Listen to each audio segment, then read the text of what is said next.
Deep Work: Rules for Focused Success in a Distracted World. Written by Cal Newport. Introduction. In the Swiss canton of St. Gallen, near the northern banks of Lake Zurich, is a village named Balingen. In 1922, the psychiatrist Carl Jung chose this spot to begin building a retreat. He began with a basic two-story stone house he called the Tower. After returning from a trip to India, where he observed the practice of adding meditation rooms to homes, he expanded the complex to include a private office. "In my retiring room, I am by myself," Jung said of the space. "I keep the key with me all the time. No one else is allowed in there except with my permission." In his book Daily Rituals, journalist Mason Curry sorted through various sources on Jung to recreate the psychiatrist's work habits at the Tower. Jung would rise at 7 a.m., Curry reports, and after a big breakfast, he would spend 2 hours of undistracted writing time in his private office. His afternoons would often consist of meditation or long walks in the surrounding countryside. There was no electricity at the Tower, so as day gave way to night, light came from oil lamps and heat from the fireplace. Jung would retire to bed by 10 p.m. "The feeling of repose and renewal that I had in this tower was intense from the start," he said. Though it's tempting to think of Balingen Tower as a vacation home, if we put it into the context of Jung's career at this point, it's clear that the lakeside retreat was not built as an escape from work. In 1922, when Jung bought the property, he could not afford to take a vacation. Only 1 year earlier, in 1921, he had published Psychological Types, a seminal book that solidified many differences that had been long developing between Jung's thinking and the ideas of his one-time friend and mentor, Sigmund Freud. To disagree with Freud in the 1920s was a bold move. To back up his book, Jung needed to stay sharp and produce a stream of smart articles and books further supporting and establishing analytical psychology, the eventual name for his new school of thought. Jung's lectures and counseling practice kept him busy in Zurich, this is clear. But he wasn't satisfied with busyness alone. He wanted to change the way we understood the unconscious, and this goal required deeper, more careful thought than he could manage amid his hectic city lifestyle. Jung retreated to Balingen, not to escape his professional life, but instead to advance it. Carl Jung went on to become one of the most influential thinkers of the 20th century. There are, of course, many reasons for his eventual success. In this book, however, I'm interested in his commitment to the following skill, which almost certainly played a key role in his accomplishments. Deep work. Professional activities performed in a state of distraction-free concentration that push your cognitive capabilities to their limit. These efforts create new value, improve your skill, and are hard to replicate. Deep work is necessary to wring every last drop of value out of your current intellectual capacity. We now know from decades of research in both psychology and neuroscience that the state of mental strain that accompanies deep work is also necessary to improve your abilities. Deep work, in other words, was exactly the type of effort needed to stand out in a cognitively demanding field like academic psychiatry in the early 20th century. The term deep work is my own and is not something Carl Jung would have used, but his actions during this period were those of someone who understood the underlying concept. Jung built a tower out of stone in the woods to promote deep work in his professional life, a task that required time, energy, and money. It also took him away from more immediate pursuits. As Mason Curry writes, Jung's regular journeys to Balingen reduced the time he spent on his clinical work, noting, Although he had many patients who relied on him, Jung was not shy about taking time off. Deep work, though a burden to prioritize, was crucial for his goal of changing the world. Indeed, if you study the lives of other influential figures from both distant and recent history, you'll find that a commitment to deep work is a common theme. The 16th century essayist Michel de Montaigne, for example, prefigured Jung by working in a private library he built in the southern tower guarding the stone walls of his French chateau, while Mark Twain wrote much of the adventures of Tom Sawyer in a shed on the property of the Quarry Farm in New York where he was spending the summer. Twain's study was so isolated from the main house that his family took to blowing a horn to attract his attention for meals. Moving forward in history, consider the screenwriter and director Woody Allen. In the 44-year period between 1969 and 2013, Woody Allen wrote and directed 44 films that received 23 Academy Award nominations, an absurd rate of artistic productivity. Throughout this period, Allen never owned a computer, instead completing all his writing free from electronic distraction on a German Olympia SM3 manual typewriter. Allen is joined in his rejection of computers by Peter Higgs, a theoretical physicist who performs his work in such disconnected isolation that journalists couldn't find him after it was announced he had won the Nobel Prize. J.K. Rowling, on the other hand, does use a computer, but was famously absent from social media during the writing of her Harry Potter novels, even though this period coincided with the rise of the technology and its popularity among media figures. Rowling's staff finally started a Twitter account in her name in the fall of 2009 as she was working on The Casual Vacancy, and for the first year and a half, her only tweet read, "This is the real me, but you won't be hearing from me often, I'm afraid, as pen and paper is my priority at the moment." Deep work, of course, is not limited to the historical or technophobic. Microsoft CEO Bill Gates famously conducted Think Weeks twice a year, during which he would isolate himself, often in a lakeside cottage, to do nothing but read and think big thoughts. It was during a 1995 Think Week that Gates wrote his famous Internet Tidal Wave memo that turned Microsoft's attention to an upstart company called Netscape Communications. And in an ironic twist, Neal Stephenson, the acclaimed cyberpunk author who helped form our popular conception of the Internet age, is near impossible to reach electronically. His website offers no email address and features an essay about why he is purposefully bad at using social media. Here's how he once explained the omission. "If I organize my life in such a way that I get lots of long, consecutive, uninterrupted time chunks, I can write novels. If I instead get interrupted a lot, what replaces it? Instead of a novel that will be around for a long time, there is a bunch of email messages that I have sent out to individual persons." The ubiquity of deep work among influential individuals is important to emphasize because it stands in sharp contrast to the behavior of most modern knowledge workers, a group that's rapidly forgetting the value of going deep. The reason knowledge workers are losing their familiarity with deep work is well established: network tools. This is a broad category that captures communication services like email and SMS, social media networks like Twitter and Facebook, and the shiny tangle of infotainment sites like BuzzFeed and Reddit.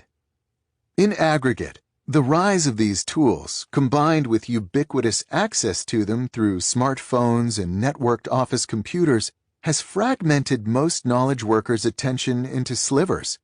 A 2012 McKinsey study found that the average knowledge worker now spends more than 60% of the workweek engaged in electronic communication and internet searching, with close to 30% of a worker's time dedicated to reading and answering email alone. This state of fragmented attention cannot accommodate deep work, which requires long periods of uninterrupted thinking. At the same time, however, modern knowledge workers are not loafing. In fact, they report that they are as busy as ever. What explains the discrepancy? A lot can be explained by another type of effort, which provides a counterpart to the idea of deep work. Shallow work. Non-cognitively demanding logistical-style tasks often performed while distracted. These efforts tend to not create much new value in the world and are easy to replicate.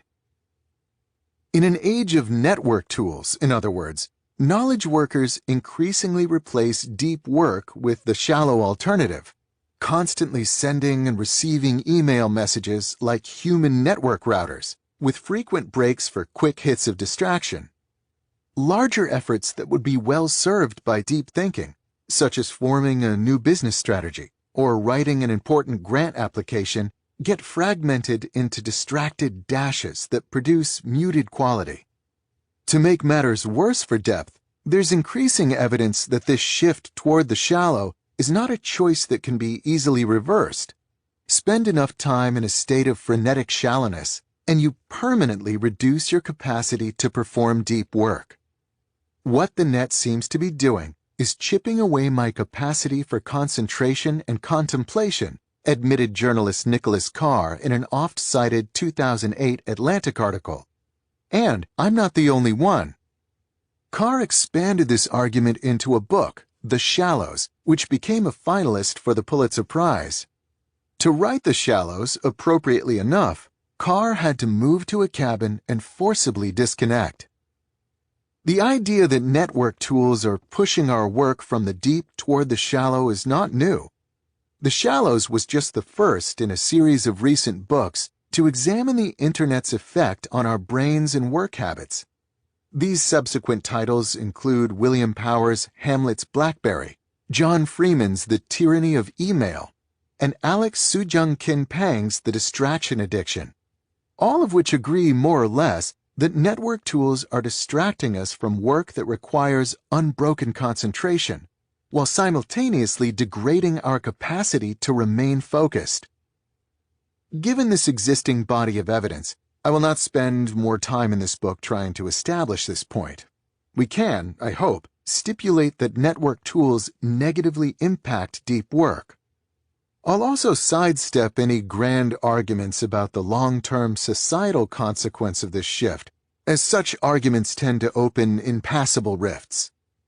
On one side of the debate are techno-skeptics like Jaron Lanier and John Freeman, who suspect that many of these tools, at least in their current state, damage society, while on the other side, techno-optimists like Clive Thompson argue that they're changing society, for sure, but in ways that'll make us better off.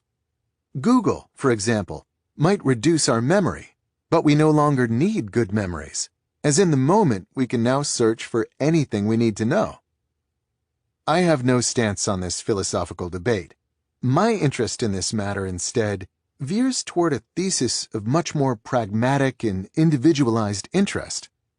Our work culture shift toward the shallow, whether you think it's philosophically good or bad, is exposing a massive economic and personal opportunity for the few who recognize the potential of resisting this trend and prioritizing depth.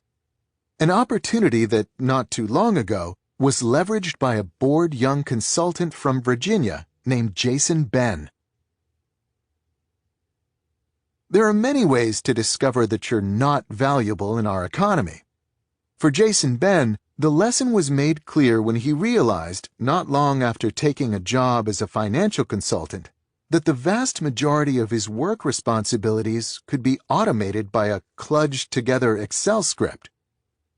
The firm that hired Ben produced reports for banks involved in complex deals. It was about as interesting as it sounds, Ben joked in one of our interviews. The report creation process required hours of manual manipulation of data in a series of Excel spreadsheets. When he first arrived, it took Ben up to 6 hours per report to finish this stage. The most efficient veterans at the firm could complete this task in around half the time. This didn't sit well with Ben, The way it was taught to me, the process seemed clunky and manually intensive, Ben recalls. He knew that Excel has a feature called macros that allows users to automate common tasks. Ben read articles on the topic and soon put together a new worksheet, wired up with a series of these macros that could take the 6-hour process of manual data manipulation and replace it, essentially with a button click. A report writing process that originally took him a full workday could now be reduced to less than an hour. Ben is a smart guy. He graduated from an elite college, the University of Virginia, with a degree in economics, and, like many in his situation, he had ambitions for his career. It didn't take him long to realize that these ambitions would be thwarted so long as his main professional skills could be captured in an Excel macro. He decided, therefore, he needed to increase his value to the world. After a period of research, Ben reached a conclusion. He would, he declared to his family, quit his job as a human spreadsheet and become a computer programmer. As is often the case with such grand plans, however, there was a hitch. Jason Ben had no idea how to write code. As a computer scientist, I can confirm an obvious point. Programming computers is hard. Most new developers dedicate a 4-year college education to learning the ropes before their first job. And even then, competition for the best spots is fierce. Jason Ben didn't have this time. After his Excel epiphany, he quit his job at the financial firm and moved home to prepare for his next step. His parents were happy he had a plan, but they weren't happy about the idea that this return home might be long-term. Ben needed to learn a hard skill, and needed to do so fast. It's here that Ben ran into the same problem that holds back many knowledge workers from navigating into more explosive career trajectories. Learning something complex, like computer programming, requires intense, uninterrupted concentration on cognitively demanding concepts.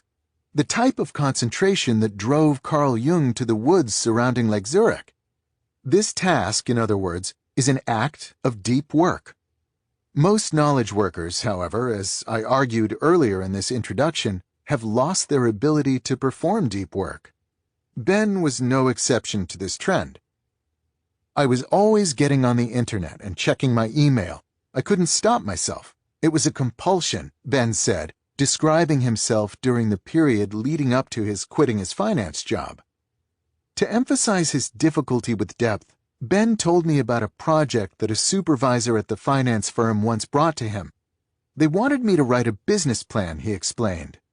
Ben didn't know how to write a business plan, so he decided he would find and read 5 different existing plans, comparing and contrasting them to understand what was needed.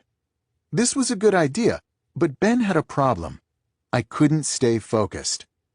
There were days during this period, he now admits, when he spent almost every minute, 98% of my time, surfing the web. The business plan project, a chance to distinguish himself early in his career, fell to the wayside. By the time he quit, Ben was well aware of his difficulties with deep work. So, when he dedicated himself to learning how to code, he knew he had to simultaneously teach his mind how to go deep. His method was drastic but effective. I locked myself in a room with no computer, just textbooks, note cards, and a highlighter. He would highlight the computer programming textbooks, transfer the ideas to note cards, and then practice them out loud. These periods, free from electronic distraction, were hard at first, but Ben gave himself no other option. He had to learn this material, and he made sure there was nothing in that room to distract him. Over time, however, he got better at concentrating, eventually getting to a point where he was regularly clocking 5 or more disconnected hours per day in the room, focused, without distraction, on learning this hard new skill. I probably read something like 18 books on the topic by the time I was done, he recalls.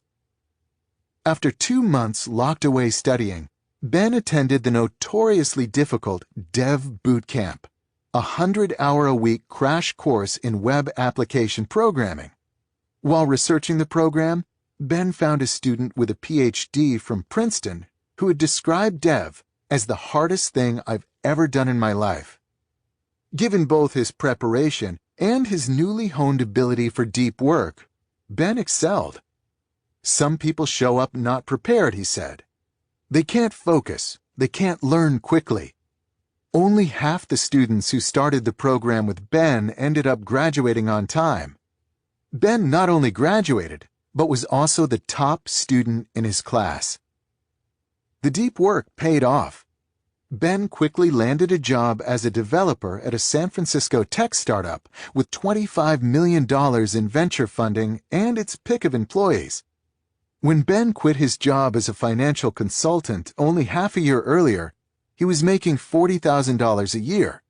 His new job as a computer developer paid $100,000, an amount that can continue to grow essentially without limit in the Silicon Valley market along with his skill level. When I last spoke with Ben, he was thriving in his new position. A newfound devotee of deep work, he rented an apartment across the street from his office, allowing him to show up early in the morning before anyone else arrived and work without distraction. On good days, I can get in 4 hours of focus before the first meeting, he told me, then maybe another 3 to 4 hours in the afternoon. And I do mean focus. No email, no hacker news, a website popular among tech types. Just programming. For someone who admitted to sometimes spending up to 98% of his day in his old job surfing the web, Jason Ben's transformation is nothing short of astonishing. Jason Ben's story highlights a crucial lesson. Deep work is not some nostalgic affectation of writers and early 20th century philosophers. It's instead a skill that has great value today. There are 2 reasons for this value. The first has to do with learning. We have an information economy that's dependent on complex systems that change rapidly. Some of the computer languages Ben learned, for example, didn't exist 10 years ago and will likely be outdated 10 years from now. Similarly, someone coming up in the field of marketing in the 1990s probably had no idea that today they'd need to master digital analytics. To remain valuable in our economy, therefore, you must master the art of quickly learning complicated things. This task requires deep work. If you don't cultivate this ability, you're likely to fall behind as technology advances. The second reason that deep work is valuable is because the impacts of the digital network revolution cut both ways. If you can create something useful, its reachable audience, e.g. employers or customers, is essentially limitless, which greatly magnifies your reward. On the other hand, if what you're producing is mediocre, then you're in trouble, as it's too easy for your audience to find a better alternative online. Whether you're a computer programmer, writer, marketer, consultant, or entrepreneur, your situation has become similar to Jung trying to outwit Freud, or Jason Ben trying to hold his own in a hot startup. To succeed, you have to produce the absolute best stuff you're capable of producing, a task that requires depth. The growing necessity of deep work is new. In an industrial economy, there was a small skilled labor and professional class for which deep work was crucial, but most workers could do just fine without ever cultivating an ability to concentrate without distraction. They were paid to crank widgets, and not much about their job would change in the decades they kept it. But as we shift to an information economy, more and more of our population are knowledge workers, and deep work is becoming a key currency, even if most haven't yet recognized this reality. Deep work is not, in other words, an old-fashioned skill falling into irrelevance. It's instead a crucial ability for anyone looking to move ahead in a globally competitive information economy that tends to chew up and spit out those who aren't earning their keep. The real rewards are reserved not for those who are comfortable using Facebook, a shallow task easily replicated, but instead for those who are comfortable building the innovative distributed systems that run the service, a decidedly deep task, hard to replicate. Deep work is so important that we might consider it, to use the phrasing of business writer Eric Barker, the superpower of the 21st century. We have now seen two strands of thought, one about the increasing scarcity of deep work, and the other about its increasing value, which we can combine into the idea that provides the foundation for everything that follows in this book. The deep work hypothesis. The ability to perform deep work is becoming increasingly rare at exactly the same time it is becoming increasingly valuable in our economy. As a consequence, the few who cultivate this skill and then make it the core of their working life will thrive. This book has two goals, pursued in two parts. The first, tackled in Part 1, is to convince you that the deep work hypothesis is true. The second, tackled in Part 2, is to teach you how to take advantage of this reality by training your brain and transforming your work habits to place deep work at the core of your professional life. Before diving into these details, however, I'll take a moment to explain how I became such a devotee of depth. I've spent the past decade cultivating my own ability to concentrate on hard things. To understand the origins of this interest, it helps to know that I'm a theoretical computer scientist who performed my doctoral training in MIT's famed Theory of Computation group, a professional setting where the ability to focus is considered a crucial occupational skill. During these years, I shared a graduate student office down the hall from a MacArthur Genius Grant winner, a professor who was hired at MIT before he was old enough to legally drink. It wasn't uncommon to find this theoretician sitting in the common space, staring at markings on a whiteboard, with a group of visiting scholars arrayed around him, also sitting quietly and staring. This could go on for hours. I'd go to lunch, I'd come back, still staring. This particular professor is hard to reach. He's not on Twitter, and if he doesn't know you, he's unlikely to respond to your email. Last year, he published 16 papers. This type of fierce concentration permeated the atmosphere during my student years. Not surprisingly, I soon developed a similar commitment to depth. To the chagrin of both my friends and the various publicists I've worked with on my books, I've never had a Facebook or Twitter account, or any other social media presence outside of a blog. I don't web surf, and get most of my news from my home-delivered Washington Post and NPR. I'm also generally hard to reach. My author website doesn't provide a personal email address, and I didn't own my first smartphone until 2012, when my pregnant wife gave me an ultimatum: you have to have a phone that works before our son is born. On the other hand, my commitment to depth has rewarded me. In the 10-year period following my college graduation, I published 4 books, earned a PhD, wrote peer-reviewed academic papers at a high rate, and was hired as a tenure-track professor at Georgetown University. I maintain this voluminous production while rarely working past 5 or 6 p.m. during the work week. This compressed schedule is possible because I've invested significant effort to minimize the shallow in my life, while making sure I get the most out of the time this frees up. I build my days around a core of carefully chosen deep work, with the shallow activities I absolutely cannot avoid batched into smaller bursts at the peripheries of my schedule. 3 to 4 hours a day, 5 days a week, of uninterrupted and carefully directed concentration, it turns out, can produce a lot of valuable output. My commitment to depth has also returned non-professional benefits. For the most part, I don't touch a computer between the time when I get home from work and the next morning when the new workday begins, the main exception being blog posts, which I like to write after my kids go to bed. This ability to fully disconnect, as opposed to the more standard practice of sneaking in a few quick work email checks or giving into frequent surveys of social media sites, allows me to be present with my wife and 2 sons in the evenings and read a surprising number of books for a busy father of 2. More generally, the lack of distraction in my life tones down that background hum of nervous mental energy that seems to increasingly pervade people's daily lives.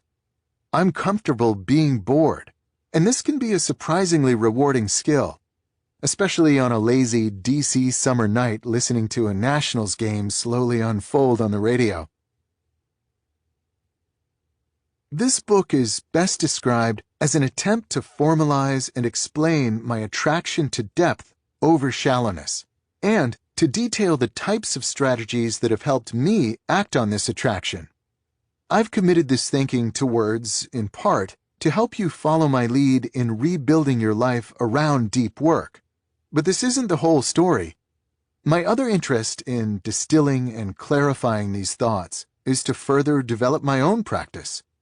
My recognition of the deep work hypothesis has helped me thrive, but I'm convinced that I haven't yet reached my full value-producing potential. As you struggle and ultimately triumph with the ideas and rules in the chapters ahead, you can be assured that I'm following suit, ruthlessly culling the shallow and painstakingly cultivating the intensity of my depth. You'll learn how I fare in this book's conclusion. When Carl Jung wanted to revolutionize the field of psychiatry, he built a retreat in the woods. Jung's Bollingen Tower became a place where he could maintain his ability to think deeply, and then apply the skill to produce work of such stunning originality that it changed the world. In the chapters ahead, I'll try to convince you to join me in the effort to build our own personal Bollingen Towers, to cultivate an ability to produce real value in an increasingly distracted world, and to recognize a truth embraced by the most productive and important personalities of generations past. A deep life is a good life. Part 1. The Idea. Chapter 1. Deep work is valuable. As Election Day loomed in 2012, traffic at the New York Times website spiked, as is normal during moments of national importance. But this time, something was different.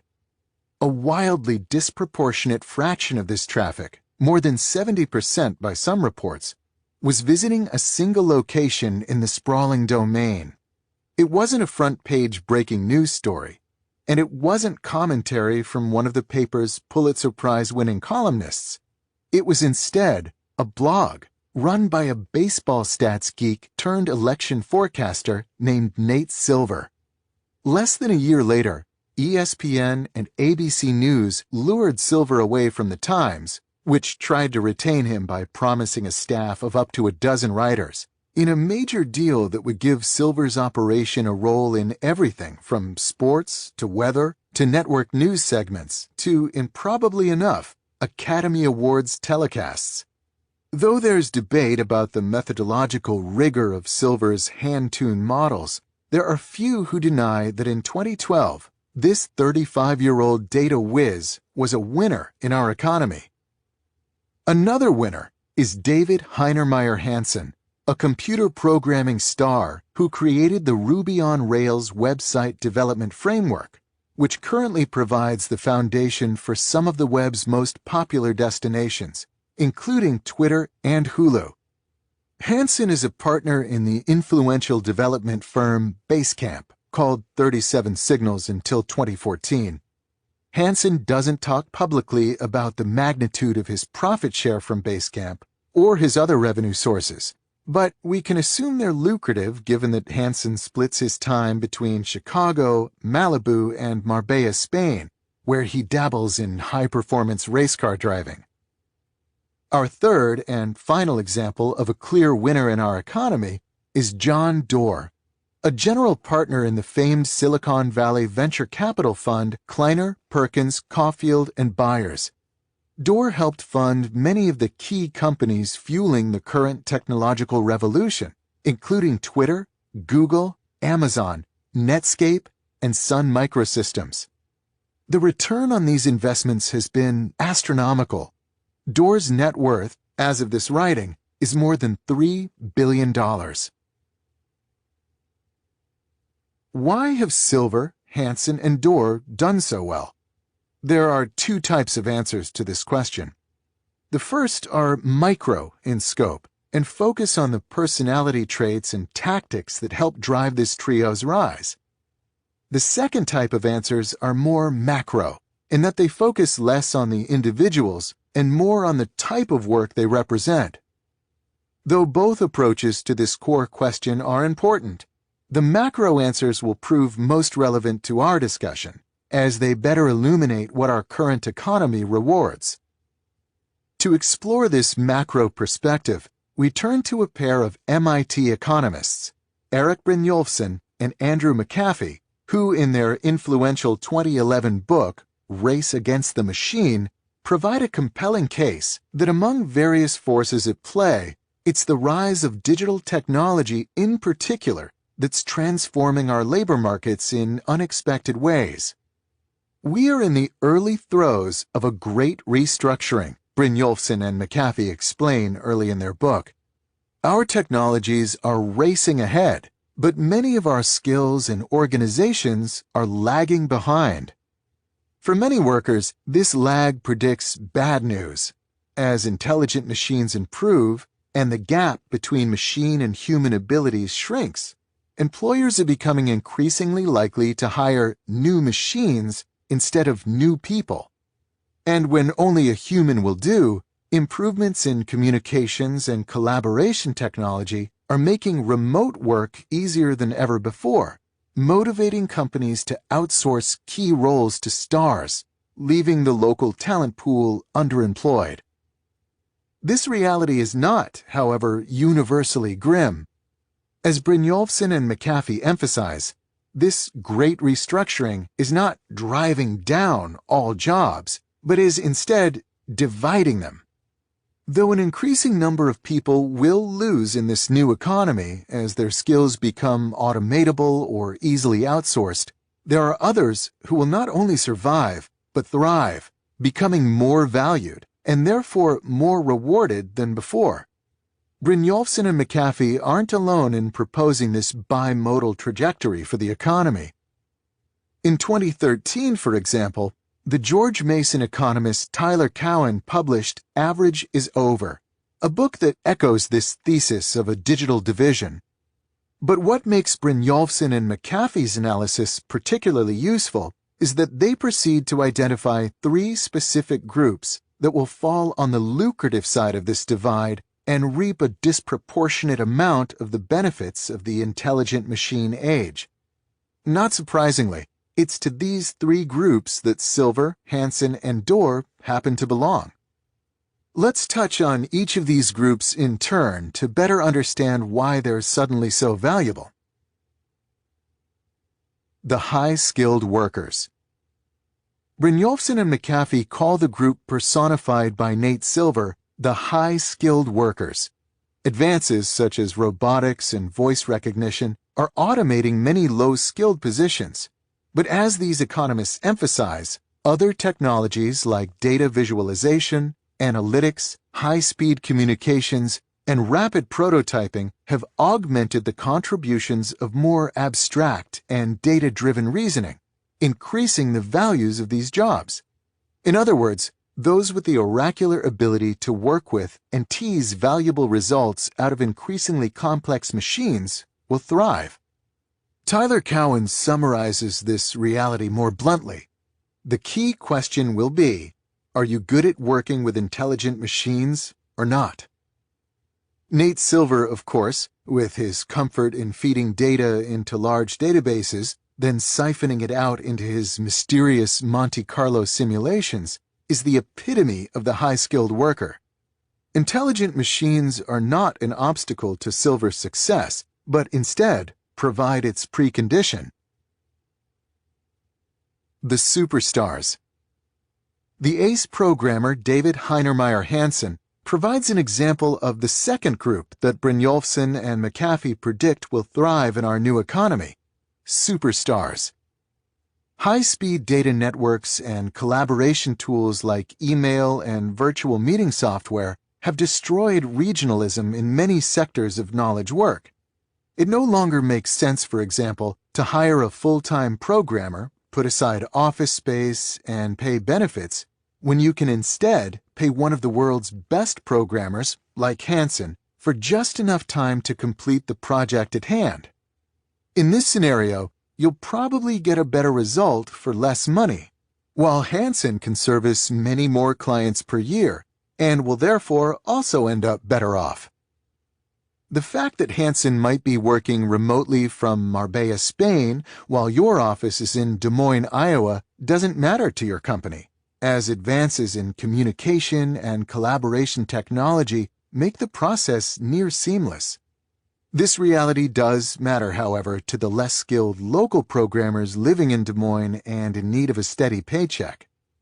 This same trend holds for the growing number of fields where technology makes productive remote work possible: consulting, marketing, writing, design, and so on.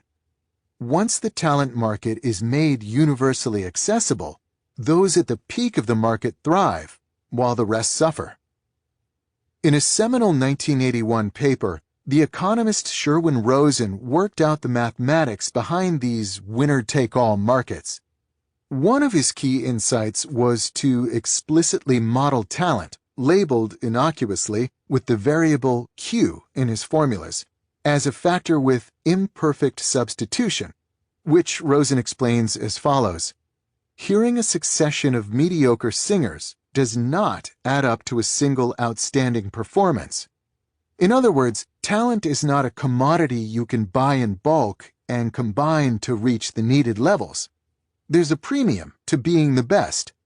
Therefore, if you're in a marketplace where the consumer has access to all performers and everyone's Q value is clear, the consumer will choose the very best.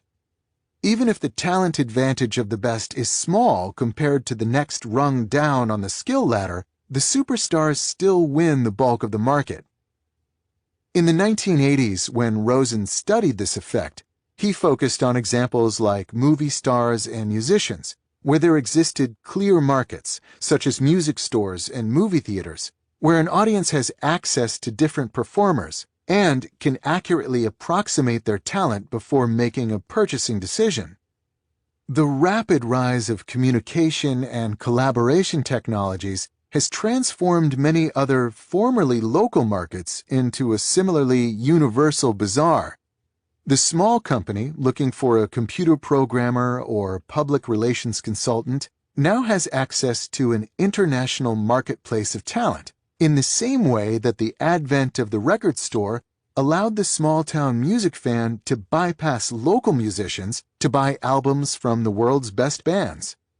The superstar effect, in other words, has a broader application today than Rosen could have predicted 30 years ago. An increasing number of individuals in our economy are now competing with the rock stars of their sectors. The owners. The final group that will thrive in our new economy, the group epitomized by John Doerr, consists of those with capital to invest in the new technologies that are driving the Great Restructuring. As we've understood since Marx, access to capital provides massive advantages. It's also true, however, that some periods offer more advantages than others. As Brynjolfsson and McAfee point out, post-war Europe was an example of a bad time to be sitting on a pile of cash, as the combination of rapid inflation and aggressive taxation wiped out old fortunes with surprising speed, what we might call the Downton Abbey effect. The Great Restructuring, unlike the post-war period, is a particularly good time to have access to capital. To understand why, first recall that bargaining theory, a key component in standard economic thinking, argues that when money is made through the combination of capital investment and labor, the rewards are returned, roughly speaking, proportional to the input. As digital technology reduces the need for labor in many industries, the proportion of the rewards returned to those who own the intelligent machines is growing. A venture capitalist in today's economy can fund a company like Instagram, which was eventually sold for $1 billion, while employing only 13 people. When else in history could such a small amount of labor be involved in such a large amount of value? With so little input from labor, the proportion of this wealth that flows back to the machine owners, in this case the venture investors, is without precedent. It's no wonder that a venture capitalist I interviewed for my last book admitted to me with some concern, "Everyone wants my job." Let's pull together the threads spun so far. Current economic thinking, as I've surveyed, argues that the unprecedented growth and impact of technology are creating a massive restructuring of our economy. In this new economy, 3 groups will have a particular advantage: those who can work well and creatively with intelligent machines, those who are the best at what they do, and those with access to capital. To be clear, this great restructuring, identified by economists like Brynjolfsson, McAfee, and Cowan, is not the only economic trend of importance at the moment, and the 3 groups mentioned previously are not the only groups who will do well. But what's important for this book's argument is that these trends, even if not alone, are important, and these groups, even if they are not the only such groups, will thrive. If you can join any of these groups, therefore, you'll do well. If you cannot, you might still do well, but your position is more precarious. The question we must now face is the obvious one. How does one join these winners? At the risk of quelling your rising enthusiasm, I should first confess that I have no secret for quickly amassing capital and becoming the next John Doerr. If I had such secrets, it's unlikely I'd share them in a book. The other 2 winning groups, however, are accessible. How to access them is the goal we tackle next. How to become a winner in the new economy. I just identified 2 groups that are poised to thrive and that I claim are accessible: those who can work creatively with intelligent machines and those who are stars in their field. What's the secret to landing in these lucrative sectors of the widening digital divide? I argue that the following 2 core abilities are crucial. 2 core abilities for thriving in the new economy. 1. The ability to quickly master hard things. 2. The ability to produce at an elite level in terms of both quality and speed. Let's begin with the first ability. To start, we must remember that we've been spoiled by the intuitive and drop-dead simple user experience of many consumer-facing technologies, like Twitter and the iPhone. These examples, however, are consumer products, not serious tools. Most of the intelligent machines driving the great restructuring are significantly more complex to understand and master. Consider Nate Silver, our earlier example of someone who thrives by working well with complicated technology. If we dive deeper into his methodology, we discover that generating data-driven election forecasts is not as easy as typing "who will win more votes" into a search box. He instead maintains a large database of poll results, thousands of polls, from more than 250 pollsters, that he feeds into Stata, a popular statistical analysis system produced by a company called StataCorp. These are not easy tools to master. Here, for example, is the type of command you need to understand to work with a modern database like Silver uses. Create view, cities, as select, name, population, altitude, from capitals, union select, name, population, altitude, from non-capitals. Databases of this type are interrogated in a language called SQL. You send them commands like the one I just read to interact with their stored information. Understanding how to manipulate these databases is subtle. The example command, for example, creates a view, a virtual database table that pulls together data from multiple existing tables and that can then be addressed by the SQL commands like a standard table. When to create views and how to do so well is a tricky question, one of many that you must understand and master to tease reasonable results out of real-world databases. Sticking with our Nate Silver case study, consider the other technology he relies on, Stata. This is a powerful tool, and definitely not something you can learn intuitively after some modest tinkering. Here, for example, is a description of the features added to the most recent version of this software. Stata 13 adds many new features, such as treatment effects, multi-level GLM, power and sample size, generalized SEM, forecasting, effect sizes, project manager, long strings and blobs, and much more. Silver uses this complex software with its generalized SEM and blobs to build intricate models with interlocking parts, multiple regressions conducted on custom parameters, which are then referenced as custom weights used in probabilistic expressions and so on. The point of providing these details is to emphasize that intelligent machines are complicated and hard to master.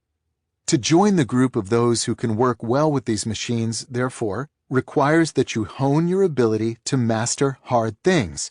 And because these technologies change rapidly, this process of mastering hard things never ends.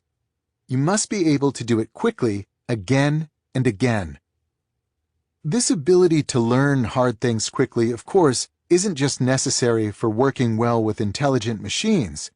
It also plays a key role in the attempt to become a superstar in just about any field, even those that have little to do with technology. To become a world-class yoga instructor, for example, requires that you master an increasingly complex set of physical skills. To excel in a particular area of medicine, to give another example, requires that you be able to quickly master the latest research on relevant procedures. To summarize these observations more succinctly, if you can't learn, you can't thrive. Now, consider the second core ability from the list described earlier, producing at an elite level. If you want to become a superstar, mastering the relevant skills is necessary, but not sufficient. You must then transform that latent potential into tangible results that people value. Many developers, for example, can program computers well, but David Hanson, our example superstar from earlier, leveraged this ability to produce Ruby on Rails, the project that made his reputation. Ruby on Rails required Hanson to push his current skills to their limit and produce unambiguously valuable and concrete results. This ability to produce also applies to those looking to master intelligent machines. It wasn't enough for Nate Silver to learn how to manipulate large data sets and run statistical analyses. He needed to then show that he could use this skill to tease information from these machines that a large audience cared about. Silver worked with many stats geeks during his days at Baseball Prospectus, but it was Silver alone who put in the effort to adapt these skills to the new and more lucrative territory of election forecasting. This provides another general observation for joining the ranks of winners in our economy. If you don't produce, you won't thrive, no matter how skilled or talented you are. Having established two abilities that are fundamental to getting ahead in our new technology-disrupted world, we can now ask the obvious follow-up question: how does one cultivate these core abilities? It's here that we arrive at a central thesis of this book. The two core abilities just described depend on your ability to perform deep work. If you haven't mastered this foundational skill, you'll struggle to learn hard things or produce at an elite level. The dependence of these abilities on deep work isn't immediately obvious. It requires a closer look at the science of learning, concentration, and productivity. The sections ahead provide this closer look, and by doing so, will help this connection between deep work and economic success shift for you from unexpected to unimpeachable. Deep work helps you quickly learn hard things. Let your mind become a lens, thanks to the converging rays of attention. Let your soul be all intent on whatever it is that is established in your mind as a dominant, wholly absorbing idea.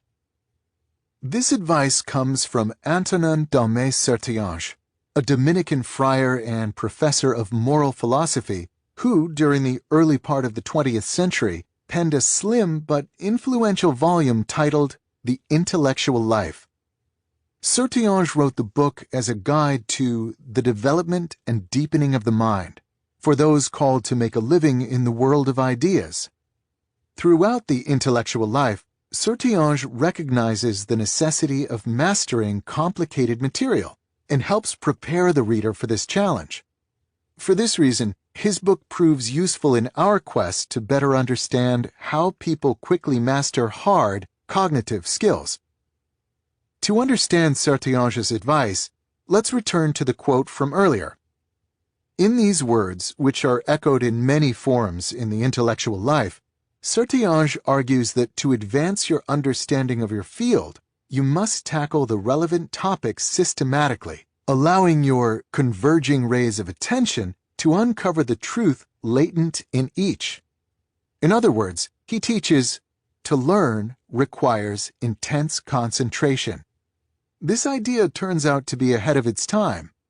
In reflecting on the life of the mind in the 1920s, Sertillanges uncovered a fact about mastering cognitively demanding tasks that would take the Academy another 7 decades to formalize. This task of formalization began in earnest in the 1970s, when a branch of psychology, sometimes called performance psychology, began to systematically explore what separates experts in many different fields from everyone else. In the early 1990s, K. Anders Ericsson, a professor at Florida State University, pulled together these strands into a single coherent answer consistent with the growing research literature that he gave a punchy name, deliberate practice. Ericsson opens his seminal paper on the topic with a powerful claim. We deny that these differences between expert performers and normal adults are immutable. Instead, we argue that the differences between expert performers and normal adults reflect a lifelong period of deliberate effort to improve performance in a specific domain. American culture, in particular, loves the storyline of the prodigy. Do you know how easy this is for me? Matt Damon's character famously cries in the movie Good Will Hunting as he makes quick work of proofs that stymie the world's top mathematicians. The line of research promoted by Ericsson, and now widely accepted, with caveats, destabilizes these myths. To master a cognitively demanding task requires this specific form of practice. There are few exceptions made for natural talent. On this point, too, Sertillanges seems to have been ahead of his time, arguing in The Intellectual Life, men of genius themselves were great only by bringing all their power to bear on the point on which they had decided to show their full measure. Ericsson couldn't have said it better. This brings us to the question of what deliberate practice actually requires. Its core components are usually identified as follows. 1. Your attention is focused tightly on a specific skill you're trying to improve or an idea you're trying to master. 2. You receive feedback so you can correct your approach to keep your attention exactly where it's most productive. The first component is of particular importance to our discussion, as it emphasizes that deliberate practice cannot exist alongside distraction, and that it instead requires uninterrupted concentration. As Ericsson emphasizes, diffused attention is almost antithetical to the focused attention required by deliberate practice. As psychologists, Erickson and the other researchers in his field are not interested in why deliberate practice works. They're just identifying it as an effective behavior. In the intervening decades since Erickson's first major papers on the topic, however, neuroscientists have been exploring the physical mechanisms that drive people's improvements on hard tasks. As the journalist Daniel Coyle surveys in his 2009 book, The Talent Code, these scientists increasingly believe the answer includes myelin, a layer of fatty tissue that grows around neurons, acting like an insulator that allows the cells to fire faster and cleaner. To understand the role of myelin in improvement, keep in mind that skills, be they intellectual or physical, eventually reduce down to brain circuits. This new science of performance argues that you get better at a skill as you develop more myelin around the relevant neurons, allowing the corresponding circuit to fire more effortlessly and effectively. To be great at something is to be well myelinated. This understanding is important because it provides a neurological foundation for why deliberate practice works. By focusing intensely on a specific skill, you're forcing the specific relevant circuit to fire again and again in isolation. This repetitive use of a specific circuit triggers cells called oligodendrocytes to begin wrapping layers of myelin around the neurons in the circuits, effectively cementing the skill. The reason, therefore, why it's important to focus intensely on the task at hand while avoiding distraction is because this is the only way to isolate the relevant neural circuit enough to trigger useful myelination. By contrast, if you're trying to learn a complex new skill, say SQL database management, in a state of low concentration, perhaps you also have your Facebook feed open, you're firing too many circuits simultaneously and haphazardly to isolate the group of neurons you actually want to strengthen. In the century that has passed since Antonin Daume Sertiange first wrote about using the mind like a lens to focus rays of attention, we have advanced from this elevated metaphor to a decidedly less poetic explanation, expressed in terms of oligodendrocyte cells. But this sequence of thinking about thinking points to an inescapable conclusion. To learn hard things quickly, you must focus intensely without distraction. To learn, in other words, is an act of deep work. If you're comfortable going deep, you'll be comfortable mastering the increasingly complex systems and skills needed to thrive in our economy. If you instead remain one of the many for whom depth is uncomfortable and distraction ubiquitous, you shouldn't expect these systems and skills to come easily to you. Deep work helps you produce at an elite level. Adam Grant produces at an elite level. When I met Grant in 2013, he was the youngest professor to be awarded tenure in the history of the Wharton School of Business at Penn. A year later, when I started writing this chapter and was just beginning to think about my own tenure process, the claim was updated. He's now the youngest full professor at Wharton. The reason Grant advanced so quickly in his corner of academia is simple. He produces. In 2012, Grant published 7 articles, all of them in major journals. This is an absurdly high rate for his field, in which professors tend to work alone or in small professional collaborations and do not have large teams of students and postdocs to support their research. In 2013, this count fell to 5. This is still absurdly high, but below his recent standards. He can be excused for this dip, however, because this same year he published a book titled Give and Take, which popularized some of his research on relationships in business. To say that this book was successful is an understatement. It ended up featured on the cover of the New York Times Magazine and went on to become a massive bestseller. When Grant was awarded full professorship in 2014, he'd already written more than 60 peer-reviewed publications in addition to his best-selling book. Soon after meeting Grant, my own academic career on my mind, I couldn't help but ask him about his productivity. Fortunately for me, he was happy to share his thoughts on the subject. It turns out that Grant thinks a lot about the mechanics of producing at an elite level. He sent me, for example, a collection of PowerPoint slides from a workshop he attended with several other professors in his field. The event was focused on data-driven observations about how to produce academic work at an optimum rate. These slides included detailed pie charts of time allocation per season, a flowchart capturing relationship development with co-authors, and a suggested reading list with more than 20 titles. These business professors do not live the cliché of the absent-minded academic, lost in books and occasionally stumbling on a big idea. They see productivity as a scientific problem to systematically solve, a goal Adam Grant seems to have achieved. Though Grant's productivity depends on many factors, there's one idea in particular that seems central to his method: the batching of hard but important intellectual work into long, uninterrupted stretches. Grant performs this batching at multiple levels.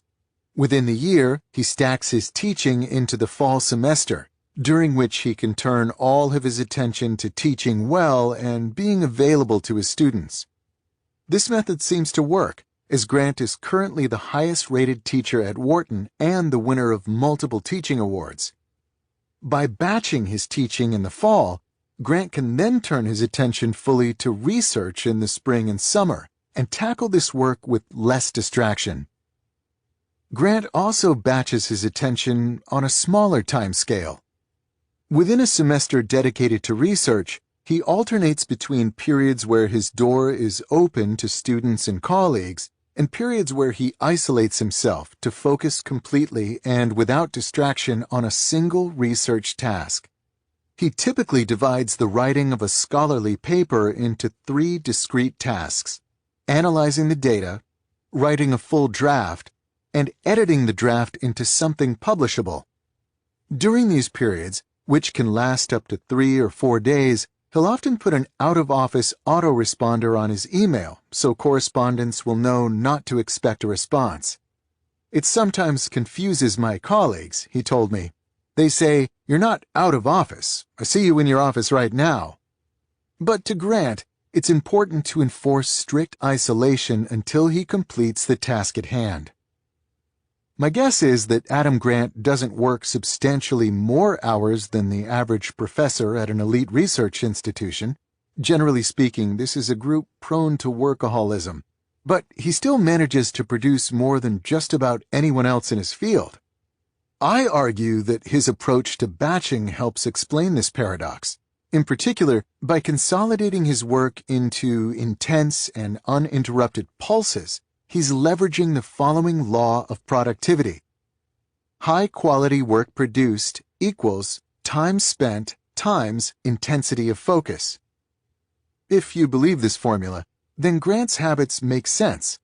By maximizing his intensity when he works, he maximizes the results he produces per unit of time spent working. This is not the first time I've encountered this formulaic conception of productivity. It first came to my attention when I was researching my second book, How to Become a Straight-A Student, many years earlier. During that research process, I interviewed around 50 ultra-high-scoring college undergraduates from some of the country's most competitive schools. Something I noticed in these interviews is that the very best students often studied less than the group of students right below them on the GPA rankings. One of the explanations for this phenomenon turned out to be the formula detailed earlier. The best students understood the role intensity plays in productivity, and therefore went out of their way to maximize their concentration, radically reducing the time required to prepare for tests or write papers, without diminishing the quality of their results. The example of Adam Grant implies that this intensity formula applies beyond just undergraduate GPA and is also relevant to other cognitively demanding tasks. But why would this be? An interesting explanation comes from Sophie Leroy, a business professor at the University of Minnesota. In a 2009 paper titled, intriguingly, "Why is it so hard to do my work?" Leroy introduced an effect she called attention residue. In the introduction to this paper, she noted that other researchers have studied the effect of multitasking, trying to accomplish multiple tasks simultaneously, on performance, but that in the modern knowledge work office, once you got to a high enough level, it was more common to find people working on multiple projects sequentially.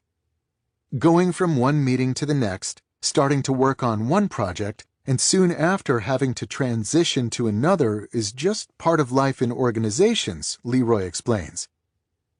The problem this research identifies with this work strategy is that when you switch from some task A to another task B, your attention doesn't immediately follow. A residue of your attention remains stuck thinking about the original task. This residue gets especially thick if your work on task A was unbounded and of low intensity before you switched. But even if you finish task A before moving on, your attention remains divided for a while. Leroy studied the effect of this attention residue on performance by forcing task switches in the laboratory. In one such experiment, for example, she started her subjects working on a set of word puzzles. In one of the trials, she would interrupt them and tell them that they needed to move on to a new and challenging task, in this case, reading resumes and making hypothetical hiring decisions. In other trials, she let the subjects finish the puzzles before giving them the next task. In between puzzling and hiring, she would deploy a quick lexical decision game to quantify the amount of residue left from the first task. The results from this and her similar experiments were clear. People experiencing attention residue after switching tasks are likely to demonstrate poor performance on that next task. And the more intense the residue, the worse the performance. The concept of attention residue helps explain why the intensity formula is true, and therefore helps explain Grant's productivity. By working on a single hard task for a long time without switching, Grant minimizes the negative impact of attention residue from his other obligations, allowing him to maximize performance on this one task. When Grant is working for days in isolation on a paper, in other words, he's doing so at a higher level of effectiveness than the standard professor following a more distracted strategy in which the work is repeatedly interrupted by residue-slathering interruptions. Even if you're unable to fully replicate Grant's extreme isolation, we'll tackle different strategies for scheduling depth in Part 2, the attention residue concept is still telling, because it implies that the common habit of working in a state of semi-distraction is potentially devastating to your performance. It might seem harmless to take a quick glance at your inbox every 10 minutes or so. Indeed, many justify this behavior as better than the old practice of leaving an inbox open on the screen at all times, a straw man habit that few follow anymore. But Leroy teaches us that this is not, in fact, much of an improvement. That quick check introduces a new target for your attention. Even worse, by seeing messages that you cannot deal with at the moment, which is almost always the case, you'll be forced to turn back to the primary task with a secondary task left unfinished. The attention residue left by such unresolved switches dampens your performance.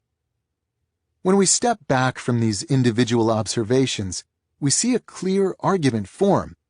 To produce at your peak level, you need to work for extended periods with full concentration on a single task free from distraction. Put another way, the type of work that optimizes your performance is deep work. If you're not comfortable going deep for extended periods of time, it'll be difficult to get your performance to the peak levels of quality and quantity increasingly necessary to thrive professionally.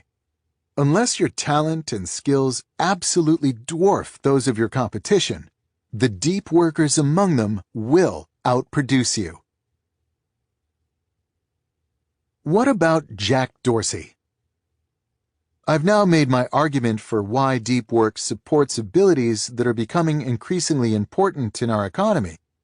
Before we accept this conclusion, however, we must face a type of question that often arises when I discuss this topic. What about Jack Dorsey? Jack Dorsey helped found Twitter. After stepping down as CEO, he then launched the payment processing company Square. To quote a Forbes profile, "He is a disruptor on a massive scale and a repeat offender." He is also someone who does not spend a lot of time in a state of deep work. Dorsey doesn't have the luxury of long periods of uninterrupted thinking, because at the time when the Forbes profile was written, he maintained management duties at both Twitter, where he remained chairman, and Square, leading to a tightly calibrated schedule that ensures that the companies have a predictable weekly cadence, and that also ensures that Dorsey's time and attention are severely fractured. Dorsey reports, for example, that he ends the average day with 30 to 40 sets of meeting notes that he reviews and filters at night. In the small spaces between all these meetings, he believes in serendipitous availability. "I do a lot of my work at stand-up tables, which anyone can come up to," Dorsey said. "I get to hear all these conversations around the company." This style of work is not deep. To use a term from our previous section, Dorsey's attention residue is likely slathered on thick as he darts from one meeting to another, letting people interrupt him freely in the brief interludes in between. And yet, we cannot say that Dorsey's work is shallow, because shallow work, as defined in the introduction, is low value and easily replicable, while what Jack Dorsey does is incredibly valuable and highly rewarded in our economy. As of this writing, he was among the top 1,000 richest people in the world, with a net worth over $1.1 billion. Jack Dorsey is important to our discussion because he's an exemplar of a group we cannot ignore: individuals who thrive without depth. When I titled the motivating question of this section, "What about Jack Dorsey?" I was providing a specific example of a more general query. If deep work is so important, why are there distracted people who do well? To conclude this chapter, I want to address this question so it doesn't nag at your attention as we dive deeper into the topic of depth in the sections ahead. To start, we must first note that Jack Dorsey is a high-level executive of a large company, 2 companies in fact. Individuals with such positions play a major role in the category of those who thrive without depth, because the lifestyle of such executives is famously and unavoidably distracted. Here's Cary Trainor, CEO of Vimeo, trying to answer the question of how long he can go without email. "I can go a good solid Saturday without, most of the daytime without it. I mean, I'll check it, but I won't necessarily respond." At the same time, of course, these executives are better compensated and more important in the American economy today than in any other time in history. Jack Dorsey's success without depth is common at this elite level of management. Once we've stipulated this reality, we must then step back to remind ourselves that it doesn't undermine the general value of depth. Why? Because the necessity of distraction in these executives' work lives is highly specific to their particular jobs. A good chief executive is essentially a hard-to-automate decision engine, not unlike IBM's Jeopardy-playing Watson system. They have built up a hard-won repository of experience and have honed and proved an instinct for their market. They're then presented inputs throughout the day, in the form of emails, meetings, site visits, and the like, that they must process and act on. To ask a CEO to spend 4 hours thinking deeply about a single problem is a waste of what makes him or her valuable. It's better to hire 3 smart subordinates to think deeply about the problem and then bring their solutions to the executive for a final decision. This specificity is important because it tells us that if you're a high-level executive at a major company, you probably don't need the advice in the sections that follow. On the other hand, It also tells us that you cannot extrapolate the approach of these executives to other jobs. The fact that Dorsey encourages interruption, or Kerry Trainor checks his email constantly, doesn't mean that you'll share their success if you follow suit. Their behaviors are characteristic of their specific roles as corporate officers. This rule of specificity should be applied to similar counterexamples that come to mind while listening to the rest of this book. There are, we must continually remember, certain corners of our economy where depth is not valued. In addition to executives, we can also include, for example, certain types of salesmen and lobbyists for whom constant connection is their most valued currency. There are even those who manage to grind out distracted success in fields where depth would help. But at the same time, don't be too hasty to label your job as necessarily non-deep. Just because your current habits make deep work difficult doesn't mean that this lack of depth is fundamental to doing your job well. In the next chapter, for example, I tell the story of a group of high-powered management consultants who were convinced that constant email connectivity was necessary for them to service their clients.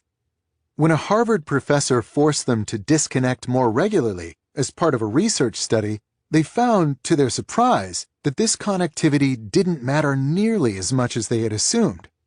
The clients didn't really need to reach them at all times, and their performance as consultants improved once their attention became less fractured. Similarly, several managers I know tried to convince me that they're most valuable when they're able to respond quickly to their team's problems, preventing project logjams. They see their role as enabling others' productivity, not necessarily protecting their own. Follow-up discussions, however, soon uncovered that this goal didn't really require attention-fracturing connectivity. Indeed, many software companies now deploy the Scrum project management methodology, which replaces a lot of this ad hoc messaging with regular, highly structured, and ruthlessly efficient status meetings, often held standing up to minimize the urge to bloviate. This approach frees up more managerial time for thinking deeply about the problems their teams are tackling, often improving the overall value of what they produce. Put another way, deep work is not the only skill valuable in our economy, and it's possible to do well without fostering this ability. But the niches where this is advisable are increasingly rare.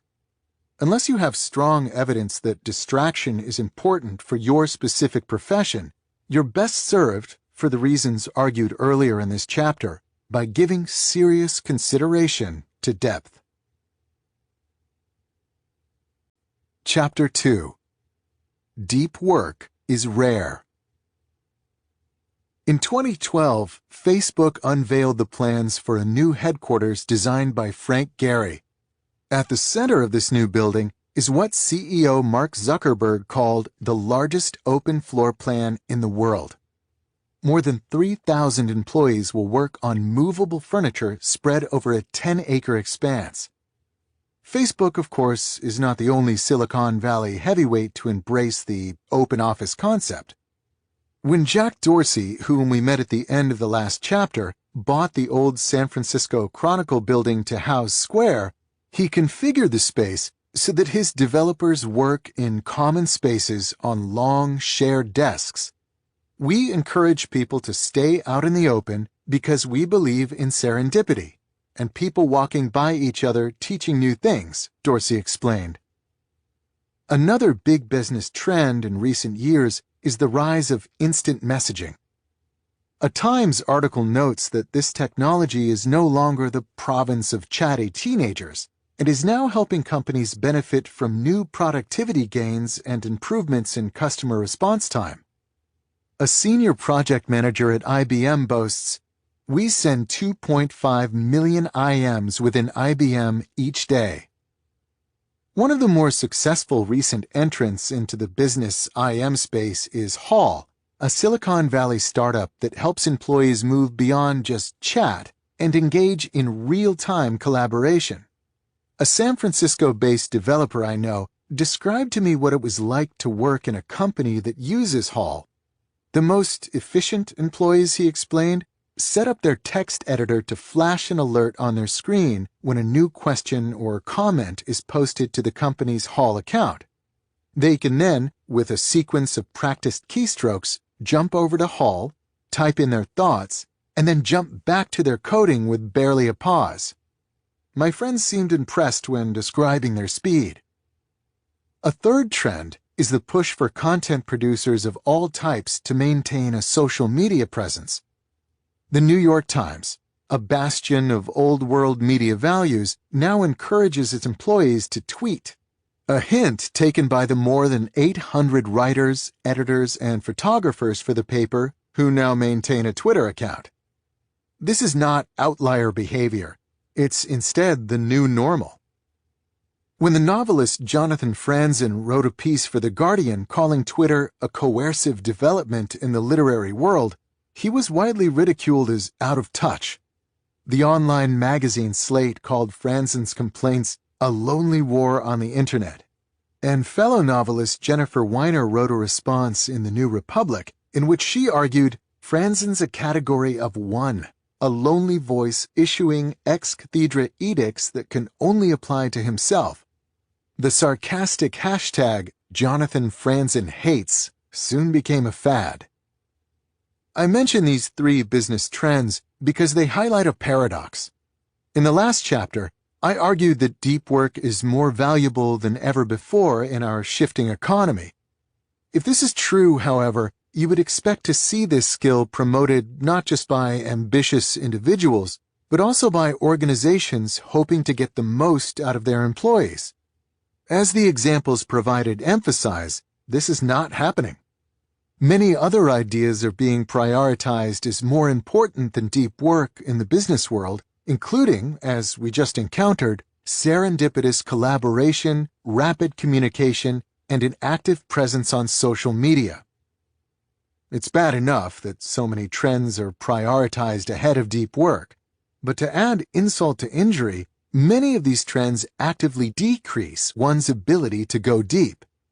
Open offices, for example, might create more opportunities for collaboration, but they do so at the cost of massive distraction.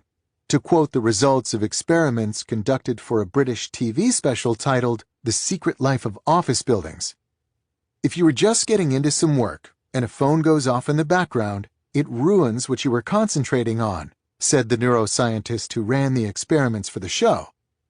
Even though you were not aware at the time, the brain responds to distractions. Similar issues apply to the rise of real-time messaging.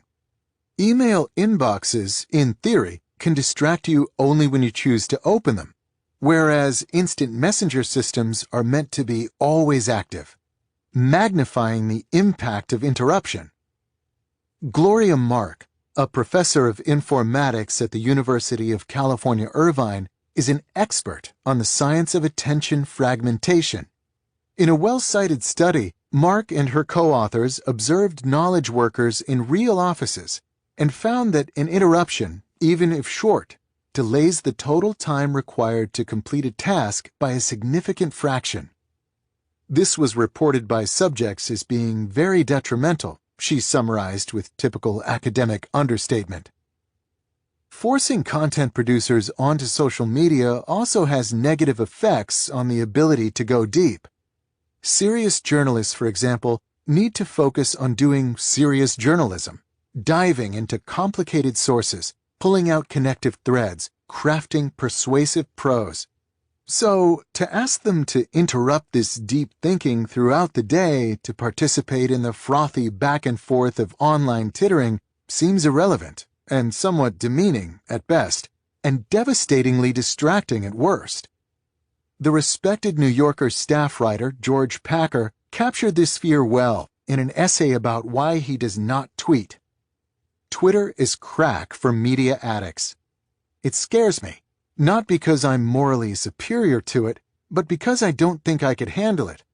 I'm afraid I'd end up letting my son go hungry.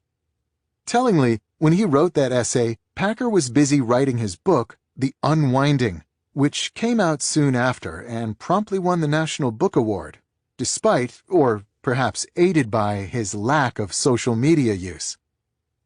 To summarize, big trends in business today actively decrease people's ability to perform deep work, even though the benefits promised by these trends, e.g. increased serendipity, faster responses to requests, and more exposure, are arguably dwarfed by the benefits that flow from a commitment to deep work, e.g. the ability to learn hard things fast and produce at an elite level.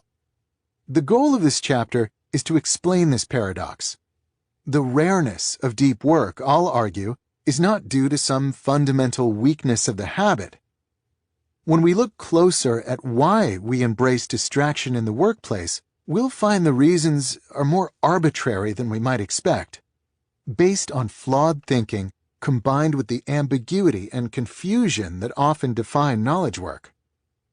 My objective is to convince you that although our current embrace of distraction is a real phenomenon, it's built on an unstable foundation and can be easily dismissed once you decide to cultivate a deep work ethic.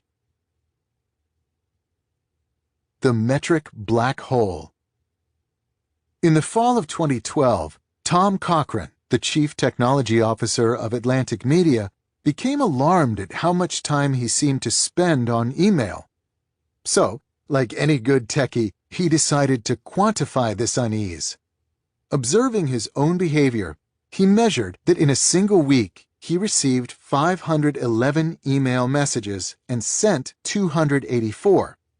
This averaged to around 160 emails per day over a 5-day workweek. Calculating further, Cochrane noted that even if he managed to spend only 30 seconds per message on average, this still added up to almost an hour and a half per day dedicated to moving information around like a human network router. This seemed like a lot of time spent on something that wasn't a primary piece of his job description. As Cochrane recalls in a blog post he wrote about his experiment for the Harvard Business Review, these simple statistics got him thinking about the rest of his company. Just how much time were employees of Atlantic Media spending moving around information instead of focusing on the specialized tasks they were hired to perform? Determined to answer this question, Cochrane gathered company-wide statistics on emails sent per day and the average number of words per email. He then combined these numbers with the employee's average typing speed, reading speed, and salary.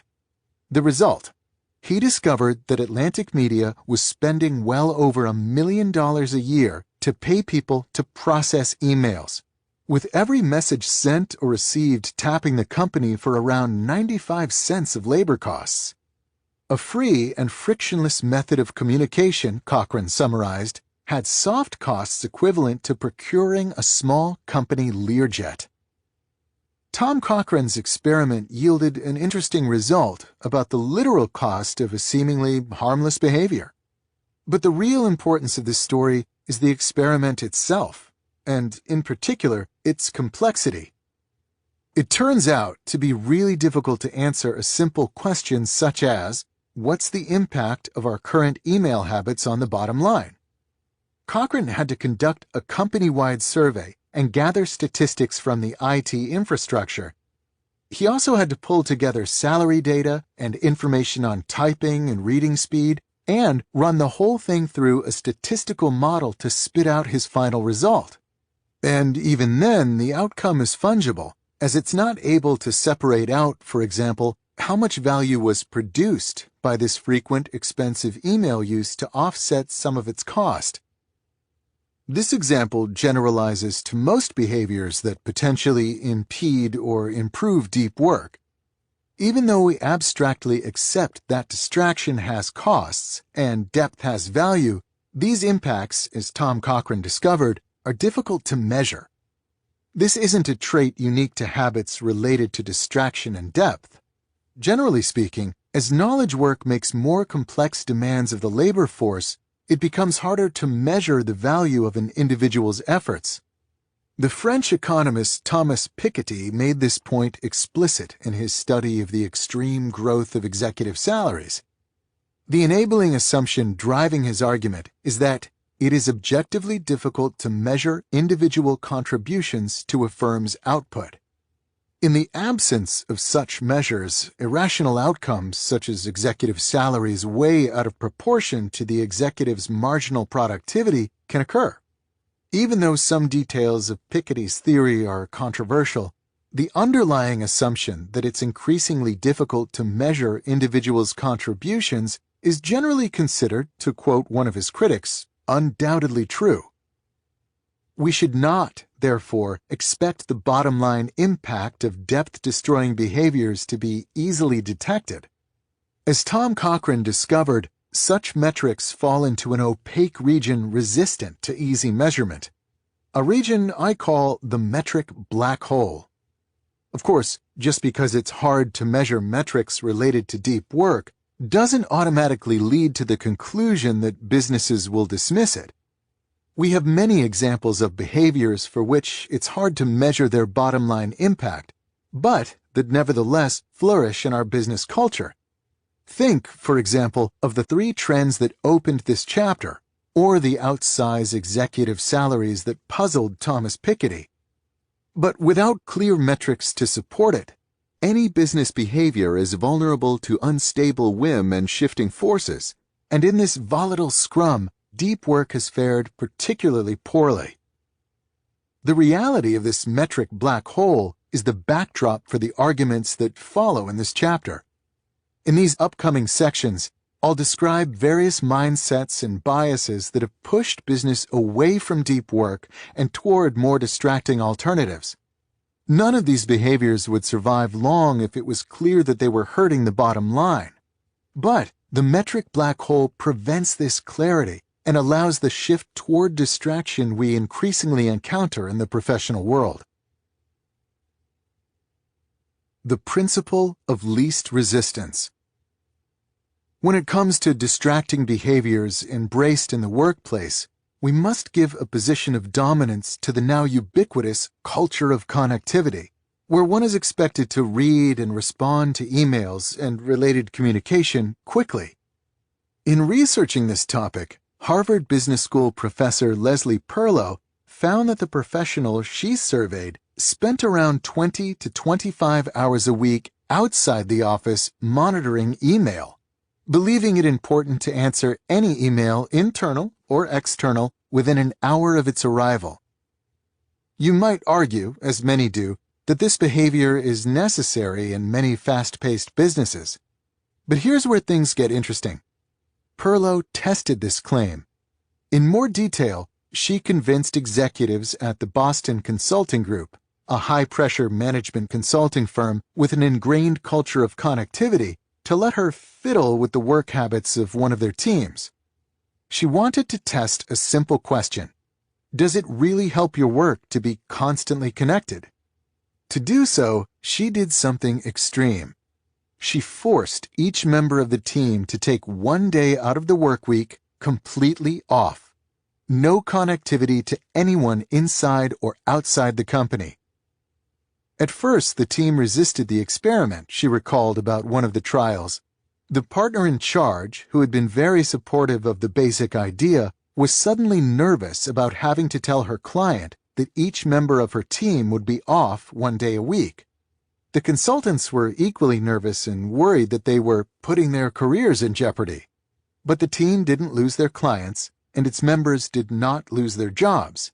Instead, the consultants found more enjoyment in their work, better communication among themselves, more learning, as we might have predicted given the connection between depth and skill development highlighted in the last chapter, and perhaps most important, a better product delivered to the client. This motivates an interesting question.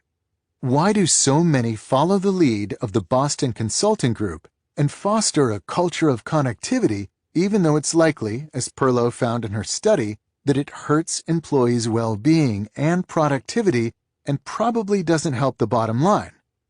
I think the answer can be found in the following reality of workplace behavior. The principle of least resistance. In a business setting, without clear feedback on the impact of various behaviors to the bottom line, we will tend toward behaviors that are easiest in the moment. To return to our question about why cultures of connectivity persist, the answer, according to our principle, is because it's easier. There are at least two big reasons why this is true. The first concerns responsiveness to your needs.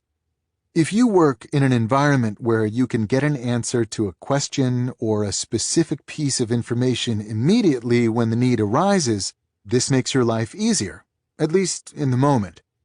If you couldn't count on this quick response time, you'd instead have to do more advanced planning for your work, be more organized, and be prepared to put things aside for a while and turn your attention elsewhere while waiting for what you requested. All of this would make the day-to-day of your working life harder, even if it produced more satisfaction and a better outcome in the long term. The rise of professional instant messaging mentioned earlier in this chapter can be seen as this mindset pushed toward an extreme. If receiving an email reply within an hour makes your day easier, then getting an answer via instant message in under a minute would improve this gain by an order of magnitude.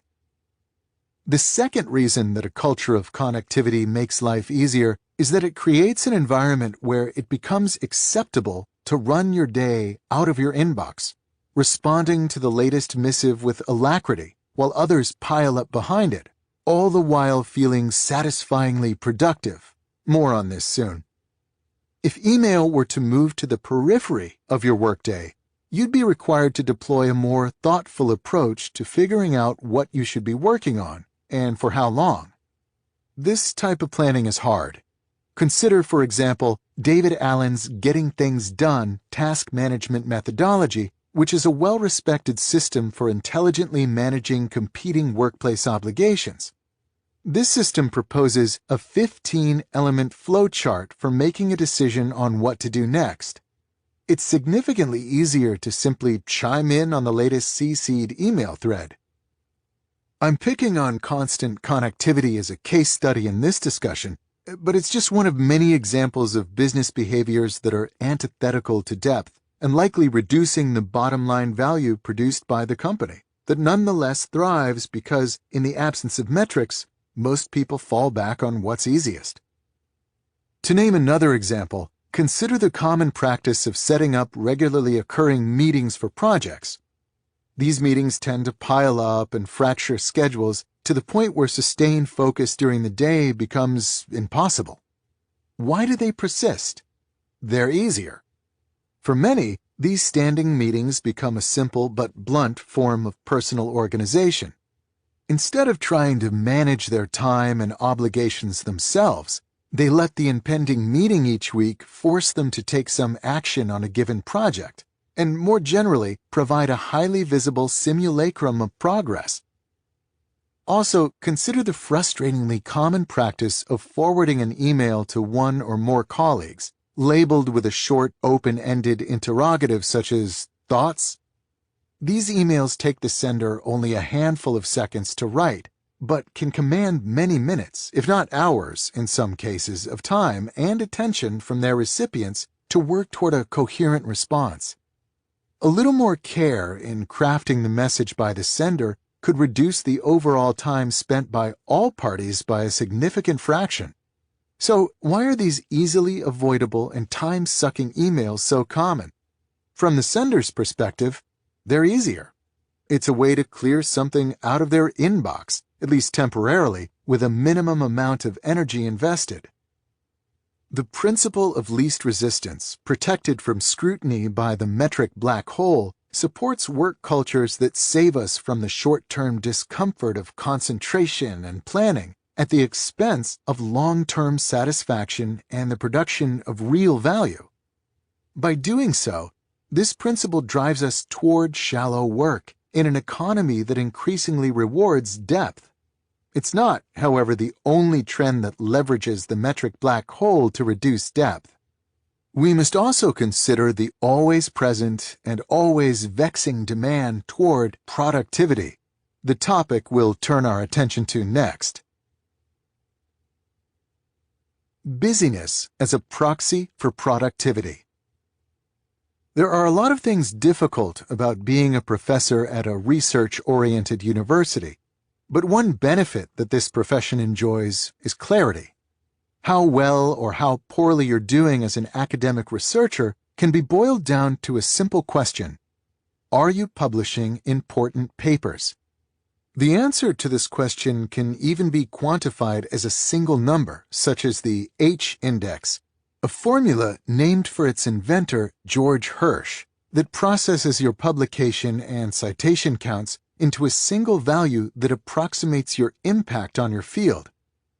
In computer science, for example, an H-index score above 40 is difficult to achieve, and once reached, is considered the mark of a strong, long-term career. On the other hand, if your H-index is in single digits when your case goes up for tenure review, you're probably in trouble. Google Scholar, a tool popular among academics for finding research papers, even calculates your H-index automatically, so you can be reminded multiple times per week precisely where you stand.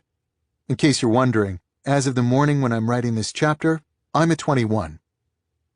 This clarity simplifies decisions about what work habits a professor adopts or abandons. Here, for example, is the late Nobel Prize-winning physicist Richard Feynman explaining in an interview one of his less orthodox productivity strategies. To do real good physics work, you need absolute solid lengths of time. It needs a lot of concentration. If you have a job administrating anything, you don't have the time. So I have invented another myth for myself, that I'm irresponsible. I'm actively irresponsible. I tell everyone I don't do anything. If anyone asks me to be on a committee for admissions, no, I tell them, I'm irresponsible. Feynman was adamant in avoiding administrative duties because he knew they would only decrease his ability to do the one thing that mattered most in his professional life, to do real good physics work.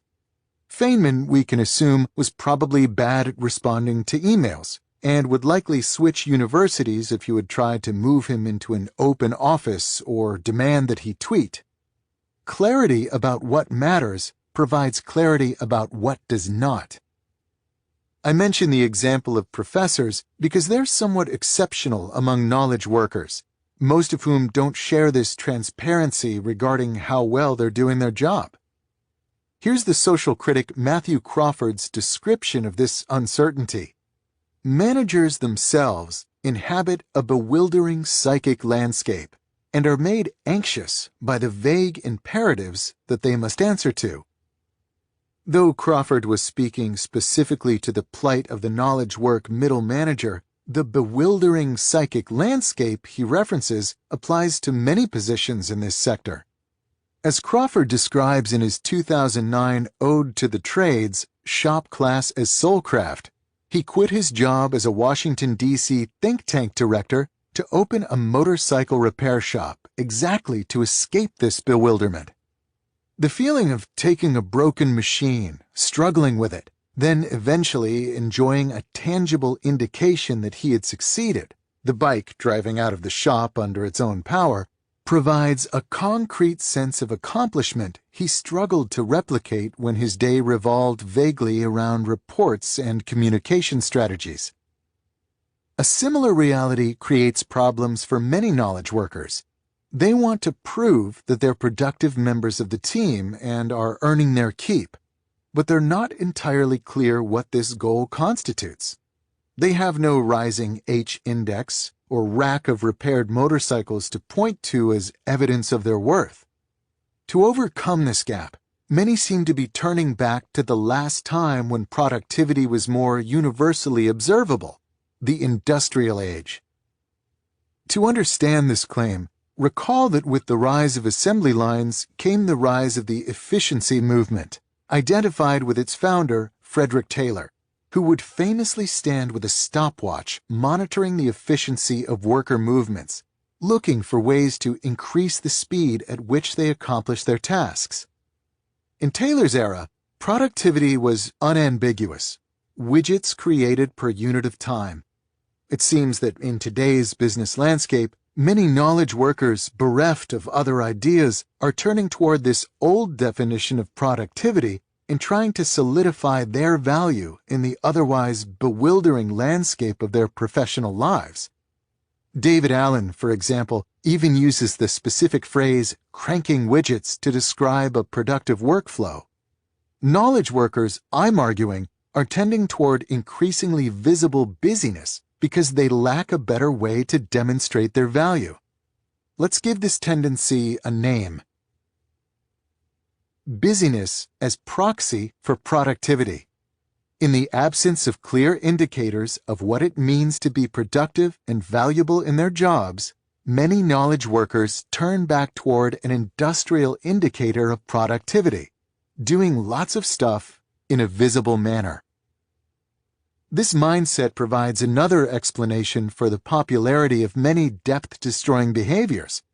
If you send and answer emails at all hours, if you schedule and attend meetings constantly, if you weigh in on instant message systems like Hall within seconds when someone poses a new question, or if you roam your open office bouncing ideas off all whom you encounter, all of these behaviors make you seem busy in a public manner.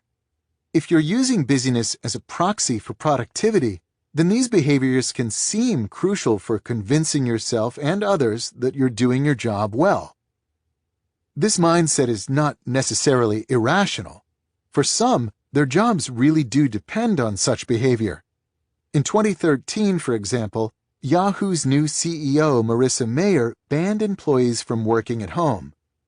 She made this decision after checking the server logs for the virtual private network that Yahoo employees use to remotely log into company servers. Mayer was upset because the employees working from home didn't sign in enough throughout the day. She was, in some sense, punishing her employees for not spending more time checking email, one of the primary reasons to log into the servers. If you're not visibly busy, she signaled, I'll assume you're not productive. Viewed objectively, however, this concept is anachronistic. Knowledge work is not an assembly line, and extracting value from information is an activity that's often at odds with busyness, not supported by it. Remember, for example, Adam Grant, the academic from our last chapter who became the youngest full professor at Wharton by repeatedly shutting himself off from the outside world to concentrate on writing. Such behavior is the opposite of being publicly busy. If Grant worked for Yahoo, Marissa Mayer might have fired him. But this deep strategy turned out to produce a massive amount of value. We could, of course, eliminate this anachronistic commitment to busyness if we could easily demonstrate its negative impact on the bottom line.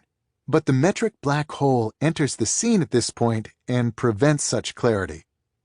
This potent mixture of job ambiguity and lack of metrics to measure the effectiveness of different strategies allows behavior that can seem ridiculous when viewed objectively to thrive in the increasingly bewildering psychic landscape of our daily work. As we'll see next, however, even those who have a clear understanding of what it means to succeed in their knowledge work job can still be lured away from depth. All it takes is an ideology seductive enough to convince you to discard common sense. The cult of the Internet. Consider Alyssa Rubin. She's the New York Times bureau chief in Paris. Before that, she was the bureau chief in Kabul, Afghanistan, where she reported from the front lines on the post-war reconstruction. Around the time I was writing this chapter, she was publishing a series of hard-hitting articles that looked at the French government's complicity in the Rwandan genocide. Rubin, in other words, is a serious journalist who is good at her craft. She also, at what I can only assume is the persistent urging of her employer, tweets. Rubin's Twitter profile reveals a steady and somewhat desultory string of missives, one every 2 to 4 days, as if Rubin receives a regular notice from the Times social media desk, a real thing, reminding her to appease her followers. With few exceptions, the tweets simply mention an article she recently read and liked. Rubin is a reporter, not a media personality. Her value to her paper is her ability to cultivate important sources, pull together facts, and write articles that make a splash. It's the Alyssa Rubins of the world who provide the Times with its reputation, and it's this reputation that provides the foundation for the paper's commercial success in an age of ubiquitous and addictive clickbait. So why is Alyssa Rubin urged to regularly interrupt this necessarily deep work to provide, for free, shallow content to a service run by an unrelated media company based out of Silicon Valley? And perhaps even more important, why does this behavior seem so normal to most people? If we can answer these questions, we'll better understand the final trend I want to discuss relevant to the question of why deep work has become so paradoxically rare. A foundation for our answer can be found in a warning provided by the late communication theorist and New York University professor Neil Postman. Writing in the early 1990s, as the personal computer revolution first accelerated, Postman argued that our society was sliding into a troubling relationship with technology. We were, he noted, no longer discussing the trade-offs surrounding new technologies, balancing the new efficiencies against the new problems introduced. If it's high-tech, we began to instead assume, then it's good. Case closed. He called such a culture a technopoly, and he didn't mince words in warning against it. Technopoly eliminates alternatives to itself in precisely the way Aldous Huxley outlined in Brave New World, he argued in his 1993 book on the topic. It does not make them illegal. It does not make them immoral. It does not even make them unpopular. It makes them invisible, and therefore irrelevant. Postman died in 2003, but if he were alive today, he would likely express amazement about how quickly his fears from the 1990s came to fruition, a slide driven by the unforeseen and sudden rise of the Internet.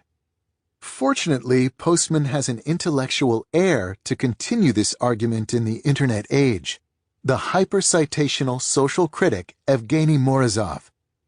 In his 2013 book, To Save Everything, Click Here, Morozov attempts to pull back the curtains on our technopolic obsession with the Internet, a term he purposefully places in scare quotes to emphasize its role as an ideology, saying it's this propensity to view the Internet as a source of wisdom and policy advice that transforms it from a fairly uninteresting set of cables and network routers into a seductive and exciting ideology.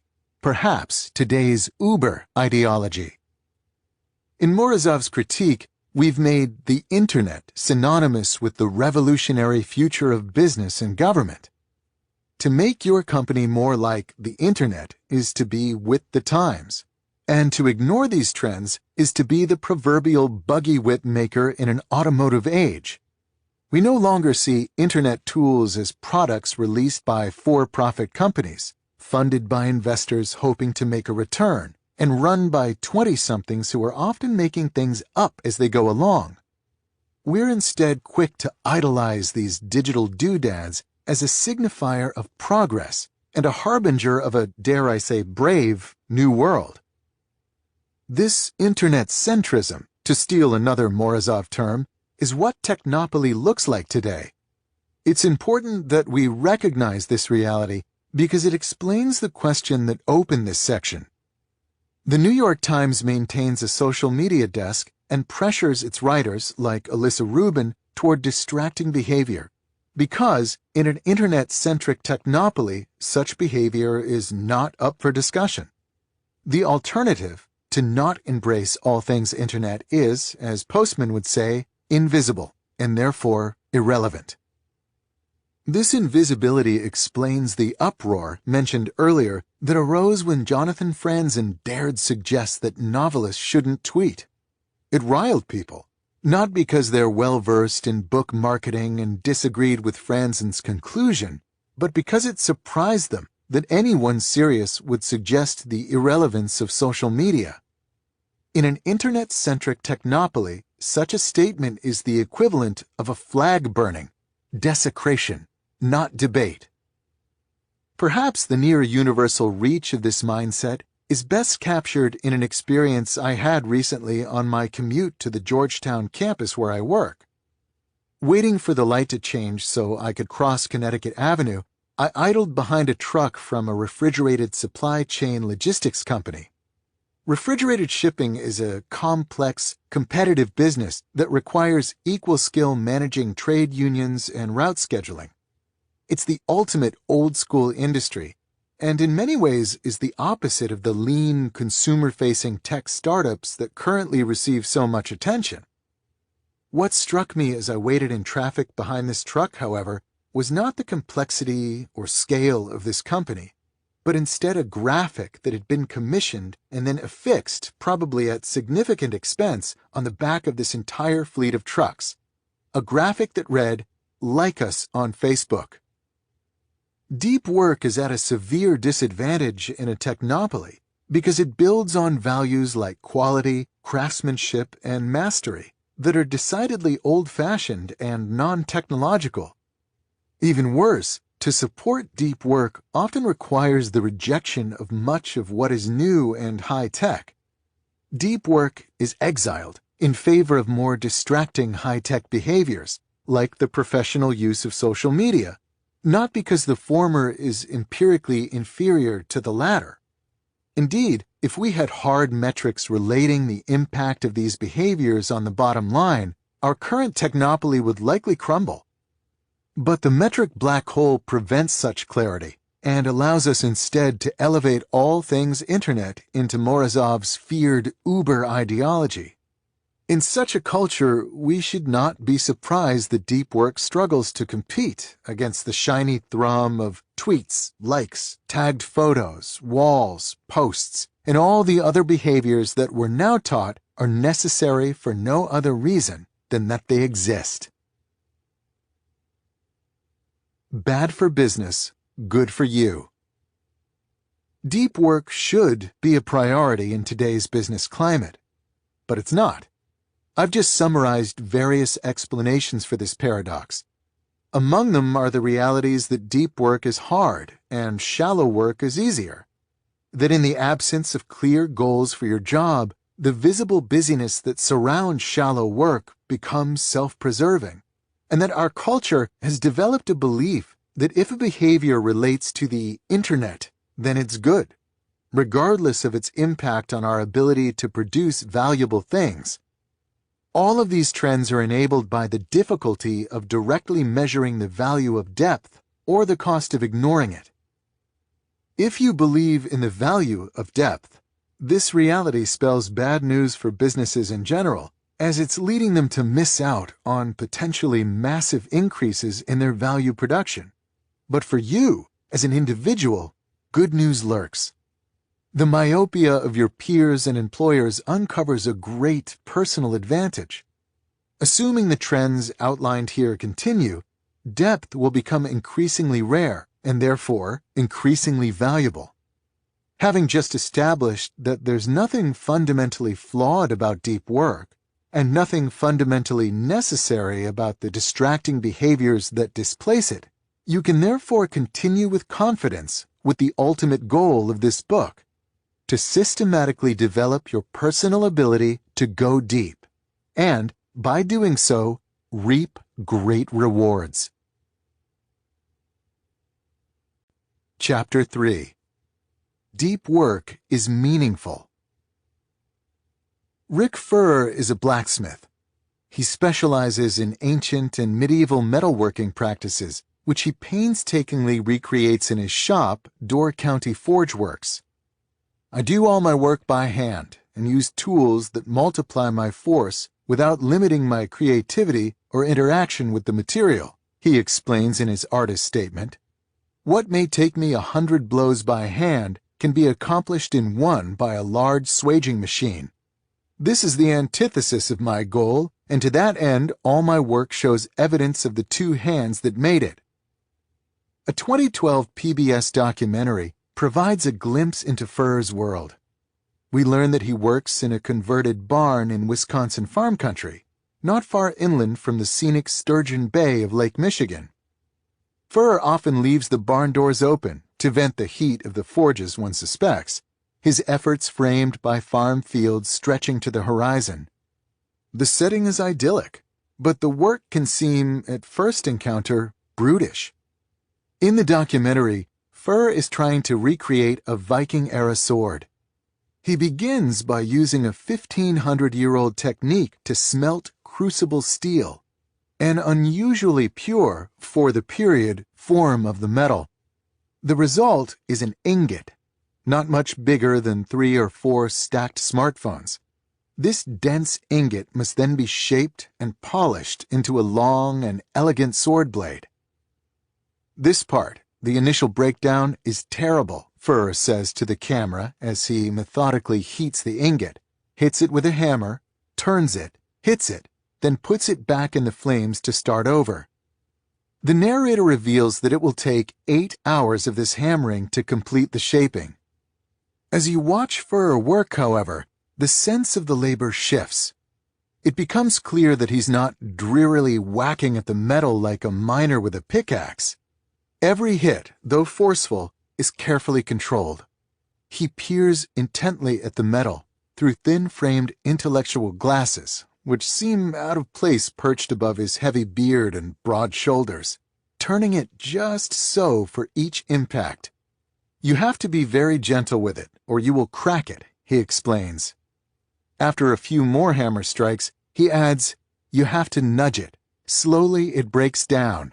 Then you start to enjoy it. At one point, about halfway through the smithing, after Fur has finished hammering out the desired shape, he begins rotating the metal carefully in a narrow trough of burning charcoal. As he stares at the blade, something clicks. It's ready. He lifts the sword, red with heat, holding it away from his body as he strides swiftly toward a pipe filled with oil and plunges in the blade to cool it. After a moment of relief that the blade did not crack into pieces, a common occurrence at this step, Fur pulls it from the oil. The residual heat of the metal lights the fuel, engulfing the sword's full length in yellow flames. Fur holds the burning sword up above his head with a single powerful arm and stares at it a moment before blowing out the fire. During this brief pause, the flame illuminates his face, and his admiration is palpable. To do it right, it is the most complicated thing I know how to make, Fur explains, and it's that challenge that drives me.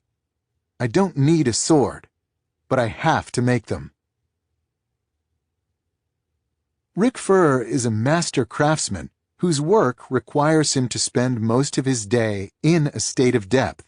Even a small slip in concentration can ruin dozens of hours of effort. He's also someone who clearly finds great meaning in his profession. This connection between deep work and a good life is familiar and widely accepted when considering the world of craftsmen.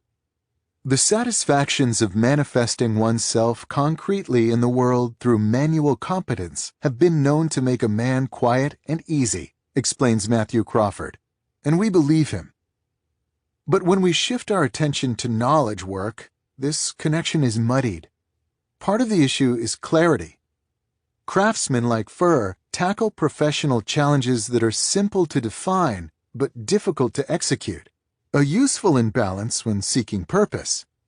Knowledge work exchanges this clarity for ambiguity. It can be hard to define exactly what a given knowledge worker does and how it differs from another. On our worst days, it can seem that all knowledge work boils down to the same exhausting roil of emails and PowerPoint, with only the charts used in the slides differentiating one career from another. Fur himself identifies this blandness when he writes, "The world of information superhighways and cyberspace has left me rather cold and disenchanted." Another issue muddying the connection between depth and meaning in knowledge work is the cacophony of voices attempting to convince knowledge workers to spend more time engaged in shallow activities. As elaborated in the last chapter, we live in an era where anything internet-related is understood by default to be innovative and necessary. Depth-destroying behaviors such as immediate email responses and an active social media presence are lauded, while avoidance of these trends generates suspicion. No one would fault Rick Furr for not using Facebook. But if a knowledge worker makes this same decision, then he's labeled an eccentric, as I've learned from personal experience. Just because this connection between depth and meaning is less clear in knowledge work, however, doesn't mean that it's non-existent. The goal of this chapter is to convince you that deep work can generate as much satisfaction in an information economy as it so clearly does in a craft economy. In the sections ahead, I'll make 3 arguments to support this claim. These arguments roughly follow a trajectory from the conceptually narrow to broad, starting with a neurological perspective, moving to the psychological, and ending with the philosophical. I'll show that regardless of the angle from which you attack the issue of depth and knowledge work, it's clear that by embracing depth over shallowness, you can tap the same veins of meaning that drive craftsmen like Rick Furr. The thesis of this final chapter in Part 1, therefore, is that a deep life is not just economically lucrative, but also a life well lived. A neurological argument for depth. The science writer Winfred Gallagher stumbled onto a connection between attention and happiness after an unexpected and terrifying event, a cancer diagnosis. Not just cancer, she clarifies, but a particularly nasty, fairly advanced kind. As Gallagher recalls in her 2009 book, Wrapped, as she walked away from the hospital after the diagnosis, she formed a sudden and strong intuition. This disease wanted to monopolize my attention, but as much as possible, I would focus on my life instead. The cancer treatment that followed was exhausting and terrible, but Gallagher couldn't help noticing, in that corner of her brain honed by a career in non-fiction writing, that her commitment to focus on what was good in her life, movies, walks, and a 6:30 martini, worked surprisingly well. Her life during this period should have been mired in fear and pity, but it was instead, she noted, often quite pleasant. Her curiosity piqued, Gallagher set out to better understand the role that attention, that is, what we choose to focus on and what we choose to ignore, plays in defining the quality of our life. After 5 years of science reporting, she came away convinced that she was witness to a grand, unified theory of the mind. Like fingers pointing to the moon, other diverse disciplines, from anthropology to education, behavioral economics to family counseling, similarly suggest that the skillful management of attention is the sine qua non of the good life and the key to improving virtually every aspect of your experience. This concept upends the way most people think about their subjective experience of life. We tend to place a lot of emphasis on our circumstances, assuming that what happens to us, or fails to happen, determines how we feel. From this perspective, the small-scale details of how you spend your day aren't that important, because what matters are the large-scale outcomes, such as whether or not you get a promotion or move to that nicer apartment. According to Gallagher, decades of research contradict this understanding. Our brains instead construct our worldview based on what we pay attention to. If you focus on a cancer diagnosis, you and your life become unhappy and dark. But if you focus instead on an evening martini, you and your life become more pleasant, even though the circumstances in both scenarios are the same. As Gallagher summarizes, who you are, what you think, feel, and do, what you love, is the sum of what you focus on. In Wrapped, Gallagher surveys the research supporting this understanding of the mind. She cites, for example, the University of North Carolina psychologist Barbara Fredrickson, a researcher who specializes in the cognitive appraisal of emotions. After a bad or disrupting occurrence in your life, Fredrickson's research shows what you choose to focus on exerts significant leverage on your attitude going forward. These simple choices can provide a reset button to your emotions. She provides the example of a couple fighting over inequitable splitting of household chores. Rather than continuing to focus on your partner's selfishness and sloth, she suggests, you might focus on the fact that at least a festering conflict has been aired, which is the first step toward a solution to the problem and to your improved mood. This seems like a simple exhortation to look on the bright side, but Fredrickson found that skillful use of these emotional leverage points can generate a significantly more positive outcome after negative events. Scientists can watch this effect in action all the way down to the neurological level. Stanford psychologist Laura Carstensen, to name one such example, used an fMRI scanner to study the brain behavior of subjects presented with both positive and negative imagery.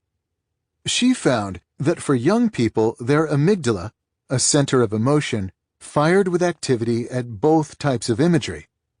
When she instead scanned the elderly, the amygdala fired only for the positive images. Carstensen hypothesizes that the elderly subjects had trained the prefrontal cortex to inhibit the amygdala in the presence of negative stimuli. These elderly subjects were not happier because their life circumstances were better than those of the young subjects. They were instead happier because they had rewired their brains to ignore the negative and savor the positive. By skillfully managing their attention, they improved their world without changing anything concrete about it.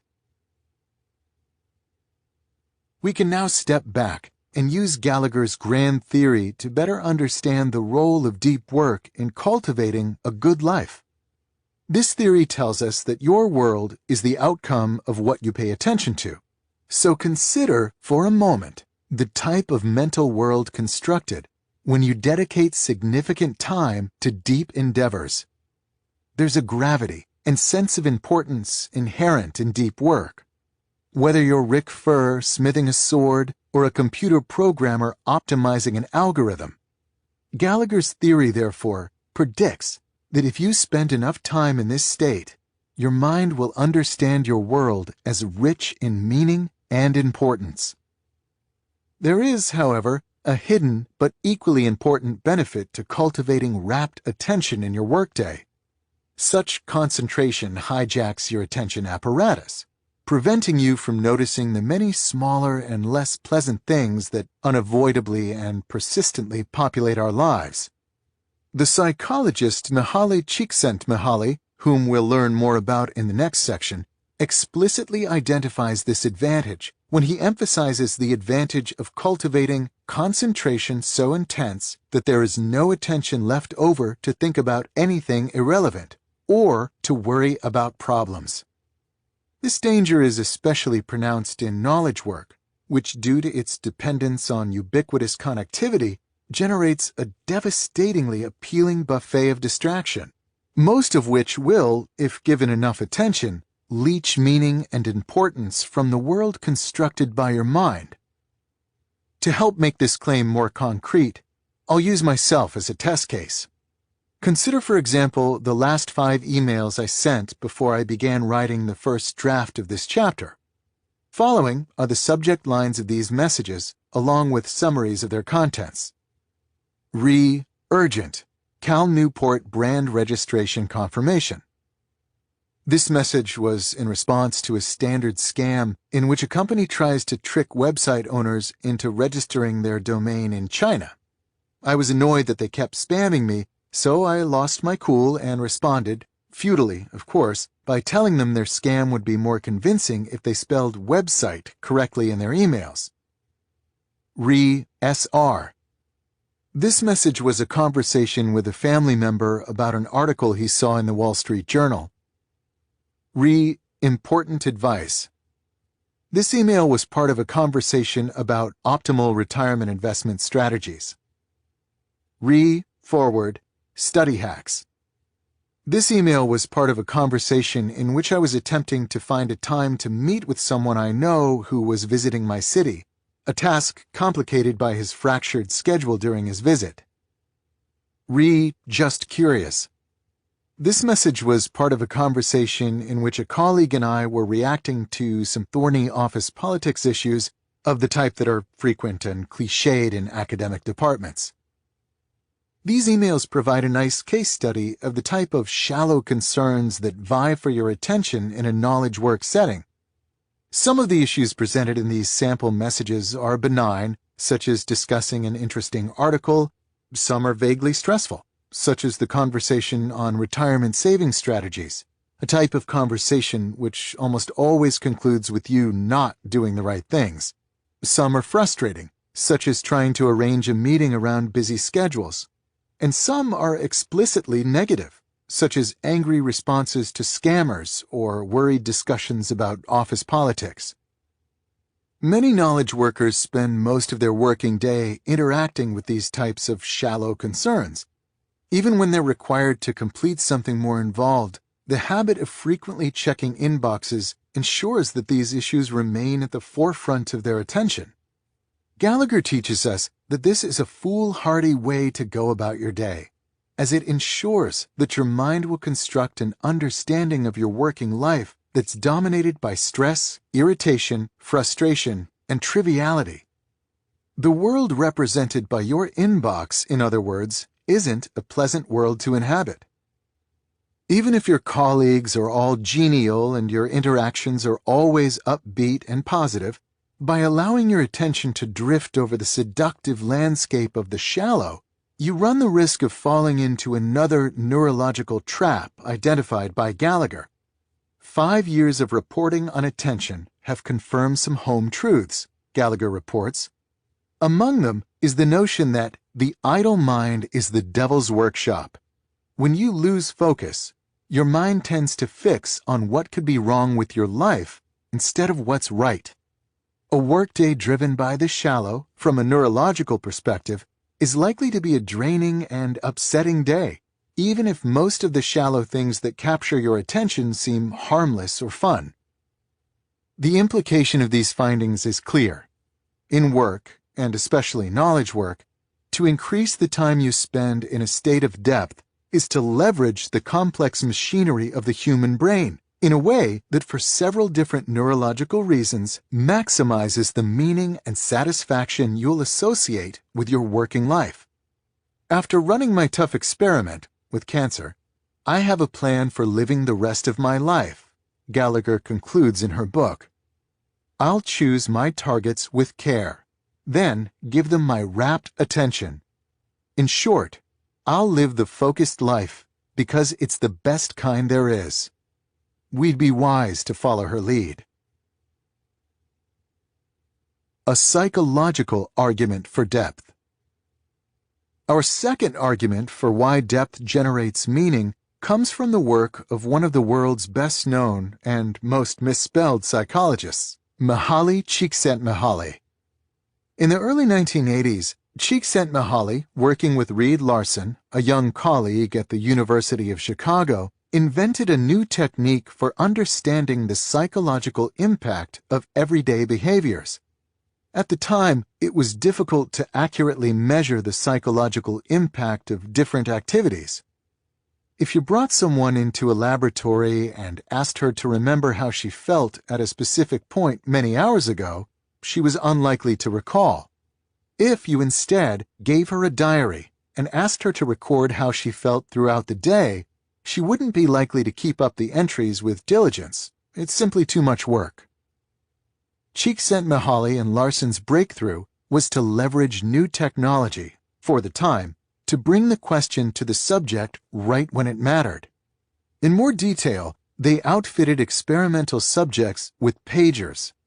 These pagers would beep at randomly selected intervals. In modern incarnations of this method, smartphone apps play the same role. When the beeper went off, the subjects would record what they were doing at the exact moment and how they felt. In some cases, they would be provided with a journal in which to record this information. while in others they would be given a phone number to call to answer questions posed by a field worker. Because the beeps were only occasional but hard to ignore, the subjects were likely to follow through with the experimental procedure. And because the subjects were recording responses about an activity at the very moment they were engaged in it, the responses were more accurate. Csikszentmihalyi and Larson called the approach the Experience Sampling Method, ESM, and it provided unprecedented insight into how we actually feel about the beats of our daily lives. Among many breakthroughs, Csikszentmihalyi's work with ESM helped validate a theory he had been developing over the preceding decade. The best moments usually occur when a person's body or mind is stretched to its limits in a voluntary effort to accomplish something difficult and worthwhile. Csikszentmihalyi calls this mental state flow, a term he popularized with a 1990 book of the same title. At the time, this finding pushed back against conventional wisdom. Most people assumed, and still do, that relaxation makes them happy.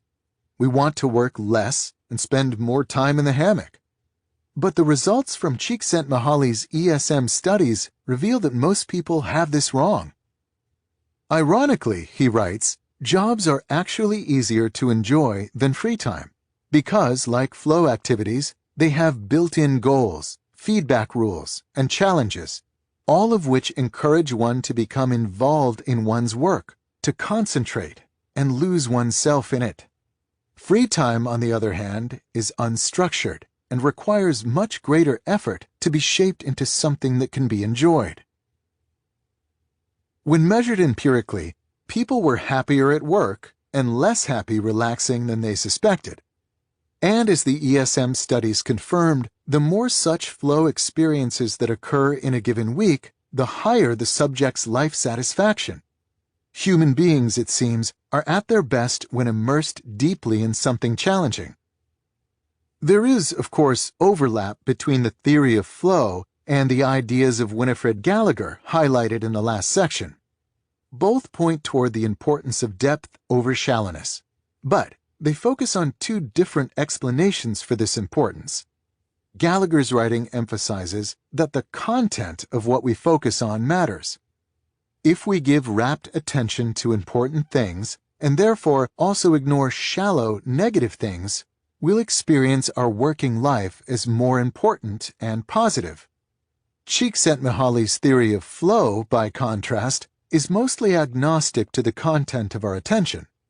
Though he would likely agree with the research cited by Gallagher, his theory notes that the feeling of going deep is, in itself, very rewarding. Our minds like this challenge, regardless of the subject. The connection between deep work and flow should be clear. Deep work is an activity well suited to generate a flow state. The phrases used by Csikszentmihalyi to describe what generates flow include notions of stretching your mind to its limits, concentrating, and losing yourself in an activity, all of which also describe deep work. And, as we just learned, flow generates happiness. Combining these two ideas, we get a powerful argument from psychology in favor of depth. Decades of research stemming from Csikszentmihalyi's original ESM experiments validate that the act of going deep orders the consciousness in a way that makes life worthwhile. Csikszentmihalyi even goes so far as to argue that modern companies should embrace this reality, suggesting that jobs should be redesigned so that they resemble as closely as possible flow activities. Noting, however, that such a redesign would be difficult and disruptive. See, for example, my arguments from the previous chapter. Csikszentmihalyi then explains that it's even more important that the individual learn how to seek out opportunities for flow. This, ultimately, is the lesson to come away with from our brief foray into the world of experimental psychology. To build your working life around the experience of flow produced by deep work is a proven path to deep satisfaction. A philosophical argument for depth. Our final argument for the connection between depth and meaning requires us to step back from the more concrete worlds of neuroscience and psychology, and instead adopt a philosophical perspective. I'll turn for help in this discussion to a pair of scholars who know this topic well: Herbert Dreyfus, who taught philosophy at Berkeley for more than 4 decades, and Sean Dorrance Kelly, who at the time of this writing is the chair of Harvard's philosophy department. In 2011, Dreyfus and Kelly published a book, All Things Shining, which explores how notions of sacredness and meaning have evolved throughout the history of human culture. They set out to reconstruct this history because they're worried about its endpoint in our current era. The world used to be, in its various forms, a world of sacred, shining things, Dreyfus and Kelly explain early in the book. The shining things now seem far away. What happened between then and now? The short answer, the authors argue, is Descartes. From Descartes' skepticism came the radical belief that the individual seeking certainty trumped a god or king bestowing truth. The resulting Enlightenment, of course, led to the concept of human rights and freed many from oppression. But, as Dreyfus and Kelly emphasize, for all its good in the political arena, in the domain of the metaphysical, this thinking stripped the world of the order and sacredness essential to creating meaning. In a post-Enlightenment world, we have tasked ourselves to identify what's meaningful and what's not, an exercise that can seem arbitrary and induce a creeping nihilism. The Enlightenment's metaphysical embrace of the autonomous individual leads not just to a boring life, Dreyfus and Kelly worry. It leads, almost inevitably, to a nearly unlivable one. This problem might at first seem far removed from our quest to understand the satisfaction of depth, but when we proceed to Dreyfus and Kelly's solution, we will discover rich new insights into the sources of meaning in professional pursuits. This connection should seem less surprising when it's revealed that Dreyfus and Kelly's response to modern nihilism builds on the very subject that opened this chapter, the craftsman. Craftsmanship, Dreyfus and Kelly argue in their book's conclusion, provides a key to reopening a sense of sacredness in a responsible manner. To illustrate this claim, they use an organizing example, an account of a master wheelwright, the now lost profession of shaping wooden wagon wheels. Because each piece of wood is distinct, it has its own personality, they write after a passage describing the details of the wheelwright's craft. The woodworker has an intimate relationship with the wood he works. Its subtle virtues call out to be cultivated and cared for. In this appreciation for the subtle virtues of his medium, they note, the craftsman has stumbled onto something crucial in a post-Enlightenment world, a source of meaning sited outside the individual. The wheelwright doesn't decide arbitrarily which virtues of the wood he works are valuable and which are not. This value is inherent in the wood and the task it's meant to perform. As Dreyfus and Kelly explain, such sacredness is common to craftsmanship.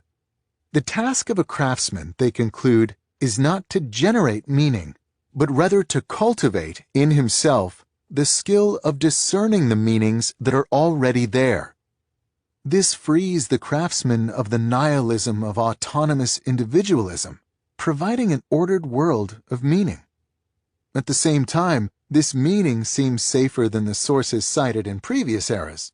The wheelwright, the authors imply, cannot easily use the inherent quality of a piece of pine to justify a despotic monarchy. Returning to the question of professional satisfaction, Dreyfus and Kelly's interpretation of craftsmanship as a path to meaning provides a nuanced understanding of why the work of those like Rick Furr resonates with so many of us.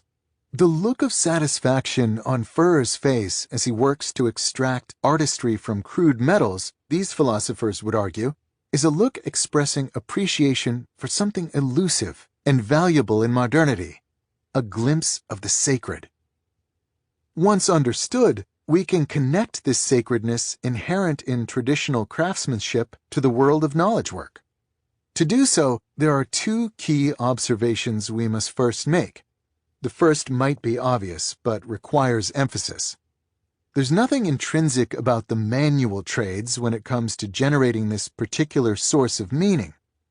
Any pursuit, be it physical or cognitive, that supports high levels of skill can also generate a sense of sacredness. To elaborate this point, let's jump from the old-fashioned examples of carving wood or smithing metal to the modern example of computer programming. Consider this quote from the coding prodigy Santiago Gonzalez describing his work to an interviewer. "Beautiful code is short and concise, so if you were to give that code to another programmer, they would say, 'Oh, that's well-written code.' It's much like as if you were writing a poem." Gonzalez discusses computer programming similarly to the way woodworkers discuss their craft in the passages quoted by Dreyfus and Kelly. The Pragmatic Programmer, a well-regarded book in the computer programming field, makes this connection between code and old-style craftsmanship more directly by quoting the medieval quarry workers' creed in its preface. "We who cut mere stones must always be envisioning cathedrals." The book then elaborates that computer programmers must see their work in the same way. Within the overall structure of a project, there is always room for individuality and craftsmanship. 100 years from now, our engineering may seem as archaic as the techniques used by medieval cathedral builders seem to today's civil engineers, while our craftsmanship will still be honored. You don't, in other words, need to be toiling in an open-air barn for your efforts to be considered the type of craftsmanship that can generate Dreyfus and Kelly's meaning. A similar potential for craftsmanship can be found in most skilled jobs in the information economy.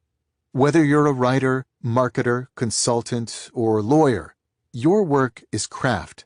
And if you hone your ability and apply it with respect and care, then, like the skilled wheelwright, you can generate meaning in the daily efforts of your professional life.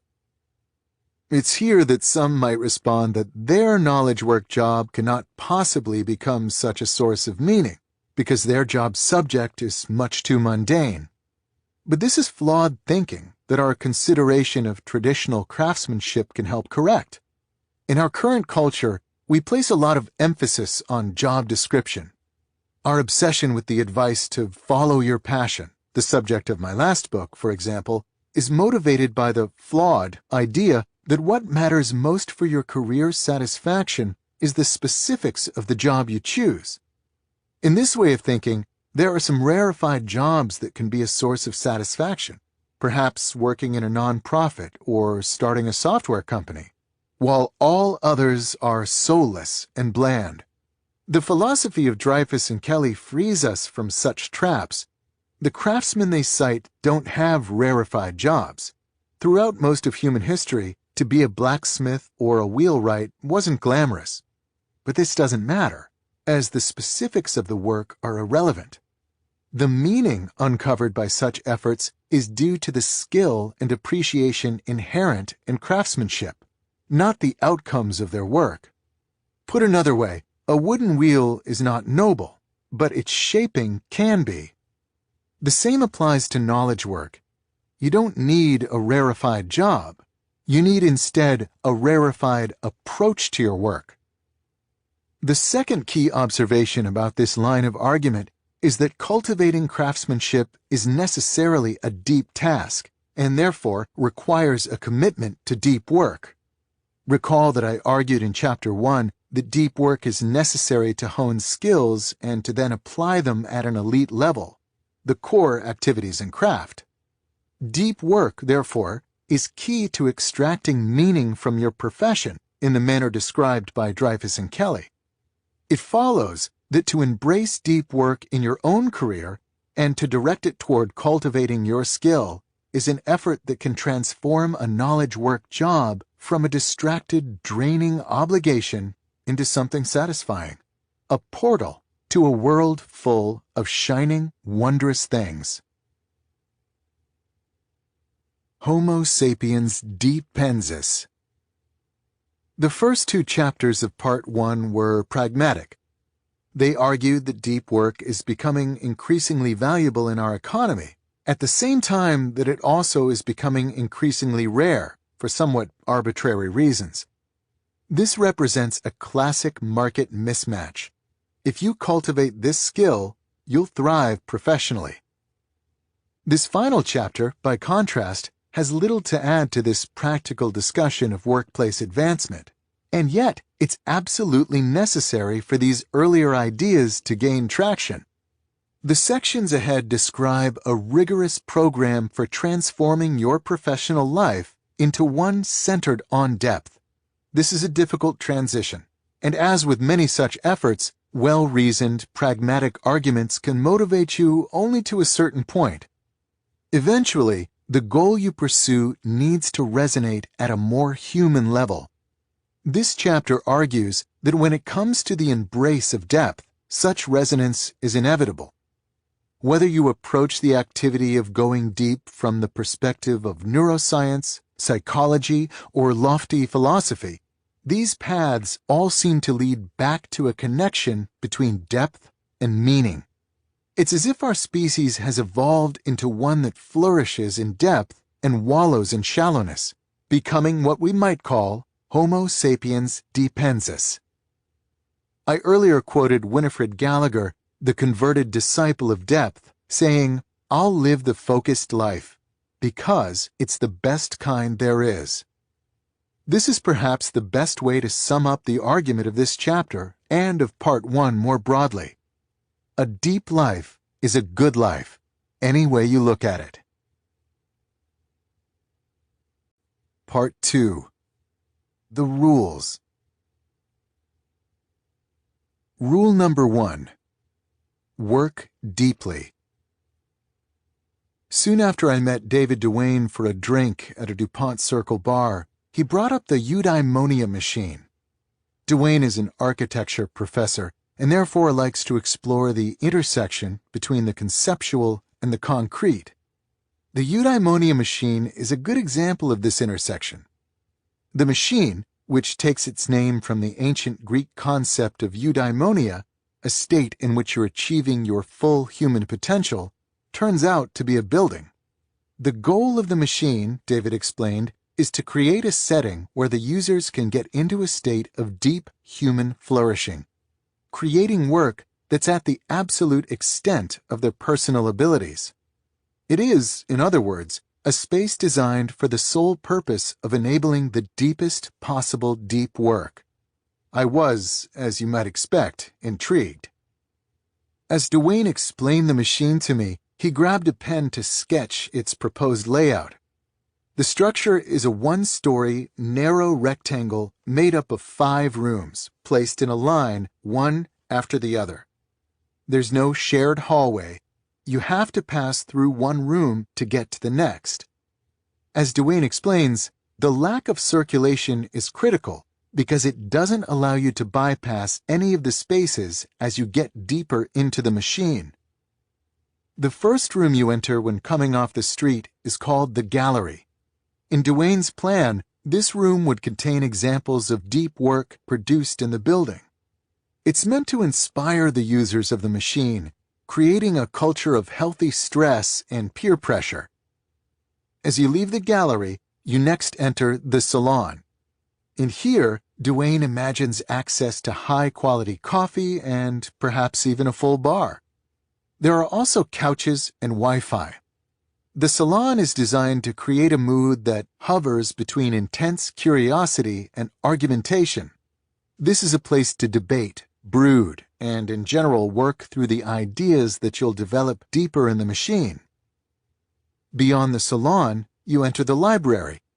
This room stores a permanent record of all work produced in the machine, as well as the books and other resources used in this previous work. There will be copiers and scanners for gathering and collecting the information you need for your project. Duane describes the library as the hard drive of the machine. The next room is the office space. It contains a standard conference room with a whiteboard and some cubicles with desks. The office, Duane explains, is for low-intensity activity. To use our terminology, this is the space to complete the shallow efforts required by your project. Duane imagines an administrator with a desk in the office who could help its users improve their work habits to optimize their efficiency. This brings us to the final room of the machine, a collection of what Duane calls deep work chambers. He adopted the term deep work from my articles on the topic. Each chamber is conceived to be 6 by 10 feet and protected by thick, soundproof walls.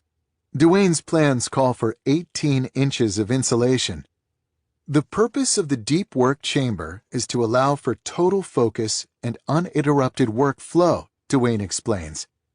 He imagines a process in which you spend 90 minutes inside, take a 90-minute break, and repeat 2 or 3 times, at which point your brain will have achieved its limit of concentration for the day.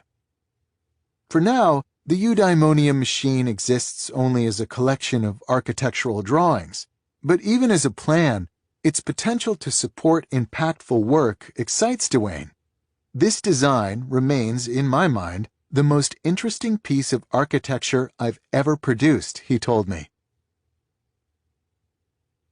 In an ideal world, one in which the true value of deep work is accepted and celebrated, we'd all have access to something like the eudaimonia machine. Perhaps not David Duane's exact design, but more generally speaking, a work environment and culture designed to help us extract as much value as possible from our brains. Unfortunately, this vision is far from our current reality. We instead find ourselves in distracting open offices where inboxes cannot be neglected and meetings are incessant, a setting where colleagues would rather you respond quickly to their latest email than produce the best possible results. As a listener of this book, in other words, you're a disciple of depth in a shallow world. This rule, the first of 4 such rules in Part 2 of this book, is designed to reduce this conflict. You might not have access to your own eudaimonia machine, but the strategies that follow will help you simulate its effects in your otherwise distracted professional life. They'll show you how to transform deep work from an aspiration into a regular and significant part of your daily schedule. Rules number 2 through number 4 will then help you get the most out of this deep work habit by presenting, among other things, strategies for training your concentration ability and fighting back encroaching distractions. Before proceeding to these strategies, however, I want to first address a question that might be nagging you. Why do we need such involved interventions? Put another way, once you accept that deep work is valuable, isn't it enough to just start doing more of it? Do we really need something as complicated as the eudaimonia machine or its equivalent for something as simple as remembering to concentrate more often? Unfortunately, when it comes to replacing distraction with focus, matters are not so simple. To understand why this is true, let's take a closer look at one of the main obstacles to going deep: the urge to turn your attention towards something more superficial. Most people recognize that this urge can complicate efforts to concentrate on hard things, but most underestimate its regularity and strength. Consider a 2012 study led by psychologists Wilhelm Hoffman and Roy Baumeister that outfitted 205 adults with beepers that activated at randomly selected times. This is the experience sampling method discussed in Part 1. When the beeper sounded, the subject was asked to pause for a moment to reflect on desires that he or she was currently feeling or had felt in the last 30 minutes, and then answer a set of questions about these desires. After a week, the researchers had gathered more than 7,500 samples. Here's the short version of what they found. People fight desires all day long. As Baumeister summarized in his subsequent book, Willpower, co-authored with the science writer John Tierney, desire turned out to be the norm, not the exception. The 5 most common desires these subjects fought include, not surprisingly, eating, sleeping, and sex. But the top 5 list also included desires for taking a break from hard work, checking email and social networking sites, surfing the web, listening to music, or watching television. The lure of the internet and television proved especially strong. The subjects succeeded in resisting these particularly addictive distractions only around half the time. These results are bad news for this rule's goal of helping you cultivate a deep work habit. They tell us that you can expect to be bombarded with the desire to do anything but work deeply throughout the day. And if you're like the German subjects from the Hoffman and Baumeister study, these competing desires will often win out. You might respond at this point that you will succeed where these subjects failed, because you understand the importance of depth and will therefore be more rigorous in your will to remain concentrated. This is a noble sentiment, but the decades of research that preceded this study underscore its futility. A now voluminous line of inquiry, initiated in a series of pioneering papers also written by Roy Baumeister, has established the following important and, at the time, unexpected truth about willpower. You have a finite amount of willpower that becomes depleted as you use it. Your will, in other words, is not a manifestation of your character that you can deploy without limit. It's instead like a muscle that tires. This is why the subjects in the Hoffman and Baumeister study had such a hard time fighting desires. Over time, these distractions drained their finite pool of willpower until they could no longer resist. The same will happen to you, regardless of your intentions, unless, that is, you're smart about your habits. This brings me to the motivating idea behind the strategies that follow. The key to developing a deep work habit is to move beyond good intentions and add routines and rituals to your working life designed to minimize the amount of your limited willpower necessary to transition into and maintain a state of unbroken concentration. If you suddenly decide, for example, in the middle of a distracted afternoon spent web browsing, to switch your attention to a cognitively demanding task, you'll draw heavily from your finite willpower to wrest your attention away from the online shininess. Such attempts will therefore frequently fail. On the other hand, if you deployed smart routines and rituals, perhaps a set time and quiet location used for your deep tasks each afternoon, you'd require much less willpower to start and keep going. In the long run, you'd therefore succeed with these deep efforts far more often. With this in mind, the 6 strategies that follow can be understood as an arsenal of routines and rituals designed with the science of limited willpower in mind to maximize the amount of deep work you consistently accomplish in your schedule. Among other things, they'll ask you to commit to a particular pattern for scheduling this work and develop rituals to sharpen your concentration before starting each session. Some of these strategies will deploy simple heuristics to hijack your brain's motivation center, while others are designed to recharge your willpower reserves at the fastest possible rate. You could just try to make deep work a priority, but supporting this decision with the strategies that follow, or strategies of your own devising that are motivated by the same principles, will significantly increase the probability that you succeed in making deep work a crucial part of your professional life. Decide on your depth philosophy. The famed computer scientist Donald Knuth cares about deep work. As he explains on his website, "What I do takes long hours of studying and uninterruptible concentration." A doctoral candidate named Brian Chappell, who is a father with a full-time job, also values deep work, as it's the only way he can make progress on his dissertation given his limited time. Chappell told me that his first encounter with the idea of deep work was an emotional moment. I mention these examples because although Knuth and Chappell agree on the importance of depth, they disagree on their philosophies for integrating this depth into their work lives.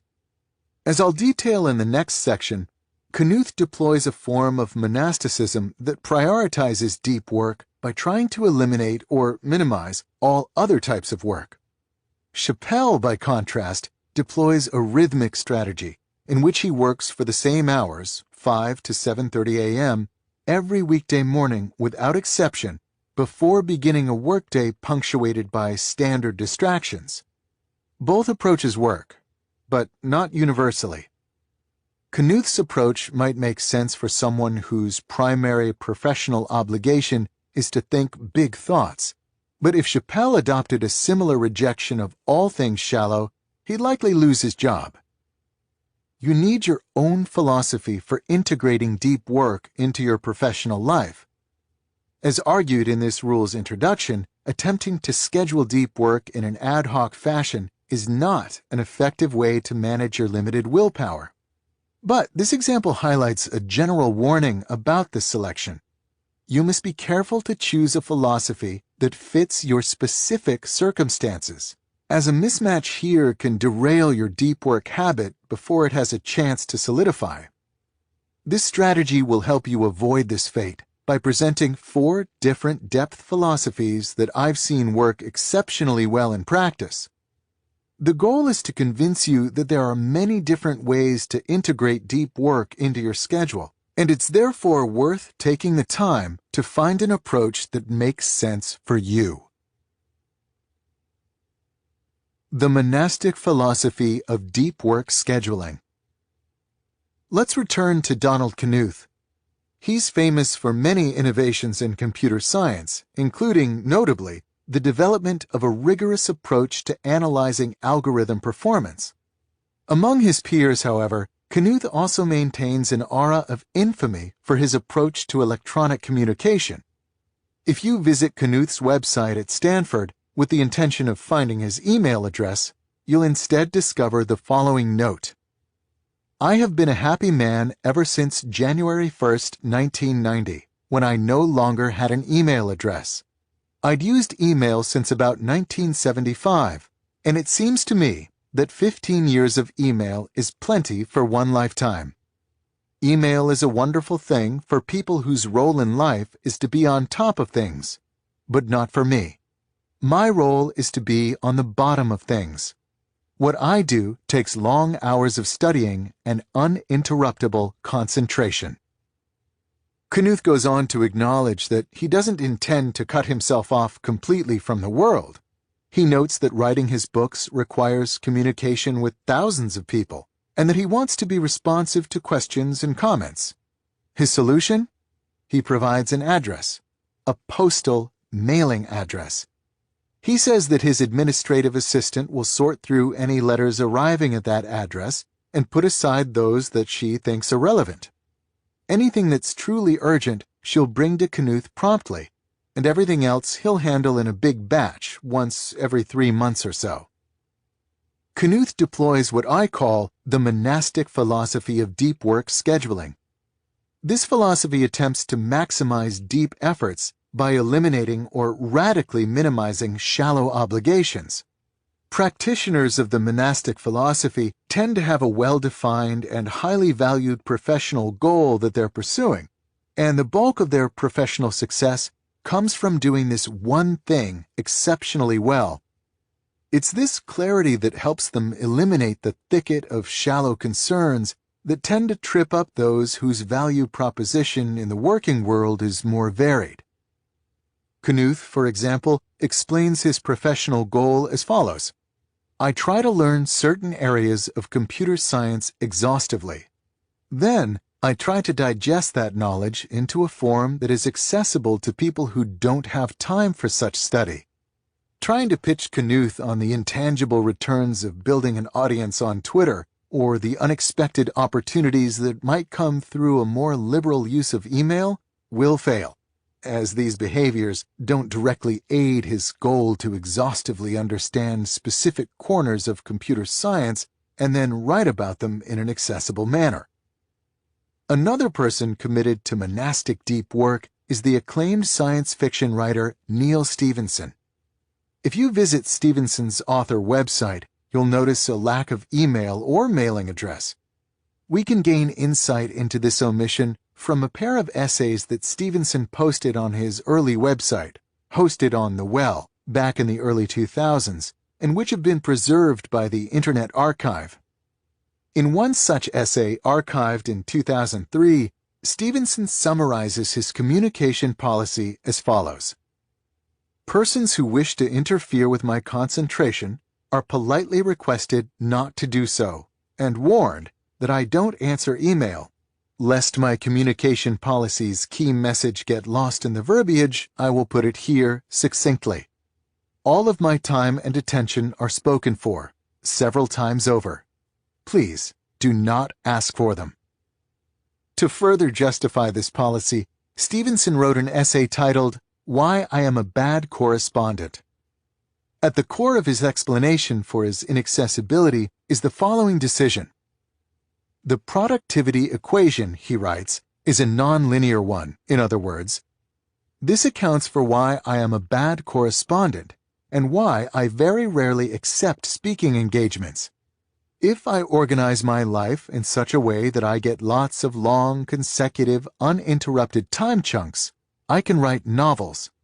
But as those chunks get separated and fragmented, my productivity as a novelist drops spectacularly. Stevenson sees two mutually exclusive options. He can write good novels at a regular rate, or he can answer a lot of individual emails and attend conferences, and, as a result, produce lower quality novels at a slower rate.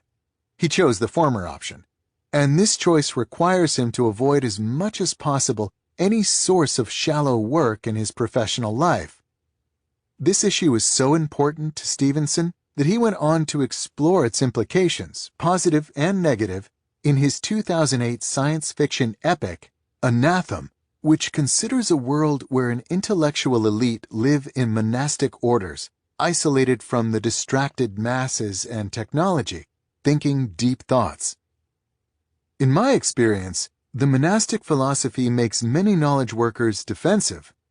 The clarity with which its adherents identify their value to the world, I suspect, touches a raw nerve for those whose contribution to the information economy is more complex. Notice, of course, that more complex does not mean lesser. A high-level manager, for example, might play a vital role in the functioning of a billion-dollar company, even if she cannot point to something discrete, like a completed novel, and say, "This is what I produced this year." Therefore, the pool of individuals to whom the monastic philosophy applies is limited, and that's okay. If you're outside this pool, its radical simplicity shouldn't evince too much envy. On the other hand, if you're inside this pool, someone whose contribution to the world is discrete, clear, and individualized, then you should give this philosophy serious consideration, as it might be the deciding factor between an average career and one that will be remembered. The Bimodal Philosophy of Deep Work Scheduling. This book opened with a story about the revolutionary psychologist and thinker Carl Jung. In the 1920s, at the same time that Jung was attempting to break away from the strictures of his mentor Sigmund Freud, he began regular retreats to a rustic stone house he built in the woods outside the small town of Bollingen. When there, Jung would lock himself every morning into a minimally appointed room to write without interruption. He would then meditate and walk in the woods to clarify his thinking in preparation for the next day's writing. These efforts, I argued, were aimed at increasing the intensity of Jung's deep work to a level that would allow him to succeed in intellectual combat with Freud and his many supporters. In recalling this story, I want to emphasize something important. Jung did not deploy a monastic approach to deep work. Donald Knuth and Neal Stephenson, our examples from earlier, attempted to completely eliminate distraction and shallowness from their professional lives. Jung, by contrast, sought this elimination only during the periods he spent at his retreat. The rest of Jung's time was spent in Zurich, where his life was anything but monastic. He ran a busy clinical practice that often had him seeing patients until late at night. He was an active participant in the Zurich coffeehouse culture, and he gave and attended many lectures in the city's respected universities. Einstein received his doctorate from one university in Zurich and later taught at another. He also, interestingly enough, knew Jung, and the two shared several dinners to discuss the key ideas of Einstein's special relativity. Jung's life in Zurich, in other words, is similar in many ways to the modern archetype of the hyper-connected digital age knowledge worker. Replace Zurich with San Francisco, and Letter with Tweet, and we could be discussing some hotshot tech CEO. Jung's approach is what I call the bimodal philosophy of deep work. This philosophy asks that you divide your time, dedicating some clearly defined stretches to deep pursuits and leaving the rest open to everything else. During the deep time, the bimodal worker will act monastically, seeking intense and uninterrupted concentration. During the shallow time, such focus is not prioritized. This division of time between deep and open can happen on multiple scales. For example, on the scale of a week, you might dedicate a 4-day weekend to depth and the rest to open time.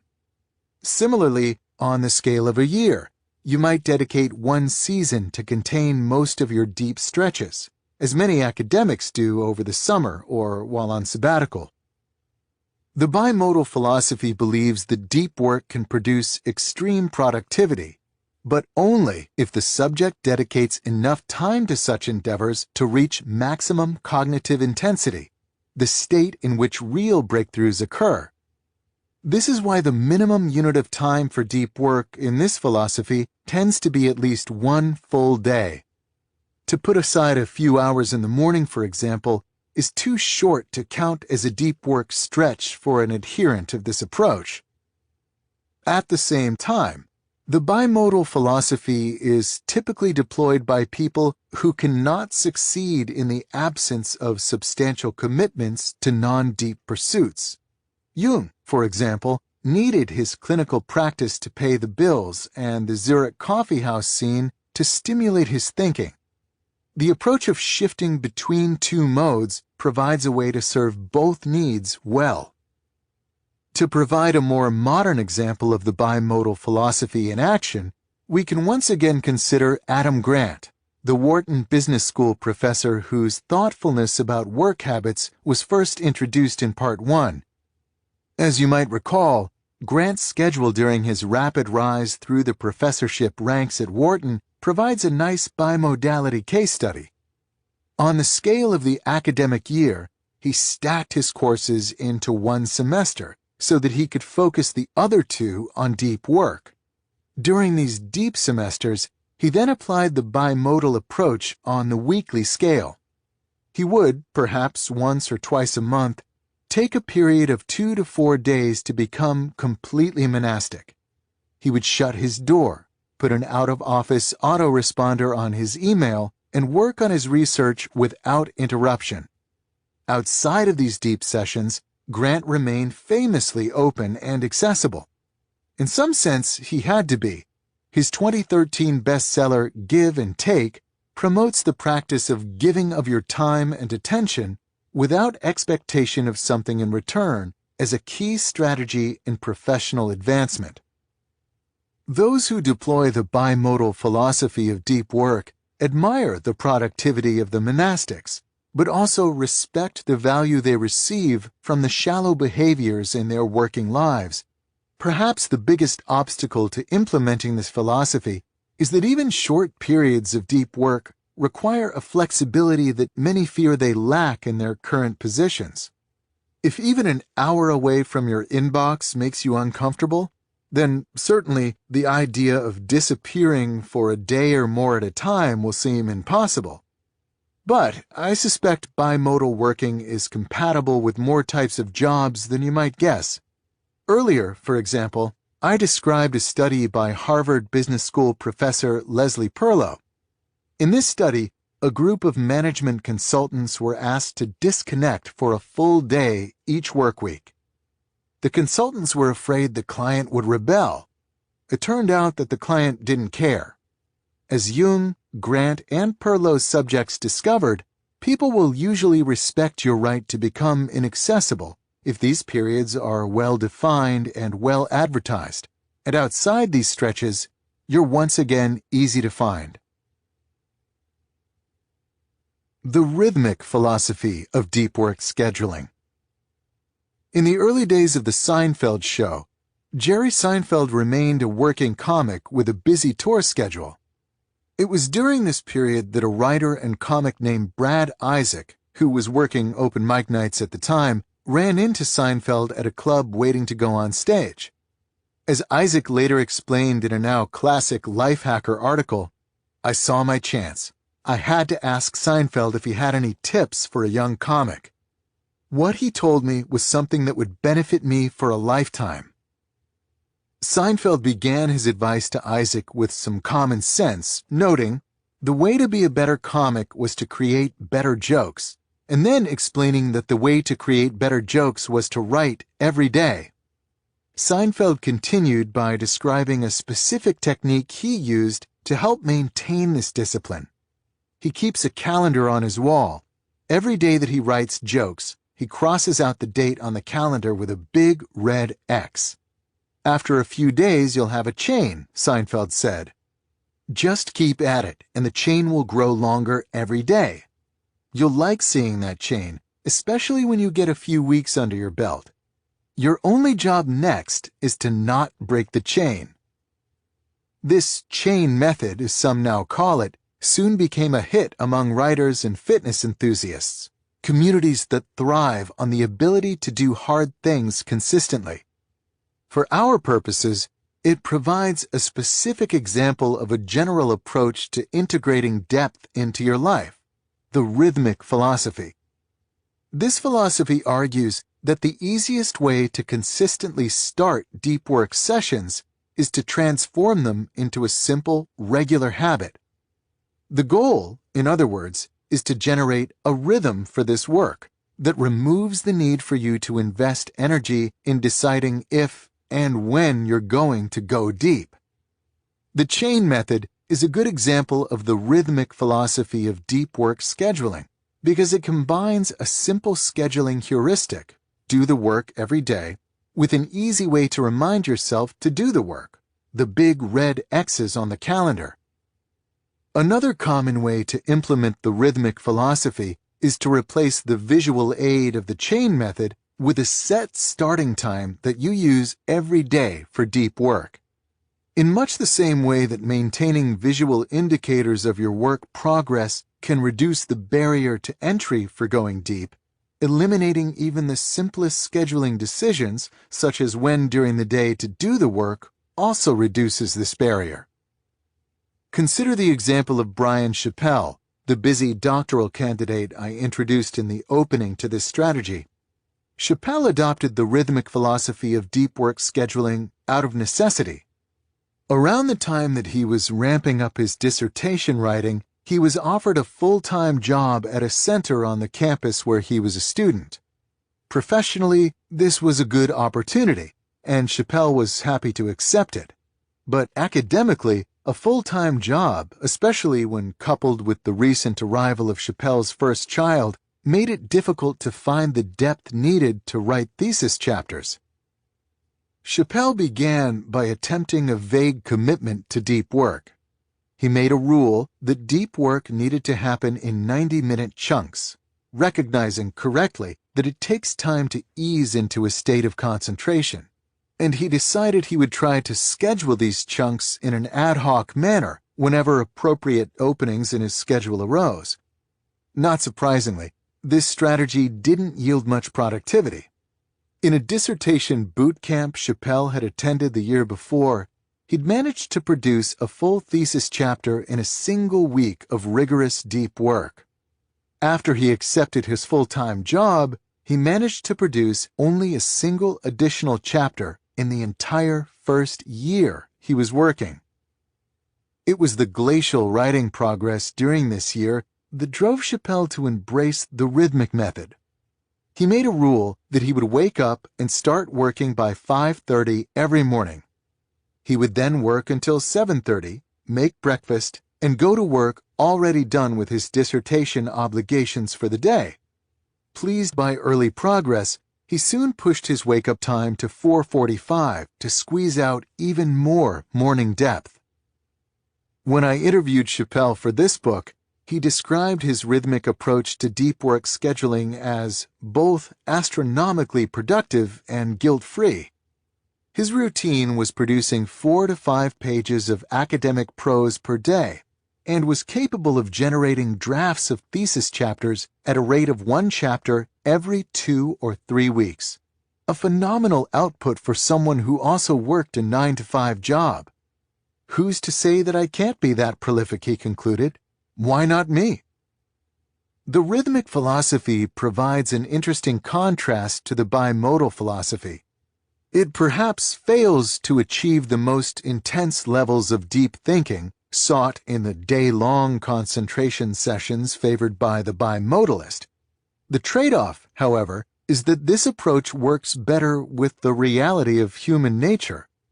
By supporting deep work with rock-solid routines that make sure a little bit gets done on a regular basis, the rhythmic scheduler will often log a larger total number of deep hours per year. The decision between rhythmic and bimodal can come down to your self-control in such scheduling matters. If you're Carl Jung and are engaged in an intellectual dogfight with Sigmund Freud's supporters, you'll likely have no trouble recognizing the importance of finding time to focus on your ideas. On the other hand, if you're writing a dissertation with no one pressuring you to get it done, the habitual nature of the rhythmic philosophy might be necessary to maintain progress. For many, however, it's not just self-control issues that bias them toward the rhythmic philosophy, but also the reality that some jobs don't allow you to disappear for days at a time when the need to go deep arises.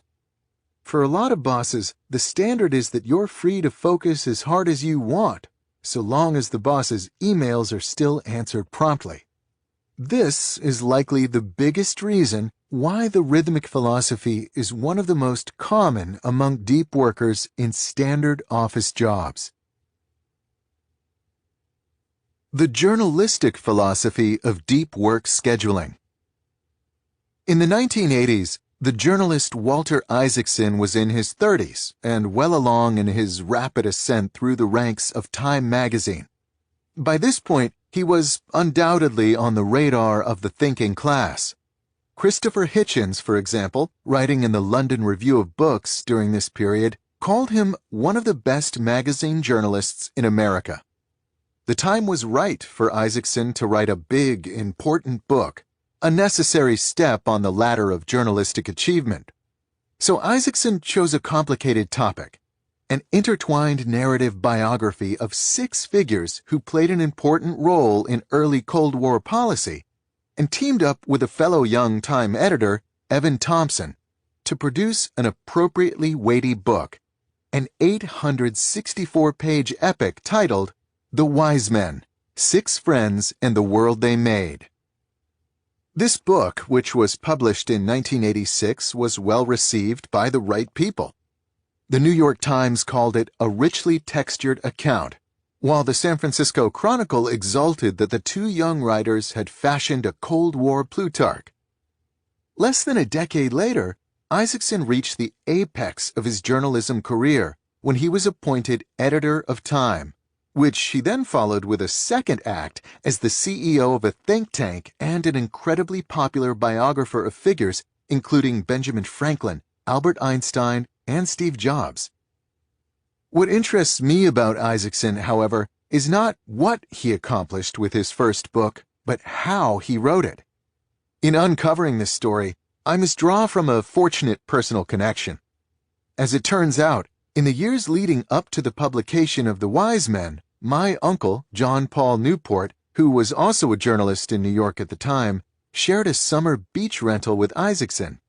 To this day, my uncle remembers Isaacson's impressive work habits. "It was always amazing," he said. "He could retreat up to the bedroom for a while when the rest of us were chilling on the patio or whatever to work on his book. He'd go up for 20 minutes or an hour. We'd hear the typewriter pounding. Then he'd come down as relaxed as the rest of us. The work never seemed to faze him. He just happily went up to work when he had the spare time." Isaacson was methodic. Anytime he could find some free time, he would switch into a deep work mode and hammer away at his book. This is how, it turns out, one can write a 900-page book on the side while spending the bulk of one's day becoming one of the country's best magazine writers.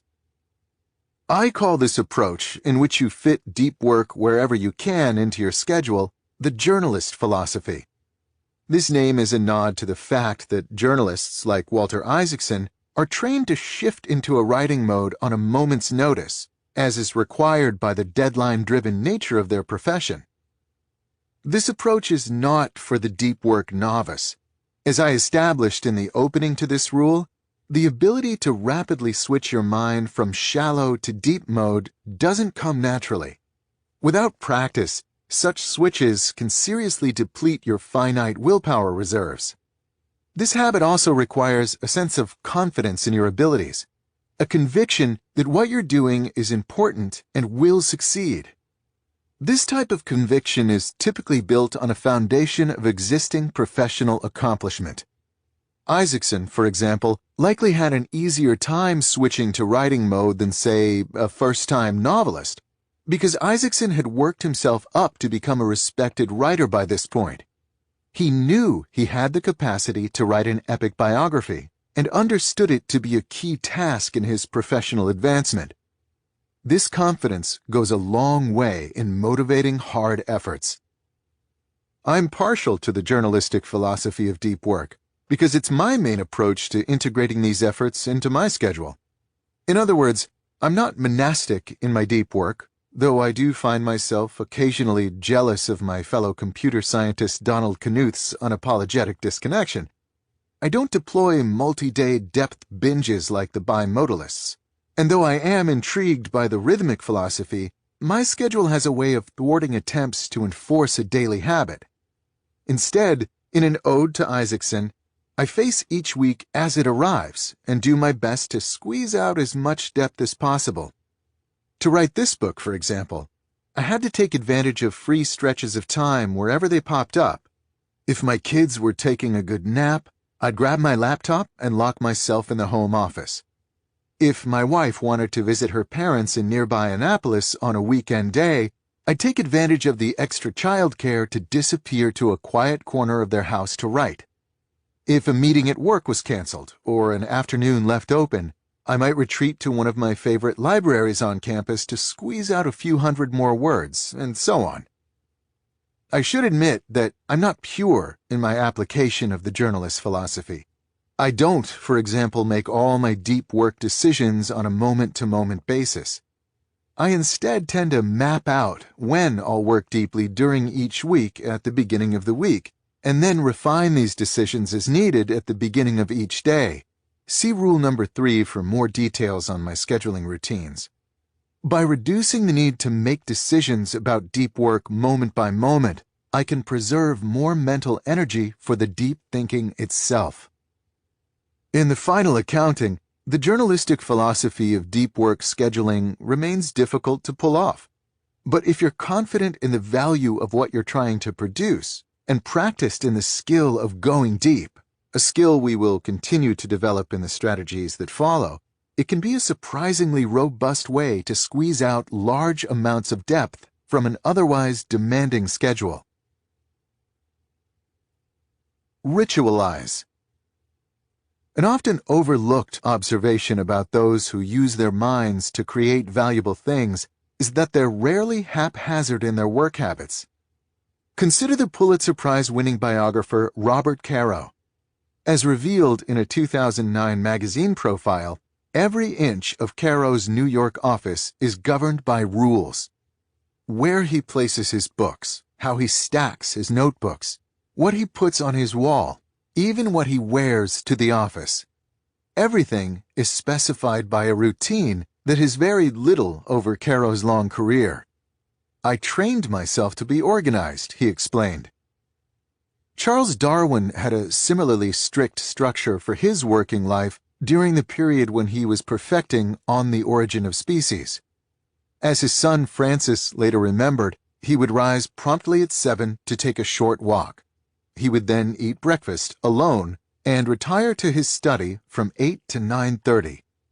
The next hour was dedicated to reading his letters from the day before, after which he would return to his study from 10:30 until noon.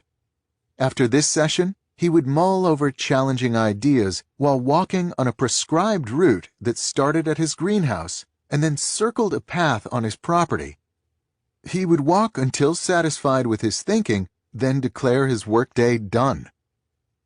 The journalist Mason Curry, who spent half a decade cataloging the habits of famous thinkers and writers, and from whom I learned the previous two examples, summarized this tendency toward systemization as follows.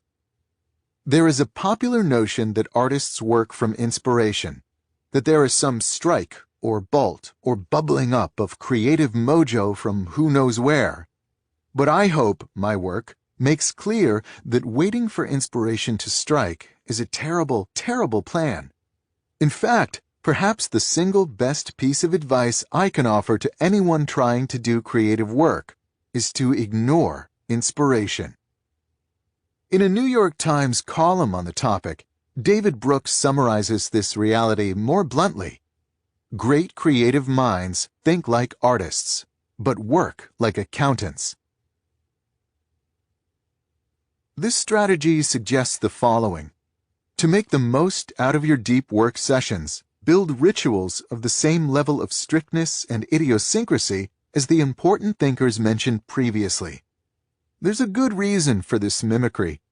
Great minds like Caro and Darwin didn't deploy rituals to be weird. They did so because success in their work depended on their ability to go deep again and again. There's no way to win a Pulitzer Prize or conceive a grand theory without pushing your brain to its limit. Their rituals minimize the friction in this transition to depth, allowing them to go deep more easily and stay in the state longer. If they had instead waited for inspiration to strike before settling into serious work, their accomplishments would likely have been greatly reduced.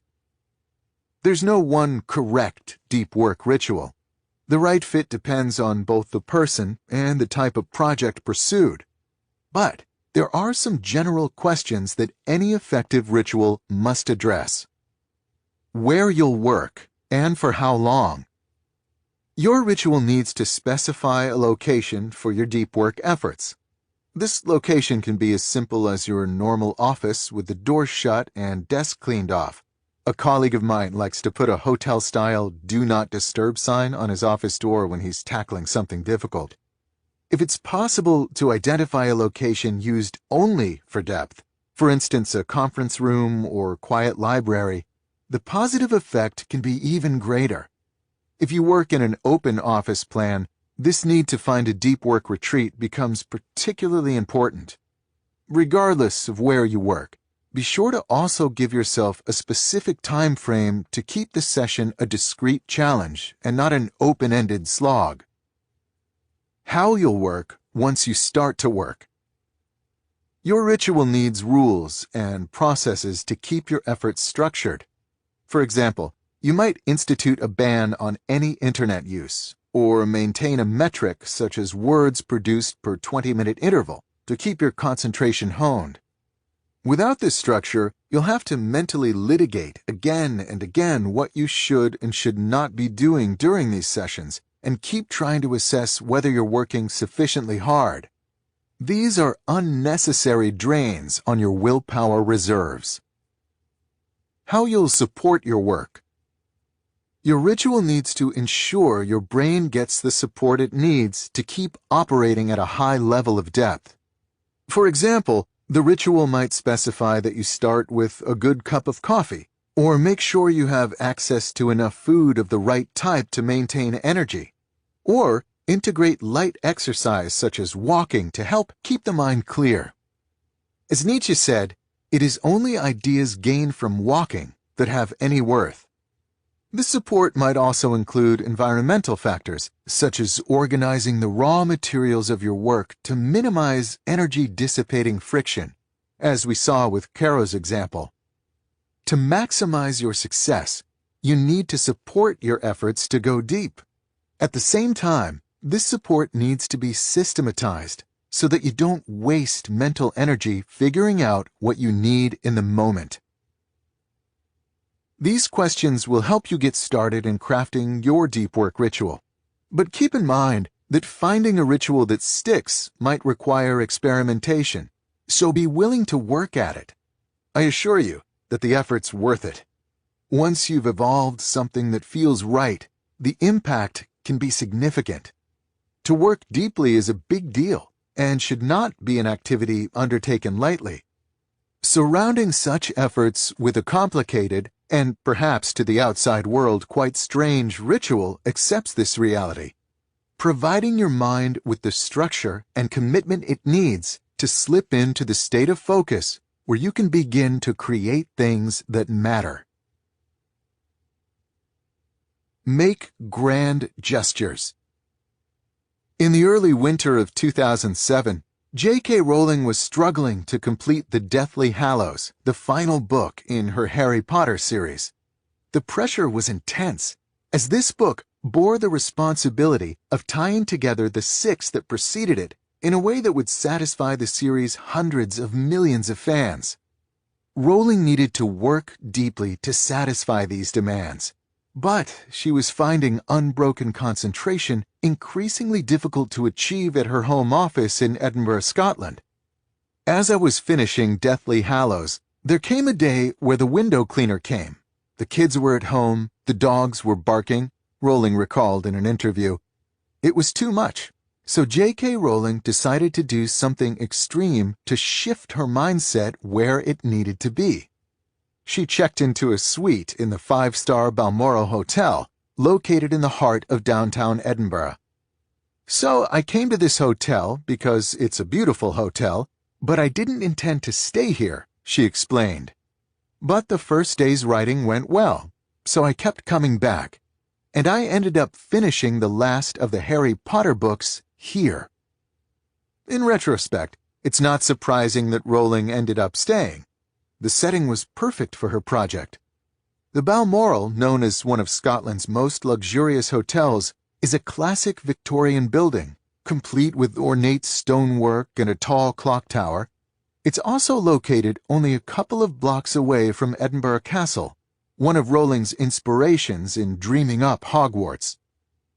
Rowling's decision to check into a luxurious hotel suite near Edinburgh Castle is an example of a curious but effective strategy in the world of deep work. The grand gesture. The concept is simple. By leveraging a radical change to your normal environment, coupled perhaps with a significant investment of effort or money, all dedicated towards supporting a deep work task, you increase the perceived importance of the task. This boost in importance reduces your mind's instinct to procrastinate and delivers an injection of motivation and energy. Writing a chapter of a Harry Potter novel, for example, is hard work and will require a lot of mental energy, regardless of where you do it. But when paying more than $1,000 a day to write the chapter in a suite of an old hotel down the street from a Hogwarts-style castle, mustering the energy to begin and sustain this work is easier than if you were instead in a distracting home office. When you study the habits of other well-known deep workers, the grand gesture strategy comes up often.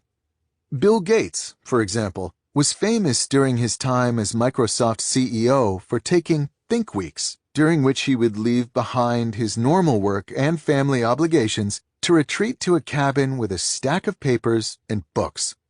His goal was to think deeply, without distraction, about the big issues relevant to his company. It was during one of these weeks, for example, that he famously came to the conclusion that the internet was going to be a major force in the industry. There was nothing physically stopping Gates from thinking deeply in his office in Microsoft's Seattle headquarters, but the novelty of his week-long retreat helped him achieve the desired levels of concentration. The MIT physicist and award-winning novelist Alan Lightman also leverages grand gestures. In his case, he retreats each summer to a tiny island in Maine to think deeply and recharge. At least as of 2000, when he described this gesture in an interview, the island not only lacked internet, but didn't even have phone service. As he then justified, "It's really about 2.5 months that I'll feel like I can recover some silence in my life, which is so hard to find." Not everyone has the freedom to spend 2 months in Maine, but many writers, including Dan Pink and Michael Pollan, simulate the experience year-round by building, often at significant expense and effort, writing cabins on their properties. Pollan, for his part, even wrote a book about his experience building his cabin in the woods behind his former Connecticut home. These outbuildings aren't strictly necessary for these writers, who need only a laptop and a flat surface to put it on to ply their trade. But it's not the amenities of the cabins that generate their value. It's instead the grand gesture represented in the design and building of the cabin for the sole purpose of enabling better writing. Not every grand gesture need be so permanent. After the pathologically competitive Bell Labs physicist William Shockley was scooped in the invention of the transistor, as I detail in the next strategy, 2 members of his team made the breakthrough at a time when Shockley was away working on another project. He locked himself in a hotel room in Chicago, where he had traveled ostensibly to attend a conference. He didn't emerge from the room until he had ironed out the details for a better design that had been rattling around in his mind. When he finally did leave the room, he airmailed his notes back to Murray Hill, New Jersey, so that a colleague could paste them into his lab notebook and sign them to time-stamp the innovation. The junction form of the transistor that Shockley worked out in this burst of depth ended up earning him a share of the Nobel Prize subsequently awarded for the invention. An even more extreme example of a one-time grand gesture yielding results is a story involving Peter Shankman, an entrepreneur and social media pioneer. As a popular speaker, Shankman spends much of his time flying. He eventually realized that 30,000 feet was an ideal environment for him to focus. As he explained in a blog post, "Locked in a seat with nothing in front of me, nothing to distract me, nothing to set off my, ooh, shiny DNA, I have nothing to do but be at one with my thoughts." It was sometime after this realization that Shankman signed a book contract that gave him only 2 weeks to finish the entire manuscript. Meeting this deadline would require incredible concentration. To achieve this state, Shankman did something unconventional. He booked a round-trip business-class ticket to Tokyo. He wrote during the whole flight to Japan, drank an espresso in the business-class lounge once he arrived in Japan, then turned around and flew back, once again writing the whole way, arriving back in the States only 30 hours after he first left with a completed manuscript now in hand. The trip cost $4,000 and was worth every penny, he explained. In all of these examples, it's not just the change of environment or seeking of quiet that enables more depth. The dominant force is the psychology of committing so seriously to the task at hand. To put yourself in an exotic location to focus on a writing project, or to take a week off from work just to think, or to lock yourself in a hotel room until you complete an important invention, these gestures push your deep goal to a level of mental priority that helps unlock the needed mental resources. Sometimes, to go deep, you must first go big. Don't work alone. The relationship between deep work and collaboration is tricky. It's worth taking the time to untangle, however, because properly leveraging collaboration can increase the quality of deep work in your professional life. It's helpful to start our discussion of this topic by taking a step back to consider what at first seems to be an unresolvable conflict. In part 1 of this book, I criticized Facebook for the design of its new headquarters. In particular, I noted that the company's goal to create the world's largest open office space, a giant room that will reportedly hold 2,800 workers, represents an absurd attack on concentration. Both intuition and a growing body of research underscore the reality that sharing a workspace with a large number of coworkers is incredibly distracting, creating an environment that thwarts attempts to think seriously. In a 2013 article summarizing recent research on this topic, Businessweek went so far as to call for an end to the tyranny of the open plan office. And yet, these open office designs are not embraced haphazardly. As Maria Konnikova reports in The New Yorker, when this concept first emerged, its goal was to facilitate communication and idea flow. This claim resonated with American businesses looking to embrace an aura of startup unconventionality. Josh Tiringel, the editor of Bloomberg Businessweek, for example, explained the lack of offices in Bloomberg's headquarters as follows. Open plan is pretty spectacular. It ensures that everyone is attuned to the broad mission, and it encourages curiosity between people who work in different disciplines. Jack Dorsey justified the open layout of the Square headquarters by explaining, "We encourage people to stay out in the open because we believe in serendipity and people walking by each other teaching new things." For the sake of discussion, let's call this principle that when you allow people to bump into each other, smart collaborations and new ideas emerge, the theory of serendipitous creativity. When Mark Zuckerberg decided to build the world's largest office, we can reasonably conjecture this theory helped drive his decision, just as it has driven many of the moves toward open workspaces elsewhere in Silicon Valley and beyond. Other less exalted factors like saving money and increasing supervision also play a role, but they're not as sexy and are therefore less emphasized. This decision between promoting concentration and promoting serendipity seems to indicate that deep work, an individual endeavor, is incompatible with generating creative insights, a collaborative endeavor. This conclusion, however, is flawed.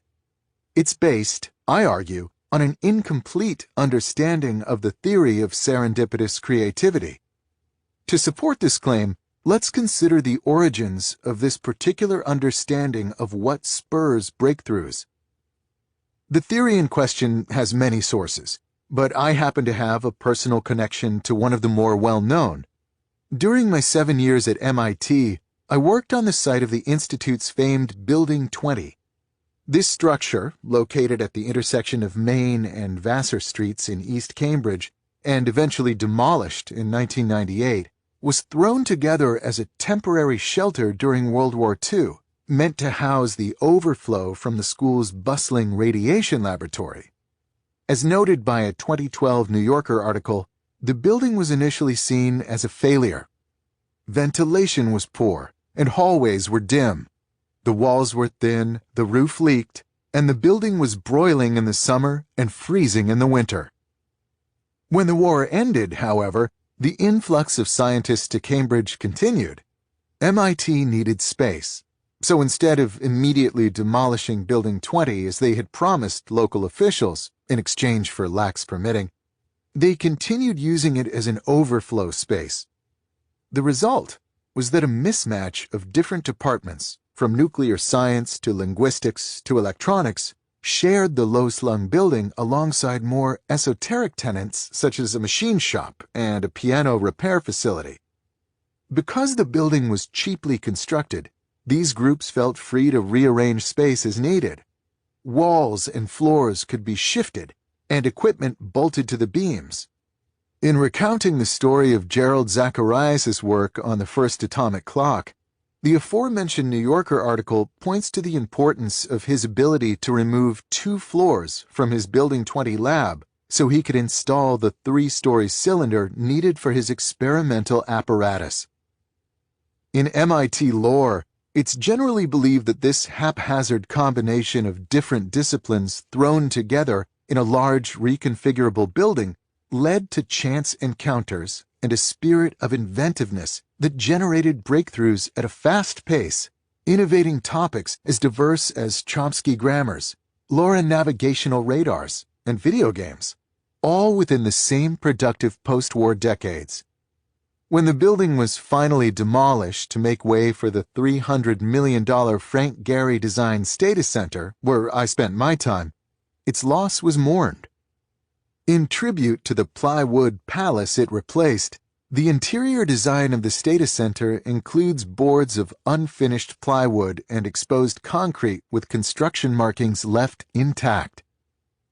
Around the same time that Building 20 was hastily constructed, a more systematic pursuit of serendipitous creativity was underway 200 miles to the southwest in Murray Hill, New Jersey. It was here that Bell Labs director Mervyn Kelly guided the construction of a new home for the lab that would purposefully encourage interaction between its diverse mix of scientists and engineers. Kelly dismissed the standard university-style approach of housing different departments in different buildings, and instead connected the spaces into one contiguous structure joined by long hallways, some so long that when you stood at one end, it would appear to converge to a vanishing point. As Bell Labs chronicler John Gertner notes about this design, traveling the hall's length without encountering a number of acquaintances, problems, diversions, and ideas was almost impossible. A physicist on his way to lunch in the cafeteria was like a magnet rolling past iron filings. This strategy, mixed with Kelly's aggressive recruitment of some of the world's best minds, yielded some of the most concentrated innovation in the history of modern civilization. In the decades following the Second World War, the lab produced, among other achievements, the first solar cell, laser, communication satellite, cellular communication system, and fiber optic networking. At the same time, their theorists formulated both information theory and coding theory. Their astronomers won the Nobel Prize for empirically validating the Big Bang theory. And perhaps most important of all, their physicists invented the transistor. The theory of serendipitous creativity, in other words, seems well justified by the historical record. The transistor, we can argue with some confidence, probably required Bell Labs and its ability to put solid-state physicists, quantum theorists, and world-class experimentalists in one building where they could serendipitously encounter one another and learn from their varied expertise. This was an invention unlikely to come from a lone scientist thinking deeply in the academic equivalent of Carl Jung's Stone Tower. But it's here that we must embrace more nuance in understanding what really generated innovation in sites such as Building 20 and Bell Labs. To do so, let's return once again to my own experience at MIT. When I arrived as a new PhD student in the fall of 2004, I was a member of the first incoming class to be housed in the new Stata Center, which, as mentioned, replaced Building 20. Because the center was new, incoming students were given tours that touted its features. Frank Gehry, we learned, arranged the offices around common spaces and introduced open stairwells between adjacent floors, all in an effort to support the type of serendipitous encounters that had defined its predecessor. But what struck me at the time was a feature that hadn't occurred to Gehry, but had been recently added at the faculty's insistence: special gaskets installed into the office door jambs to improve soundproofing. The professors at MIT, some of the most innovative technologists in the world, wanted nothing to do with an open office-style workspace. They instead demanded the ability to close themselves off. This combination of soundproofed offices connected to large common areas yields a hub-and-spoke architecture of innovation, in which both serendipitous encounter and isolated deep thinking are supported. It's a setup that straddles a spectrum where on one extreme we find the solo thinker, isolated from inspiration but free from distraction. And on the other extreme, we find the fully collaborative thinker in an open office, flush with inspiration, but struggling to support the deep thinking needed to build on it. If we turn our attention back to Building 20 and Bell Labs, we see that this is the architecture they deployed as well. Neither building offered anything resembling a modern open office plan. They were instead constructed using the standard layout of private offices connected to shared hallways. Their creative mojo had more to do with the fact that these offices shared a small number of long connecting spaces, forcing researchers to interact whenever they needed to travel from one location to another. These mega hallways, in other words, provided highly effective hubs. We can, therefore, still dismiss the depth-destroying open office concept without dismissing the innovation-producing theory of serendipitous creativity. The key is to maintain both in a hub-and-spoke style arrangement. Expose yourself to ideas in hubs on a regular basis, but maintain a spoke in which to work deeply on what you encounter. This division of efforts, however, is not the full story, as even when one returns to a spoke, solo work is still not necessarily the best strategy. Consider, for example, the previously mentioned invention of the point contact transistor at Bell Labs. This breakthrough was supported by a large group of researchers, all with separate specialties, who came together to form the Solid-State Physics Research Group, a team dedicated to inventing a smaller and more reliable alternative to the vacuum tube. This group's collaborative conversations were necessary preconditions to the transistor, a clear example of the usefulness of hub behavior. Once the research group laid the intellectual groundwork for the component, the innovation process shifted to a spoke. What makes this particular innovation process an interesting case, however, is that even when it shifted to a spoke, it remained collaborative. It was two researchers in particular, the experimentalist Walter Brattain and the quantum theorist John Bardeen, who, over a period of 1 month in 1947, made the series of breakthroughs that led to the first working solid-state transistor. Brattain and Bardeen worked together during this period in a small lab, often side by side, pushing each other toward better and more effective designs. These efforts consisted primarily of deep work, but a type of deep work we haven't yet encountered. Brattain would concentrate intensely to engineer an experimental design that could exploit Bardeen's latest theoretical insight. Then Bardeen would concentrate intensely to make sense of what Brattain's latest experiments revealed, trying to expand his theoretical framework to match the observations. This back and forth represents a collaborative form of deep work, common in academic circles, that leverages what I call the whiteboard effect. For some types of problems, working with someone else at the proverbial shared whiteboard can push you deeper than if you were working alone. The presence of the other party waiting for your next insight, be it someone physically in the same room or collaborating with you virtually, can short-circuit the natural instinct to avoid depth. We can now step back and draw some practical conclusions about the role of collaboration in deep work. The success of Building 20 and Bell Labs indicates that isolation is not required for productive deep work. Indeed, their example indicates that for many types of work, especially when pursuing innovation, collaborative deep work can yield better results. This strategy, therefore, asks that you consider this option in contemplating how best to integrate depth into your professional life. In doing so, however, keep the following 2 guidelines in mind. First, distraction remains a destroyer of depth. Therefore, the hub and spoke model provides a crucial template. Separate your pursuit of serendipitous encounters from your efforts to think deeply and build on these inspirations. You should try to optimize each effort separately, as opposed to mixing them together into a sludge that impedes both goals.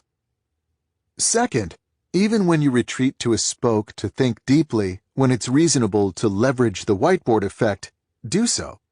By working side by side with someone on a problem, you can push each other toward deeper levels of depth, and therefore toward the generation of more and more valuable output as compared to working alone. When it comes to deep work, in other words, consider the use of collaboration when appropriate, as it can push your results to a new level. At the same time, don't lionize this quest for interaction and positive randomness to the point where it crowds out the unbroken concentration ultimately required to wring something useful out of the swirl of ideas all around us. Execute like a business. The story has become lore in the world of business consulting. In the mid-1990s, Harvard Business School professor Clayton Christensen received a call from Andy Grove, the CEO and chairman of Intel. Grove had encountered Christensen's research on disruptive innovation and asked him to fly out to California to discuss the theory's implications for Intel. On arrival, Christensen walked through the basics of disruption.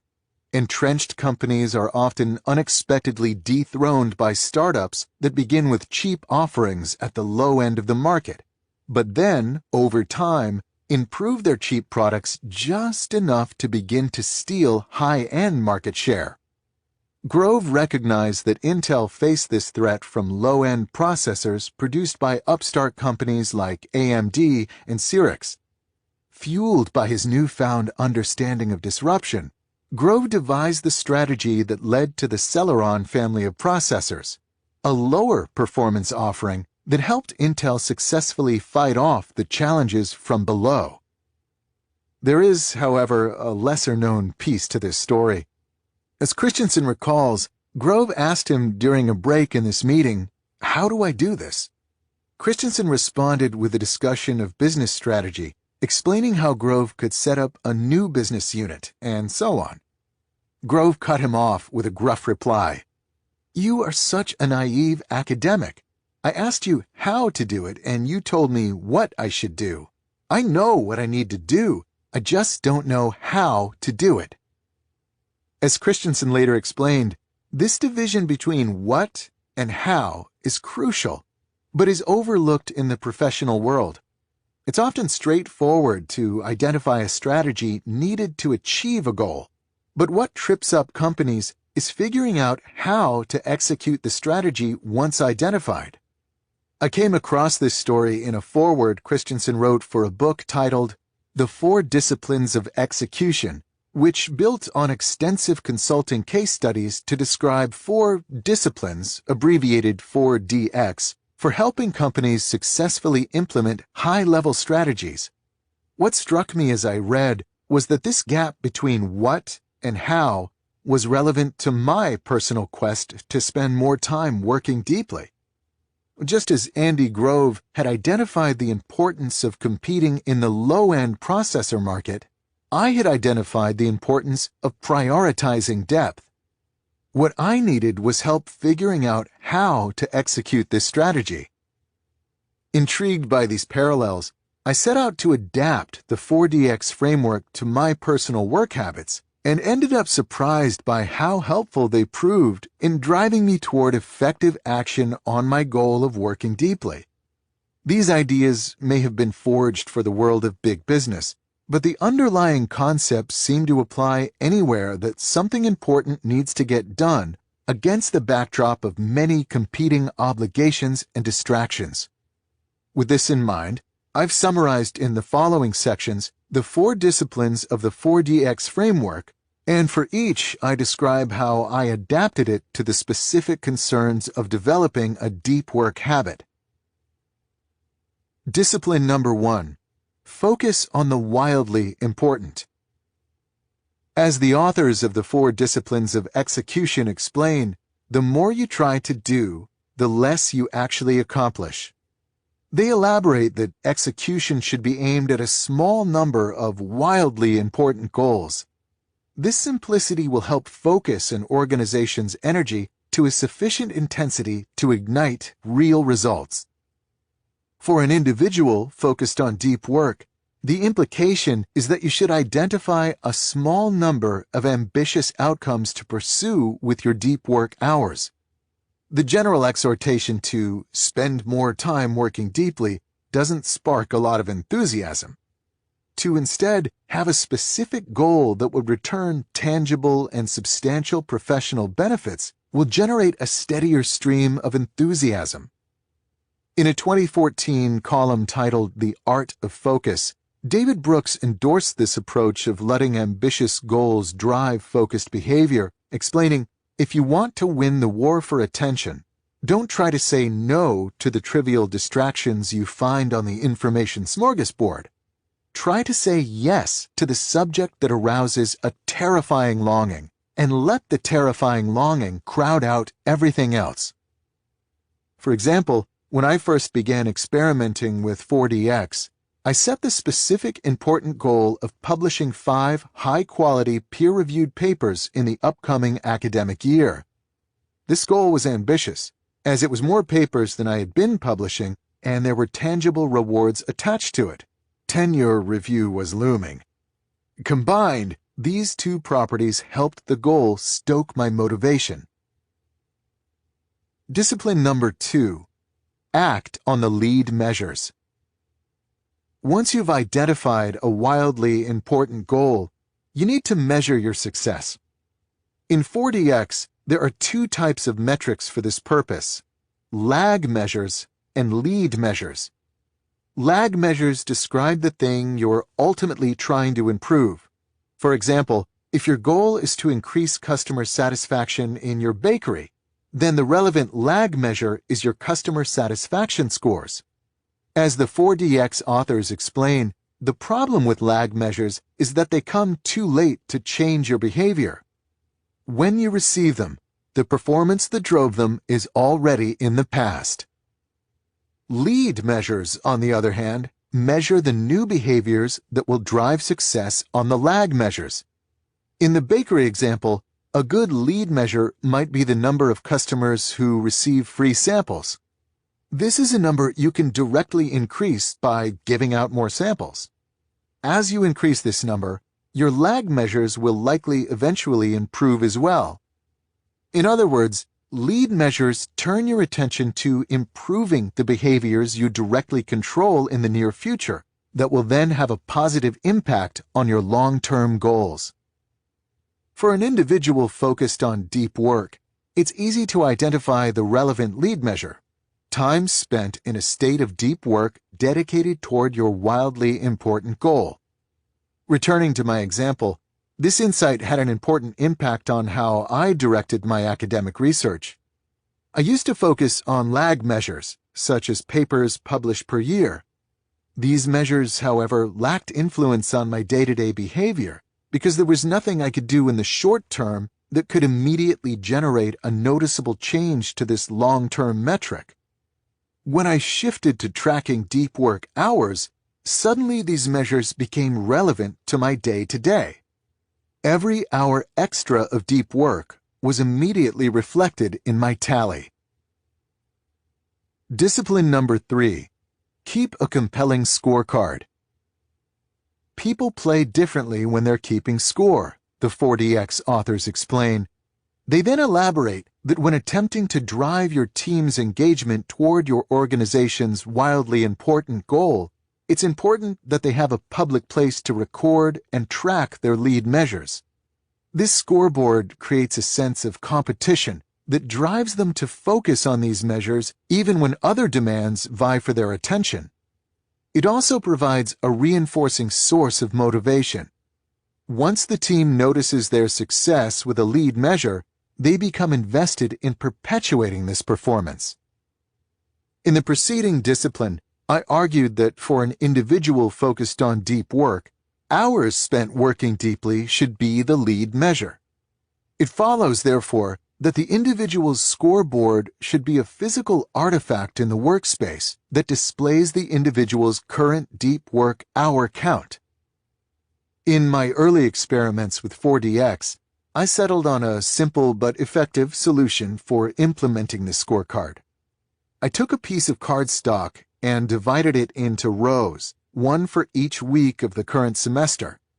I then labeled each row with the dates of the week and taped it to the wall next to my computer monitor, where it couldn't be ignored. As each week progressed, I kept track of the hours spent in deep work that week with a simple tally of tick marks in that week's row. To maximize the motivation generated by this scorecard, whenever I reached an important milestone in an academic paper, i.e. solving a key proof, I would circle the tally mark corresponding to the hour where I finished the result. This served two purposes. First, it allowed me to connect at a visceral level accumulated deep work hours and tangible results.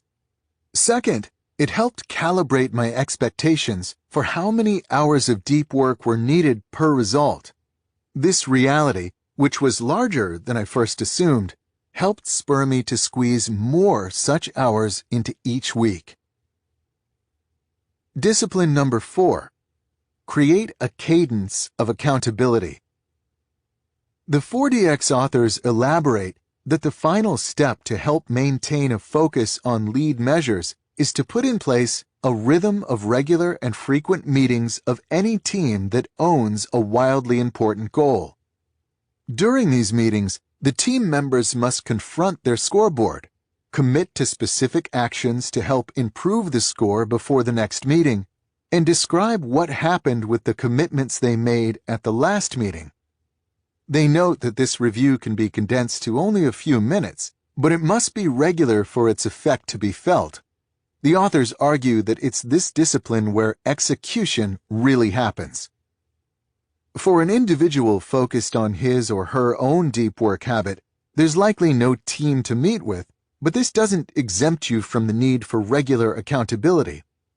In multiple places throughout this book, I discuss and recommend the habit of a weekly review in which you make a plan for the work week ahead. See rule number 4. During my experiments with 4DX, I used a weekly review to look over my scorecard, to celebrate good weeks, help understand what led to bad weeks, and most important, figure out how to ensure a good score for the days ahead. This led me to adjust my schedule to meet the needs of my lead measure, enabling significantly more deep work than if I had avoided such reviews altogether. The 4DX framework is based on the fundamental premise that execution is more difficult than strategizing. After hundreds and hundreds of case studies, its inventors managed to isolate a few basic disciplines that seem to work particularly well in conquering this difficulty. It's no surprise, therefore, that these same disciplines can have a similar effect on your personal goal of cultivating a deep work habit. To conclude, let's return one last time to my own example. As I noted earlier, when I first embraced 4DX, I adopted the goal of publishing 5 peer-reviewed papers in the 2013-2014 academic year. This was an ambitious goal, given that I had published only 4 papers the previous year, a feat I was proud of. Throughout this 4DX experiment, the clarity of this goal, coupled with the simple but unavoidable feedback of my lead measure scorecard, pushed me to a level of depth I hadn't before achieved. In retrospect, it was not so much the intensity of my deep work periods that increased, but instead their regularity. Whereas I used to cluster my deep thinking near paper submission deadlines, the 4DX habit kept my mind concentrated throughout the full year. It ended up, I must admit, an exhausting year, especially given that I was writing this book at the same time, but it also turned out to produce a convincing endorsement for the 4DX framework. By the summer of 2014, I had 9 full papers accepted for publication, more than doubling what I had managed to accomplish in any preceding year. Be lazy. In a 2012 article written for a New York Times blog, the essayist and cartoonist Tim Kreider provided a memorable self-description. "I am not busy. I am the laziest ambitious person I know." Kreider's distaste for frenetic work, however, was put to the test in the months leading up to the writing of his post. Here's his description of the period. "I've insidiously started, because of professional obligations, to become busy. Every morning my inbox was full of emails asking me to do things I did not want to do or presenting me with problems that I now had to solve." His solution? He fled to what he calls an undisclosed location, a place with no TV and no internet. Going online requires a bike ride to the local library, and where he could remain non-responsive to the pinprick onslaught of small obligations that seem harmless in isolation but aggregate to serious injury to his deep work habit. "I've remembered about buttercups, stink bugs, and the stars," Kreider says about his retreat from activity. "I read, and I'm finally getting some real writing done for the first time in months." It's important for our purposes to recognize that Kreider is no Thoreau. He didn't retreat from the world of busyness to underscore a complicated social critique. His move to an undisclosed location was instead motivated by a surprising but practical insight. It made him better at his job. Here's Kreider's explanation. "Idleness is not just a vacation, an indulgence, or a vice. It is as indispensable to the brain as vitamin D is to the body, and deprived of it, we suffer a mental affliction as disfiguring as rickets. It is, paradoxically, necessary to getting any work done." When Kreider talks of getting work done, of course, he's not referencing shallow tasks. For the most part, the more time you can spend immersed in shallow work, the more of it that gets accomplished. As a writer and artist, however, Kreider is instead concerned with deep work, the serious efforts that produce things the world values. These efforts, he's convinced, need the support of a mind regularly released to leisure. This strategy argues that you should follow Kreider's lead by injecting regular and substantial freedom from professional concerns into your day, providing you with the idleness paradoxically required to get deep work done. There are many ways to accomplish this goal. You could, for example, use Kreider's approach of retreating from the world of shallow tasks altogether by hiding out in an undisclosed location. But this isn't practical for most people. Instead, I want to suggest a more applicable but still quite powerful heuristic. At the end of the workday, shut down your consideration of work issues until the next morning. No after-dinner email check, no mental replays of conversations, and no scheming about how you'll handle an upcoming challenge. Shut down work thinking completely. If you need more time, then extend your workday. But once you shut down, your mind must be left free to encounter Kreider's buttercups, stink bugs, and stars. Before describing some tactics that support this strategy, I want to first explore why a shutdown will be profitable to your ability to produce valuable output. We have, of course, Tim Kreider's personal endorsement, but it's worth taking the time to also understand the science behind the value of downtime. A closer examination of this literature reveals the following 3 possible explanations for this value. Reason number 1. Downtime aids insights. Consider the following excerpt from a 2006 paper that appeared in the journal Science. The scientific literature has emphasized the benefits of conscious deliberation in decision-making for hundreds of years. The question addressed here is whether this view is justified. We hypothesize that it is not. Lurking in this bland statement is a bold claim. The authors of this study, led by the Dutch psychologist Ap Dijksterhuis, set out to prove that some decisions are better left to your unconscious mind to untangle. In other words, To actively try to work through these decisions will lead to a worse outcome than loading up the relevant information and then moving on to something else while letting the subconscious layers of your mind mull things over. Dexterhouse's team isolated this effect by giving subjects the information needed for a complex decision regarding a car purchase. Half the subjects were told to think through the information and then make the best decision. The other half were distracted by easy puzzles after they read the information and were then put on the spot to make a decision without having had time to consciously deliberate. The distracted group ended up performing better. Observations from experiments such as this one led Dexterhouse and his collaborators to introduce unconscious thought theory, UTT, an attempt to understand the different roles conscious and unconscious deliberation play in decision-making. At a high level, this theory proposes that for decisions that require the application of strict rules, the conscious mind must be involved. For example, if you need to do a math calculation, only your conscious mind is able to follow the precise arithmetic rules needed for correctness. On the other hand, for decisions that involve large amounts of information and multiple vague and perhaps even conflicting constraints, your unconscious mind is well suited to tackle the issue. UTT hypothesizes that this is due to the fact that these regions of your brain have more neuronal bandwidth available, allowing them to move around more information and sift through more potential solutions than your conscious centers of thinking.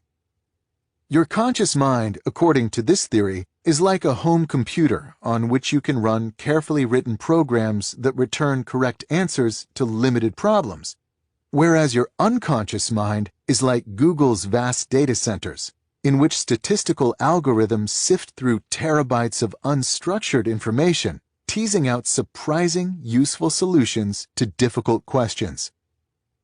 The implication of this line of research is that providing your conscious brain time to rest enables your unconscious mind to take a shift sorting through your most challenging professional challenges. A shutdown habit, therefore, is not necessarily reducing the amount of time you're engaged in productive work, but is instead diversifying the type of work you deploy. Reason number 2. Downtime helps recharge the energy needed to work deeply. A frequently cited 2008 paper appearing in the journal Psychological Science describes a simple experiment. Subjects were split into 2 groups. One group was asked to take a walk on a wooded path in an arboretum near the Ann Arbor, Michigan campus where the study was conducted. The other group was sent on a walk through the bustling center of the city. Both groups were then given a concentration-sapping task called backward digit span. The core finding of the study is that the nature group performed up to 20% better on the task. The nature advantage still held the next week when the researchers brought back the same subjects and switched the locations. It wasn't the people who determined performance, but whether or not they got a chance to prepare by walking through the woods. This study, it turns out, is one of many that validate attention restoration theory, ART, which claims that spending time in nature can improve your ability to concentrate. This theory, which was first proposed in the 1980s by the University of Michigan psychologists Rachel Kaplan and Stephen Kaplan, the latter of which co-authored the 2008 study discussed here along with Mark Berman and John Ioannidis, is based on the concept of attention fatigue. To concentrate requires what ART calls directed attention. This resource is finite. If you exhaust it, you'll struggle to concentrate. For our purposes, we can think of this resource as the same thing as Baumeister's limited willpower reserves we discussed in the introduction to this rule. The 2008 study argues that walking on busy city streets requires you to use directed attention, as you must navigate complicated tasks like figuring out when to cross a street to not get run over or when to maneuver around the slow group of tourists blocking the sidewalk. After just 50 minutes of this focused navigation, the subject's store of directed attention was low. Walking through nature, by contrast, exposes you to what lead author Mark Berman calls inherently fascinating stimuli, using sunsets as an example. These stimuli invoke attention modestly, allowing focused attention mechanisms a chance to replenish. Put another way, when walking through nature, you're freed from having to direct your attention, as there are few challenges to navigate, like crowded street crossings, and experience enough interesting stimuli to keep your mind sufficiently occupied to avoid the need to actively aim your attention. This state allows your directed attention resources time to replenish.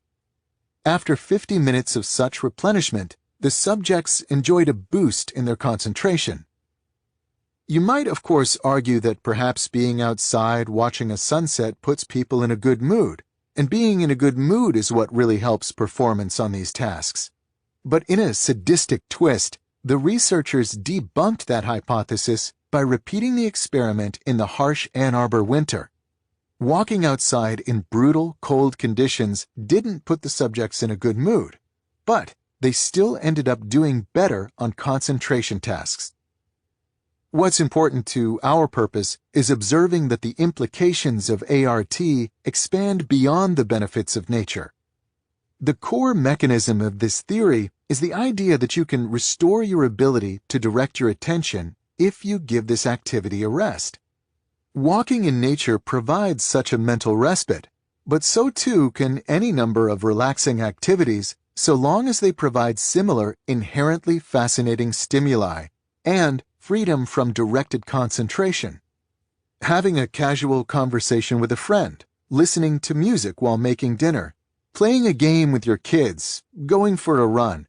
The types of activities that will fill your time in the evening if you enforce a work shutdown play the same attention-restoring role as walking in nature. On the other hand, if you keep interrupting your evening to check and respond to email, or put aside a few hours after dinner to catch up on an approaching deadline, you're robbing your directed attention centers of the uninterrupted rest they need for restoration. Even if these work dashes consume only a small amount of time, they prevent you from reaching the levels of deeper relaxation in which attention restoration can occur. Only the confidence that you're done with work until the next day can convince your brain to downshift to the level where it can begin to recharge for the next day to follow. Put another way, trying to squeeze a little more work out of your evenings might reduce your effectiveness the next day enough that you end up getting less done than if you had instead respected a shutdown. Reason number 3. The work that evening downtime replaces is usually not that important. The final argument for maintaining a clear endpoint to your workday requires us to return briefly to Anders Ericsson, the inventor of deliberate practice theory. As you might recall from Part 1, deliberate practice is the systematic stretching of your ability for a given skill. It is the activity required to get better at something. Deep work and deliberate practice, as I've argued, overlap substantially. For our purposes here, we can use deliberate practice as a general-purpose stand-in for cognitively demanding efforts. In Ericsson's seminal 1993 paper on the topic, titled The Role of Deliberate Practice in the Acquisition of Expert Performance, he dedicates a section to reviewing what the research literature reveals about an individual's capacity for cognitively demanding work. Ericsson notes that for a novice, somewhere around an hour a day of intense concentration seems to be a limit, while for experts, this number can expand to as many as 4 hours, but rarely more. One of the studies cited, for example, catalogs the practice habits of a group of elite violin players training at Berlin's Universität der Kunst. This study found the elite players average around 3.5 hours per day in a state of deliberate practice, usually separated into 2 distinct periods. The less accomplished players spent less time in a state of depth. The implication of these results is that your capacity for deep work in a given day is limited.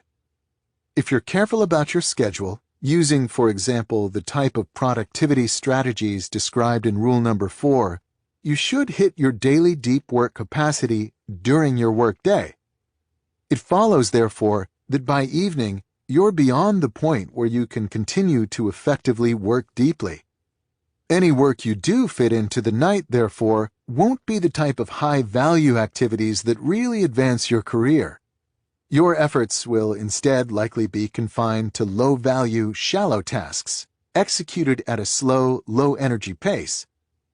By deferring evening work, in other words, you're not missing out on much of importance. The 3 reasons just described support the general strategy of maintaining a strict endpoint to your workday. Let's conclude by filling in some details concerning implementation. To succeed with this strategy, you must first accept the commitment that once your workday shuts down, you cannot allow even the smallest incursion of professional concerns into your field of attention. This includes, crucially, checking email, as well as browsing work-related websites. In both cases, even a brief intrusion of work can generate a self-reinforcing stream of distraction that impedes the shutdown advantages described earlier for a long time to follow. Most people are familiar, for example, with the experience of glancing at an alarming email on a Saturday morning, and then having its implications haunt your thoughts for the rest of the weekend. Another key commitment for succeeding with this strategy is to support your commitment by shutting down with a strict shutdown ritual that you use at the end of the workday to maximize the probability that you succeed.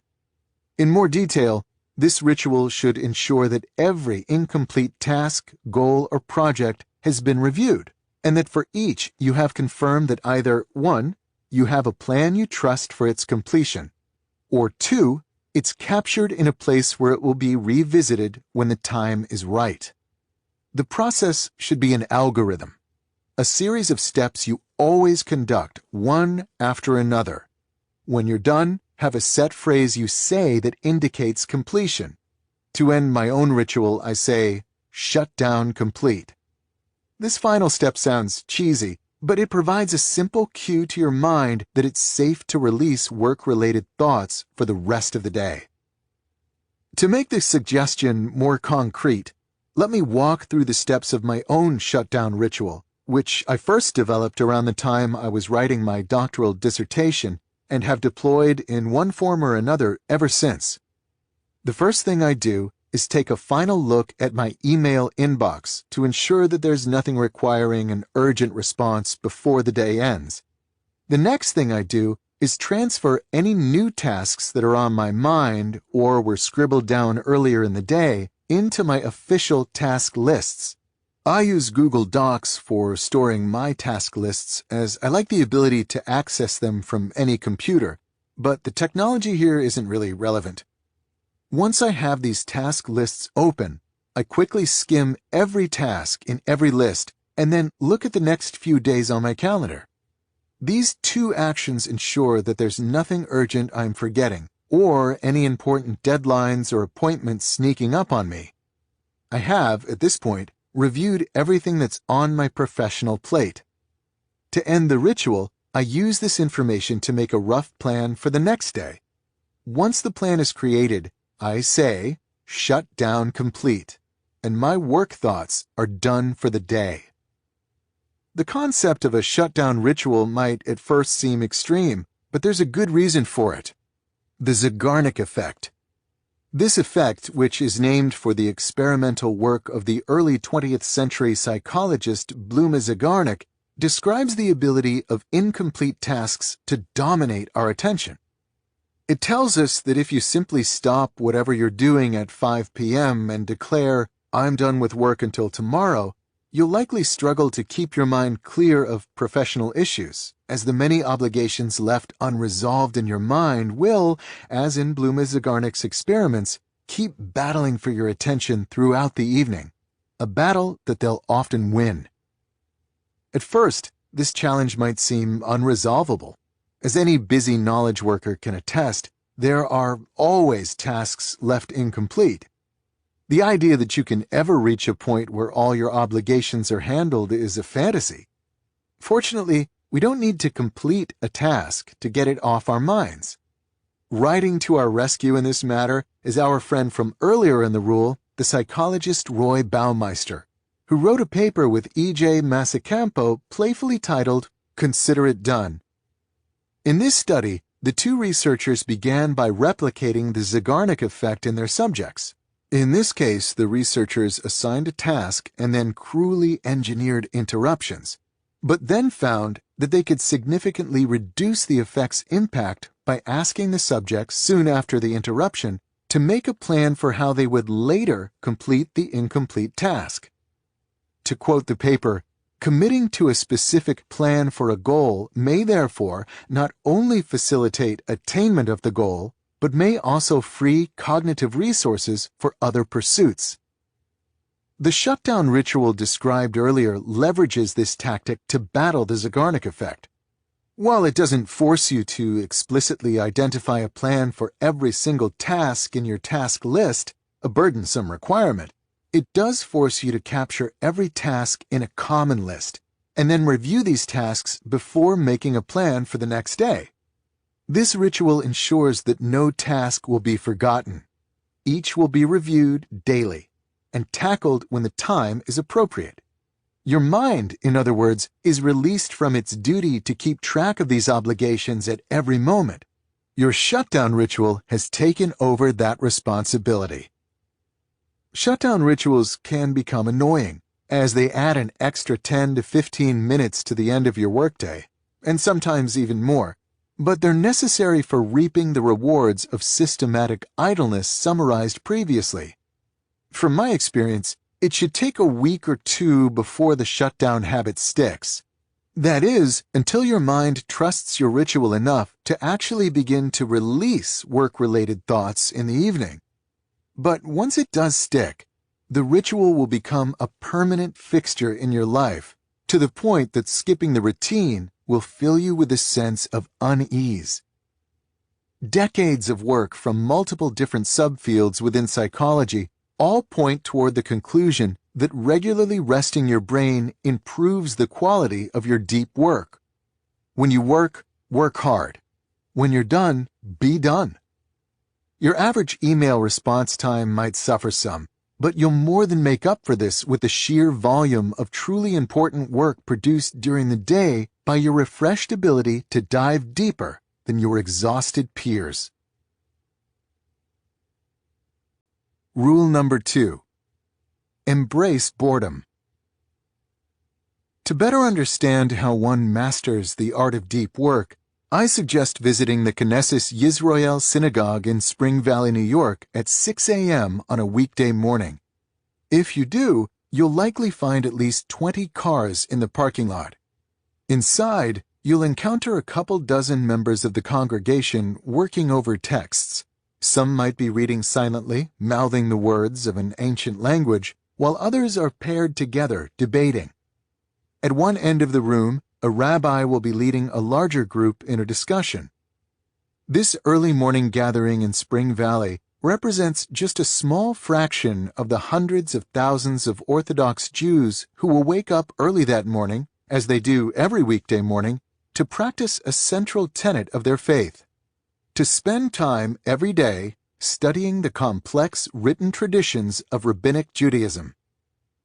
I was introduced to this world by Adam Marlin, a member of the Knesset Yisroel congregation and one of the regulars at its morning study group.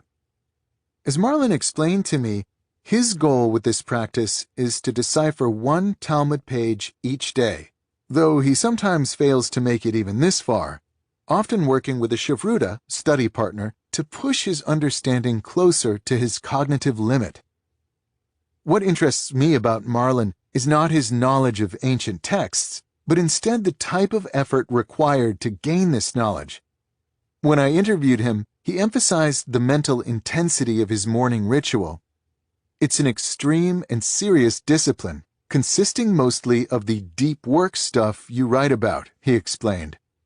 I run a growing business, but this is often the hardest brain strain I do.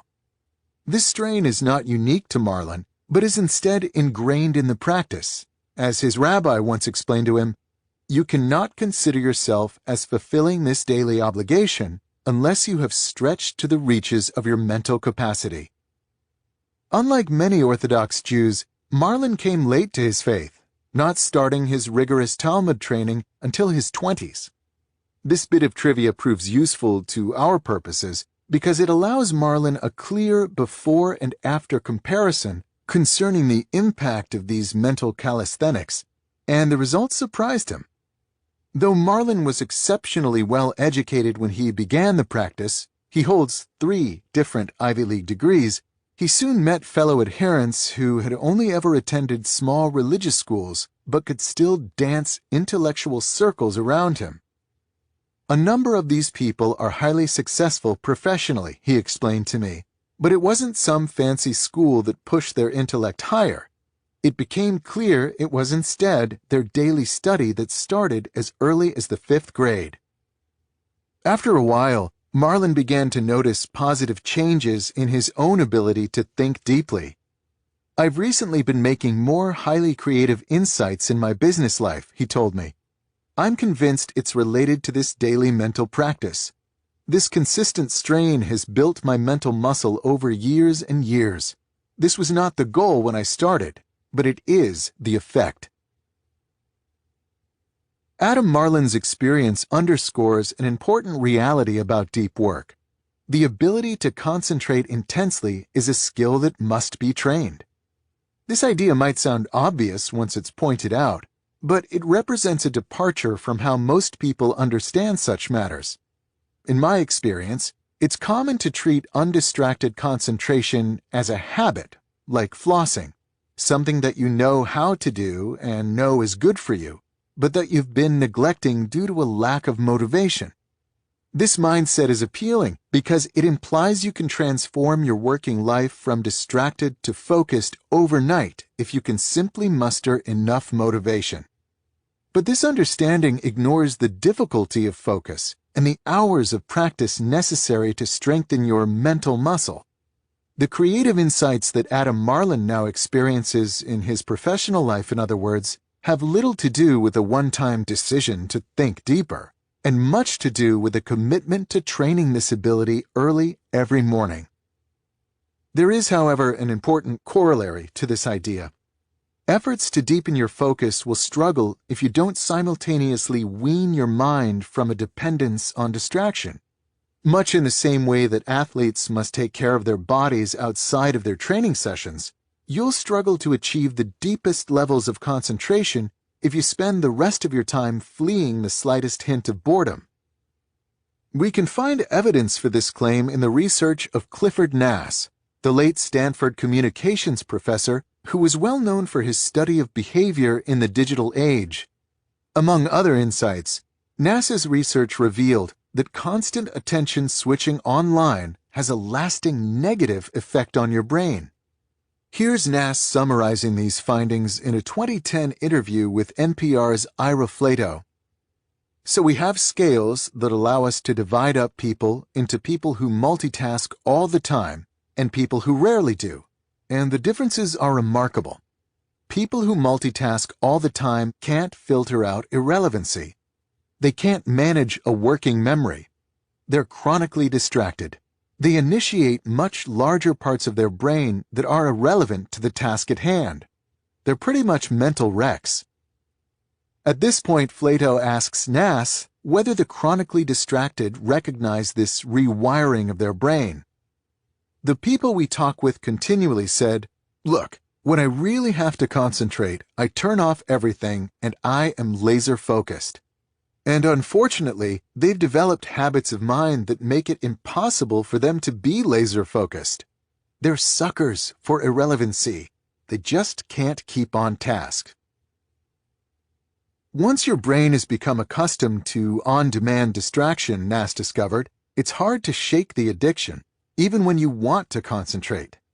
To put this more concretely, if every moment of potential boredom in your life, say having to wait 5 minutes in line or sit alone in a restaurant until a friend arrives, is relieved with a quick glance at your smartphone, then your brain has likely been rewired to a point where, like the mental wrecks in NASA's research, it's not ready for deep work, even if you regularly schedule time to practice this concentration.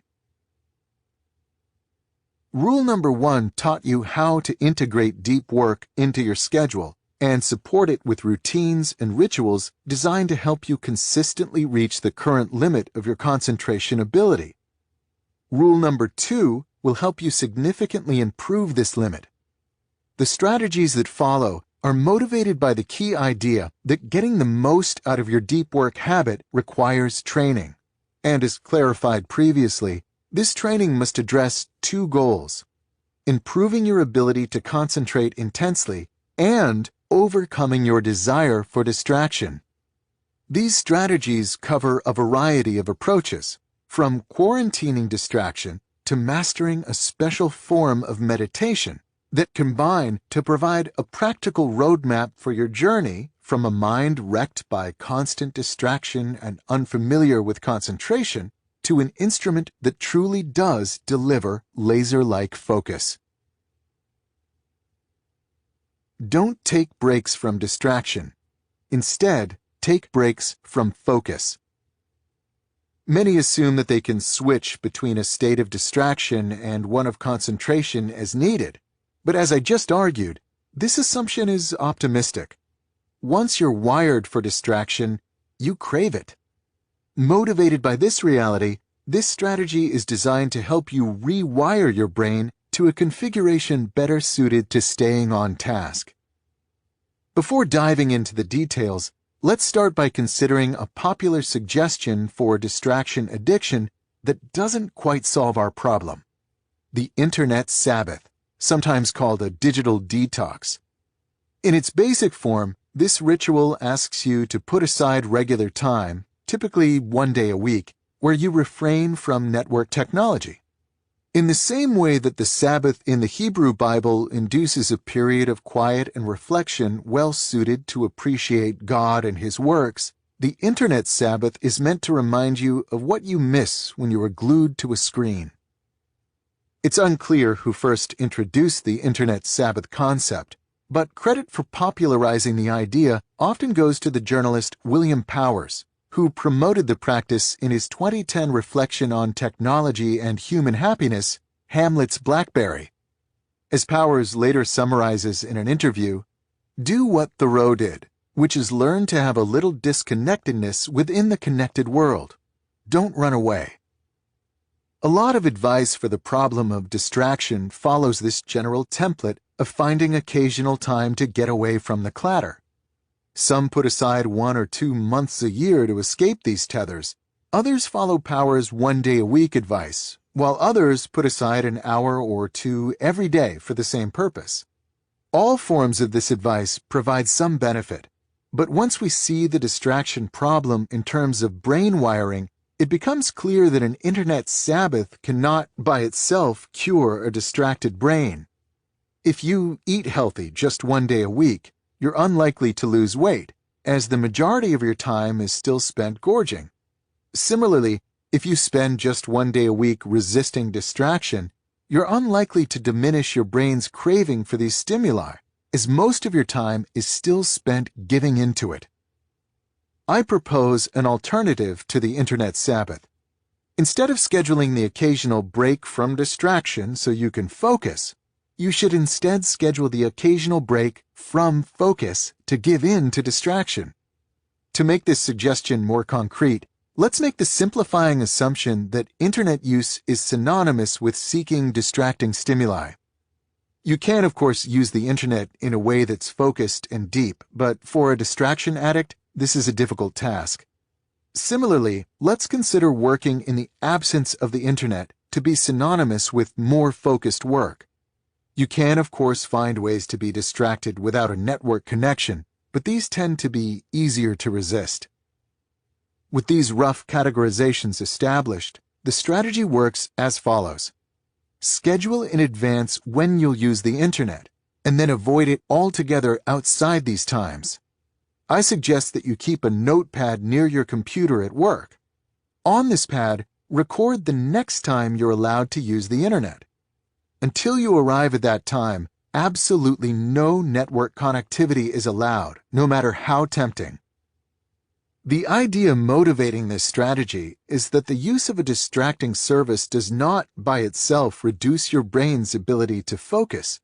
It's instead the constant switching from low stimuli, high-value activities to high stimuli, low-value activities at the slightest hint of boredom or cognitive challenge that teaches your mind to never tolerate an absence of novelty. This constant switching can be understood analogously as weakening the mental muscles responsible for organizing the many sources vying for your attention.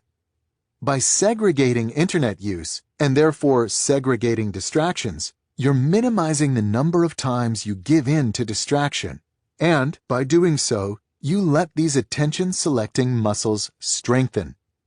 For example, if you've scheduled your next internet block 30 minutes from the current moment, and you're beginning to feel bored and crave distraction, the next 30 minutes of resistance become a session of concentration calisthenics. A full day of scheduled distraction, therefore, becomes a full day of similar mental training. While the basic idea behind this strategy is straightforward, putting it into practice can be tricky. To help you succeed, here are 3 important points to consider. Point number 1. This strategy works even if your job requires lots of internet use and/or prompt email replies. If you're required to spend hours every day online or answer emails quickly, that's fine. This simply means that your internet blocks will be more numerous than those of someone whose job requires less connectivity. The total number or duration of your internet blocks doesn't matter nearly as much as making sure that the integrity of your offline blocks remains intact. Imagine, for example, that over a 2-hour period between meetings, you must schedule an email check every 15 minutes. Further imagine that these checks require, on average, 5 minutes. It's sufficient, therefore, to schedule an internet block every 15 minutes through this 2-hour stretch, with the rest of the time dedicated to offline blocks. In this example, you'll end up spending around 90 minutes out of this 2-hour period in a state where you're offline and actively resisting distraction. This works out to be a large amount of concentration training that's achieved without requiring you to sacrifice too much connectivity. Point number 2.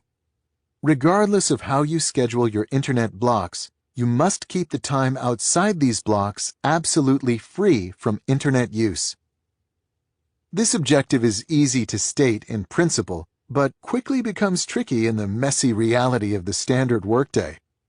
An inevitable issue you'll face when executing this strategy is realizing early on in an offline block that there's some crucial piece of information online that you need to retrieve to continue making progress on your current task. If your next internet block doesn't start for a while, you might end up stuck. The temptation in this situation is to quickly give in, look up the information, then return to your offline block. You must resist this temptation. The internet is seductive. You may think you're just retrieving a single key email from your inbox, but you'll find it hard not to glance at the other urgent messages that have recently arrived. It doesn't take many of these exceptions before your mind begins to treat the barrier between internet and offline blocks as permeable, diminishing the benefits of this strategy. It's crucial in this situation, therefore, that you don't immediately abandon an offline block, even when stuck. If it's possible, switch to another offline activity for the remainder of the current block, or perhaps even fill in this time relaxing. If this is infeasible, perhaps you need to get the current offline activity done promptly, then the correct response is to change your schedule so that your next internet block begins sooner. The key in making this change, however, is to not schedule the next internet block to occur immediately. Instead, enforce at least a 5-minute gap between the current moment and the next time you can go online. This gap is minor, so it won't excessively impede your progress. But from a behavioralist perspective, it's substantial because it separates the sensation of wanting to go online from the reward of actually doing so. Point number 3. Scheduling internet use at home as well as at work can further improve your concentration training. If you find yourself glued to a smartphone or laptop throughout your evenings and weekends, then it's likely that your behavior outside of work is undoing many of your attempts during the workday to rewire your brain, which makes little distinction between the two settings. In this case, I would suggest that you maintain the strategy of scheduling internet use even after the workday is over. To simplify matters, when scheduling internet use after work, you can allow time-sensitive communication into your offline blocks, i.e., texting with a friend to agree on where you'll meet for dinner, as well as time-sensitive information retrieval, i.e., looking up the location of the restaurant on your phone. Outside of these pragmatic exceptions, however, when in an offline block, put your phone away, ignore texts, and refrain from internet usage. As in the workplace variation of this strategy, if the internet plays a large and important role in your evening entertainment, that's fine. Schedule lots of long internet blocks. The key here isn't to avoid or even to reduce the total amount of time you spend engaging in distracting behavior, but is instead to give yourself plenty of opportunities throughout your evening to resist switching to these distractions at the slightest hint of boredom. One place where this strategy becomes particularly difficult outside work is when you're forced to wait, for example, standing in line at a store. It's crucial in these situations that if you're in an offline block, you simply gird yourself for the temporary boredom and fight through it with only the company of your thoughts. To simply wait and be bored has become a novel experience in modern life. But from the perspective of concentration training, it's incredibly valuable. To summarize, to succeed with deep work, you must rewire your brain to be comfortable resisting distracting stimuli. This doesn't mean that you have to eliminate distracting behaviors. It's sufficient that you instead eliminate the ability of such behaviors to hijack your attention. The simple strategy proposed here of scheduling internet blocks goes a long way toward helping you regain this attention autonomy. Work like Teddy Roosevelt. If you attended Harvard College during the 1876-1877 school year, you would have likely noticed a wiry, mutton-chopped, brash, and impossibly energetic freshman named Theodore Roosevelt. If you then proceeded to befriend this young man, you would have soon noticed a paradox. On the one hand, his attention might appear to be hopelessly scattered, spread over what one classmate called an amazing array of interests, a list that biographer Edmund Morris catalogs to contain boxing, wrestling, bodybuilding, dance lessons, poetry readings, and the continuation of a lifelong obsession with naturalism. Roosevelt's landlord on Winthrop Street was not pleased with her young tenant's tendency to dissect and stuff specimens in his rented room. This latter interest developed to the point that Roosevelt published his first book, The Summer Birds of the Adirondacks, in the summer after his freshman year. It was well received in the Bulletin of the Nuttall Ornithological Club, a publication, needless to say, which takes bird books quite seriously, and was good enough to lead Morris to assess Roosevelt at this young age to be one of the most knowledgeable young naturalists in the United States. To support this extracurricular exuberance, Roosevelt had to severely restrict the time left available for what should have been his primary focus, his studies at Harvard.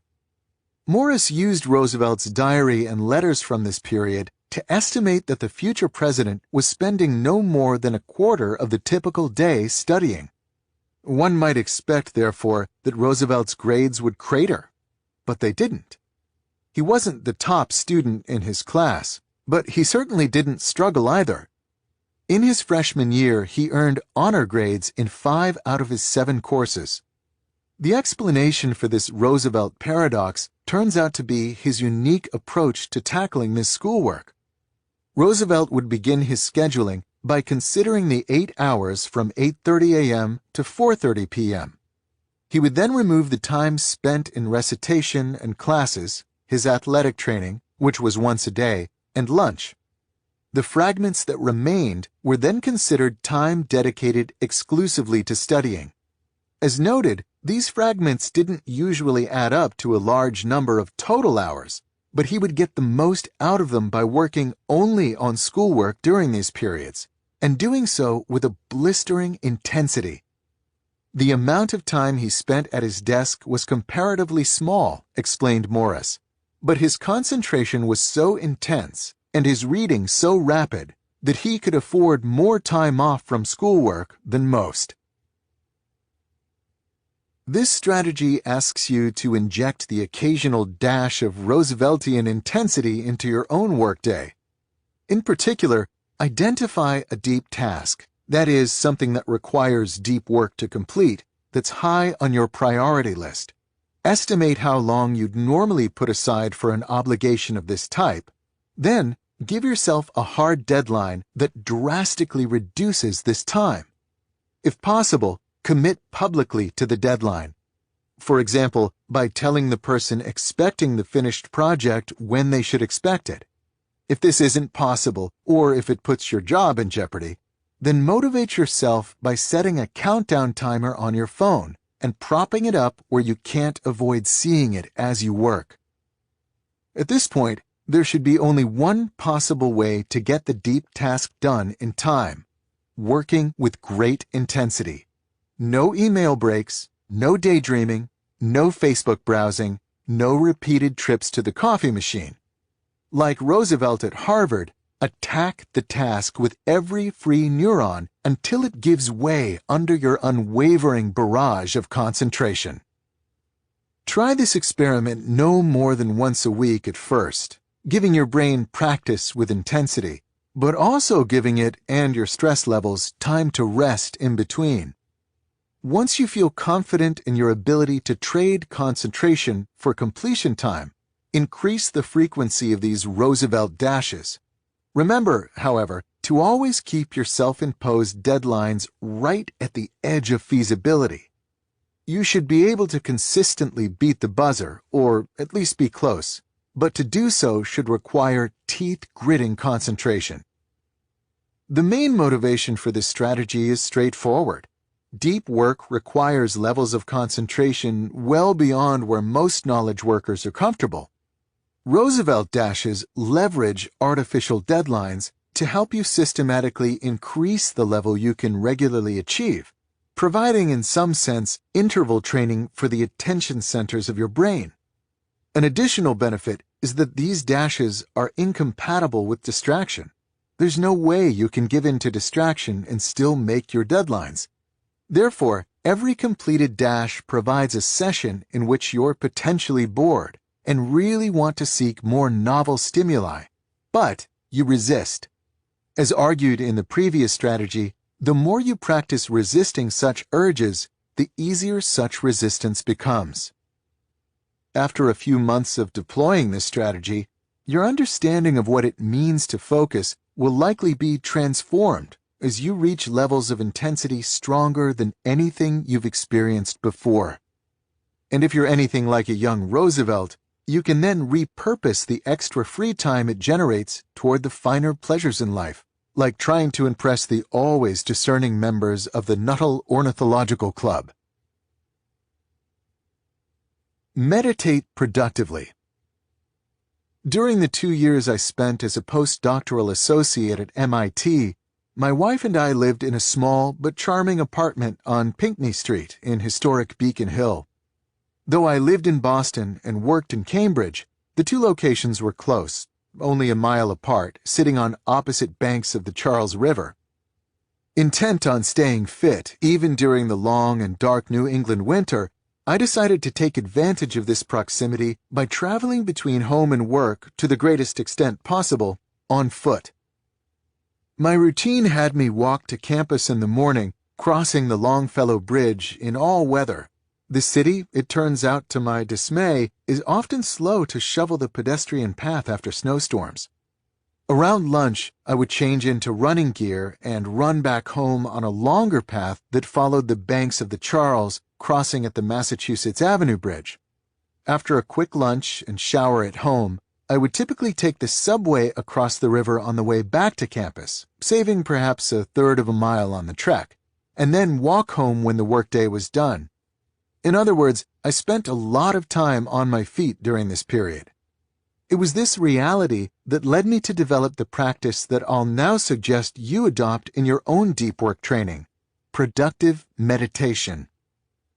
The goal of productive meditation is to take a period in which you're occupied physically but not mentally, walking, jogging, driving, showering, and focus your attention on a single, well-defined professional problem. Depending on your profession, this problem might be outlining an article, writing a talk, making progress on a proof, or attempting to sharpen a business strategy. As in mindfulness meditation, you must continue to bring your attention back to the problem at hand when it wanders or stalls. I used to practice productive meditation in at least one of my daily cross-river treks while living in Boston, and as I improved, so did my results. I ended up, for example, working out the chapter outlines for a significant portion of my last book while on foot, and made progress on many knotty technical problems in my academic research. I suggest that you adopt a productive meditation practice in your own life. You don't necessarily need a serious session every day, but your goal should be to participate in at least 2 or 3 such sessions in a typical week. Fortunately, finding time for this strategy is easy, as it takes advantage of periods that would otherwise be wasted, such as walking the dog or commuting to work, and, if done right, can actually increase your professional productivity instead of taking time away from your work. In fact, you might even consider scheduling a walk during your workday specifically for the purpose of applying productive meditation to your most pressing problem at the moment. I'm not, however, suggesting this practice for its productivity benefits, though they're nice. I'm instead interested in its ability to rapidly improve your ability to think deeply. In my experience, productive meditation builds on both of the key ideas introduced at the beginning of this rule. By forcing you to resist distraction and return your attention repeatedly to a well-defined problem, it helps strengthen your distraction-resisting muscles. And by forcing you to push your focus deeper and deeper on a single problem, it sharpens your concentration. To succeed with productive meditation, it's important to recognize that, like any form of meditation, it requires practice to do well. When I first attempted this strategy back in the early weeks of my postdoc, I found myself hopelessly distracted, ending long stretches of thinking with little new to show for my efforts. It took me a dozen or so sessions before I began to experience real results. You should expect something similar, so patience will be necessary. To help accelerate this ramp-up process, however, I have 2 specific suggestions to offer. Suggestion number 1. Be wary of distractions and looping. As a novice, when you begin a productive meditation session, your mind's first act of rebellion will be to offer unrelated but seemingly more interesting thoughts. My mind, for example, was often successful at derailing my attention by beginning to compose an email that I knew I needed to write. Objectively speaking, this train of thought sounds exceedingly dull, but in the moment it can become impossibly tantalizing. When you notice your attention slipping away from the problem at hand, gently remind yourself that you can return to that thought later, then redirect your attention back. Distraction of this type, in many ways, is the obvious enemy to defeat in developing a productive meditation habit. A subtler but equally effective adversary is looping. When faced with a hard problem, your mind, as it was evolved to do, will attempt to avoid excess expenditure of energy when possible. One way it might attempt to sidestep this expenditure is by avoiding diving deeper into the problem by instead looping over and over again on what you already know about it. For example, when working on a proof, my mind has a tendency to rehash simple preliminary results again and again to avoid the harder work of building on these results toward the needed solution. You must be on your guard for looping, as it can quickly subvert an entire productive meditation session. When you notice it, remark to yourself that you seem to be in a loop. Then, redirect your attention toward the next step. Suggestion number 2. Structure your deep thinking. Thinking deeply about a problem seems like a self-evident activity, but in reality, it's not. When faced with a distraction-free mental landscape, a hard problem, and time to think, the next steps can become surprisingly non-obvious. In my experience, it helps to have some structure for this deep thinking process. I suggest starting with a careful review of the relevant variables for solving the problem, and then storing these values in your working memory. For example, if you're working on the outline for a book chapter, the relevant variables might be the main points you want to make in the chapter. If you're instead trying to solve a mathematics proof, these variables might be actual variables, or assumptions, or lemmas. Once the relevant variables are identified, define the specific next step question you need to answer using these variables.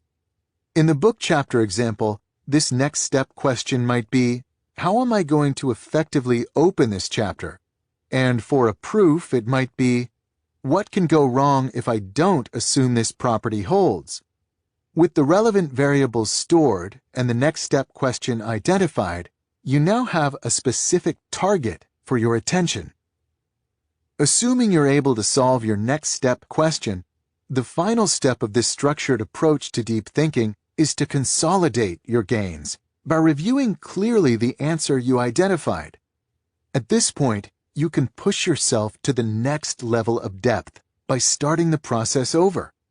This cycle of reviewing and storing variables, identifying and tackling the next step question, then consolidating your gains is like an intense workout routine for your concentration ability.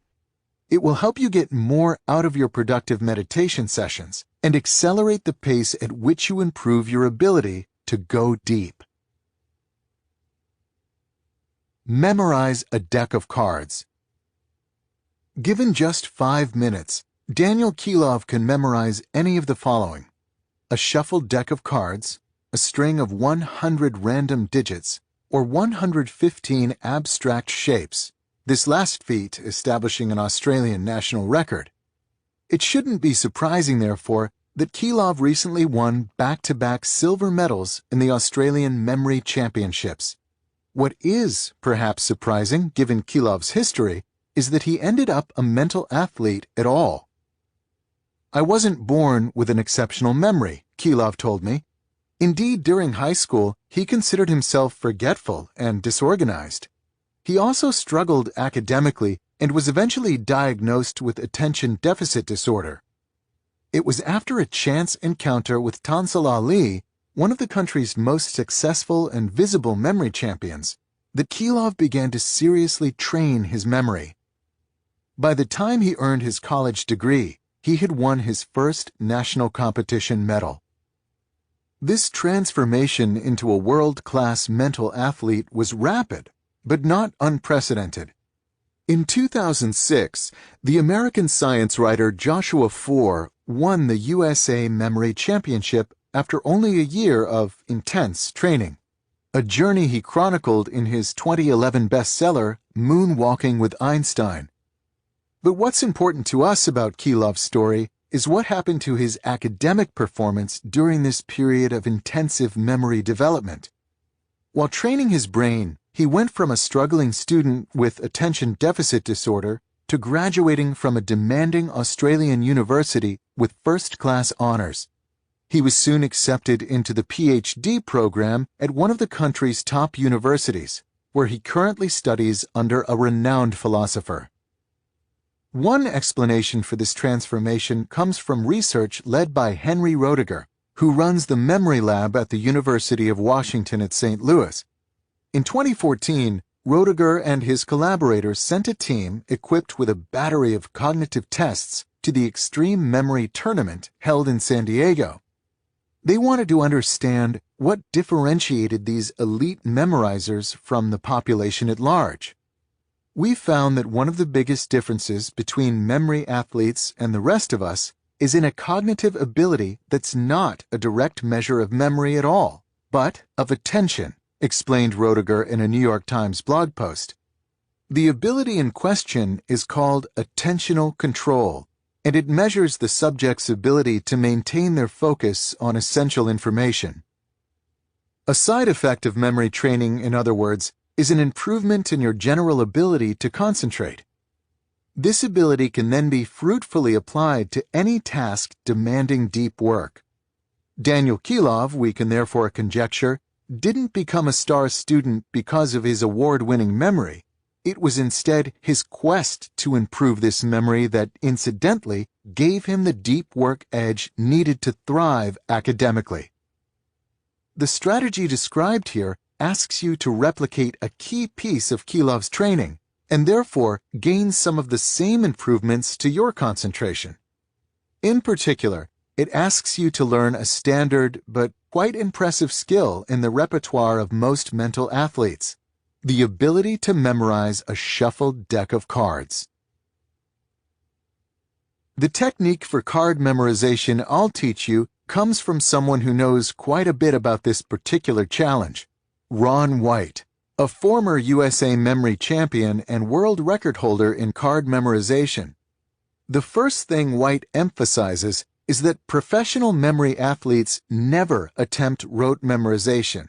That is, where you simply look at information again and again, repeating it in your head. This approach to retention, though popular among burned-out students, misunderstands how our brains work. We're not wired to quickly internalize abstract information. We are, however, really good at remembering scenes. Think back to a recent memorable event in your life, perhaps attending the opening session of a conference or meeting a friend you haven't seen in a while for a drink. Try to picture the scene as clearly as possible. Most people in this scenario can conjure a surprisingly vivid recollection of the event, even though you made no special effort to remember it at the time. If you systematically counted the unique details in this memory, the total number of items would likely be surprisingly numerous.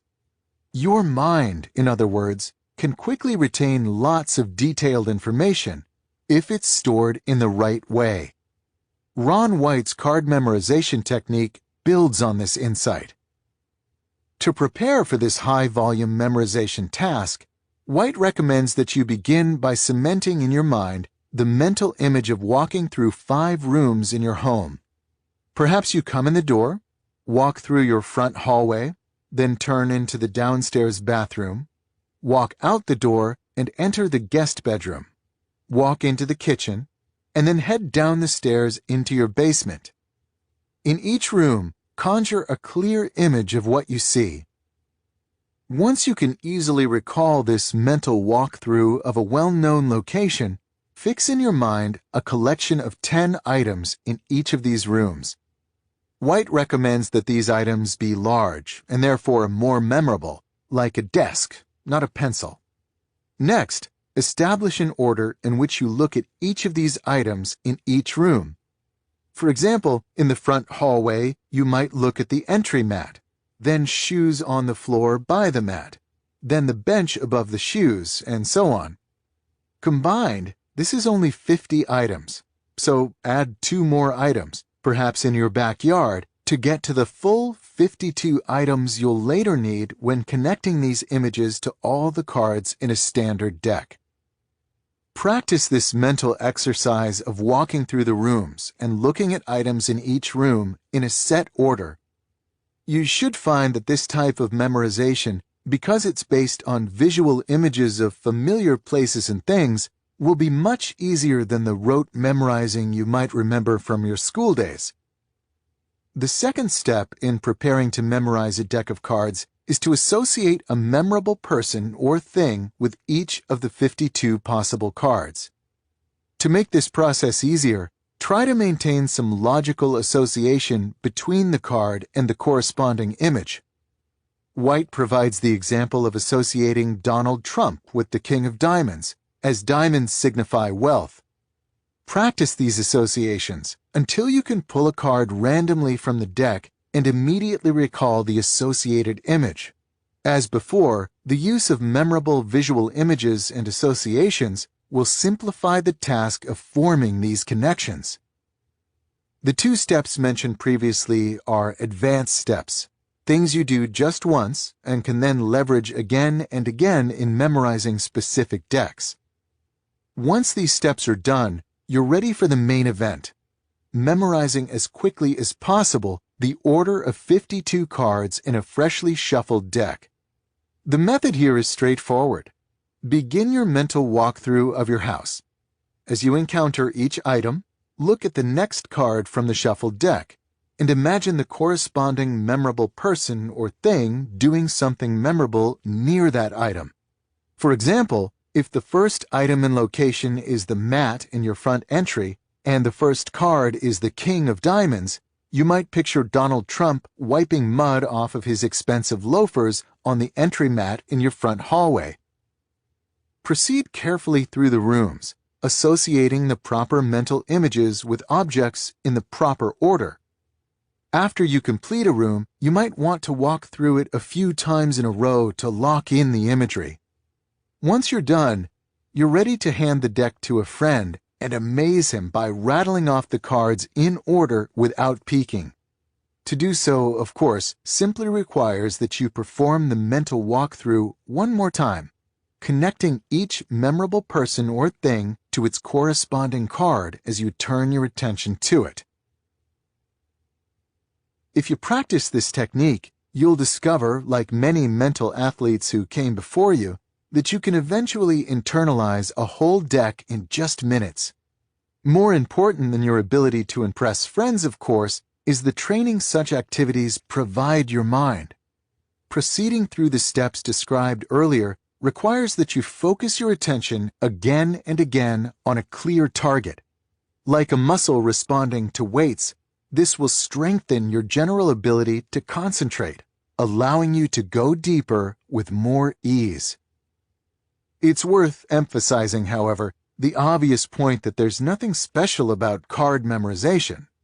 Any structured thought process that requires unwavering attention can have a similar effect.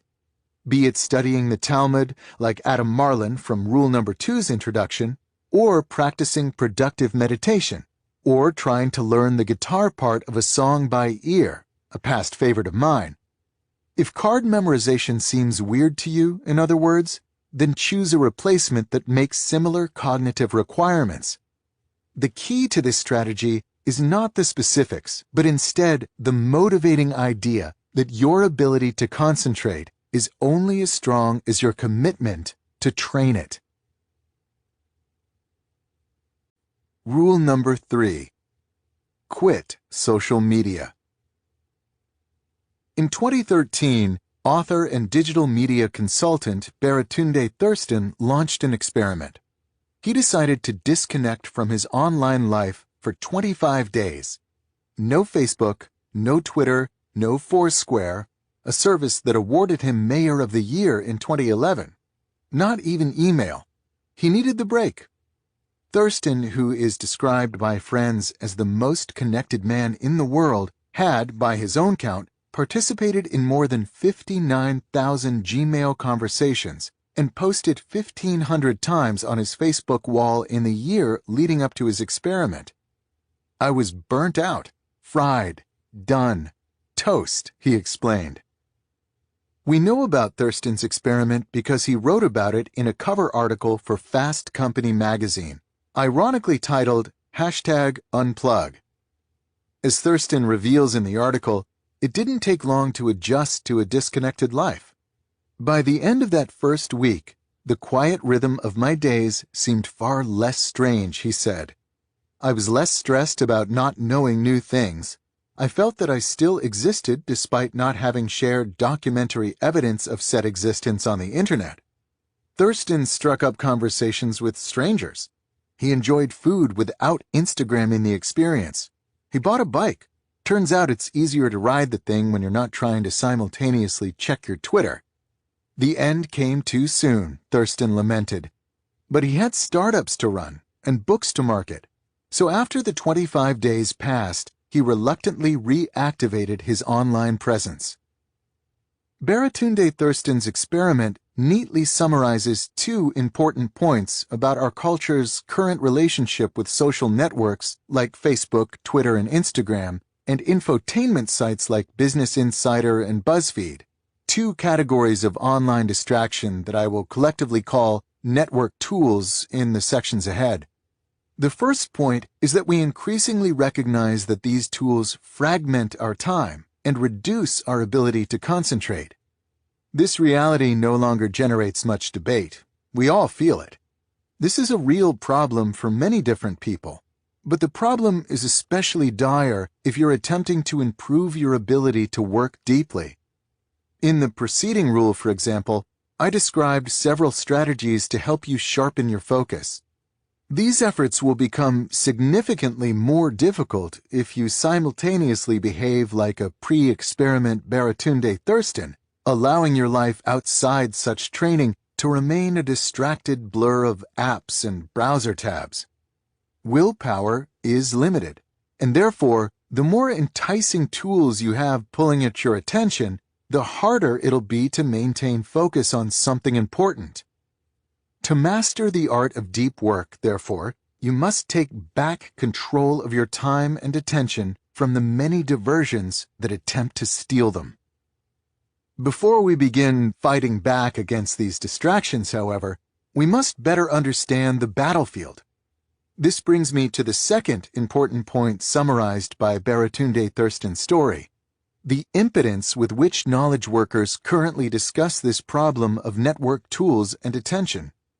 Overwhelmed by these tools' demands on his time, Thurston felt that his only option was to, temporarily, quit the internet altogether.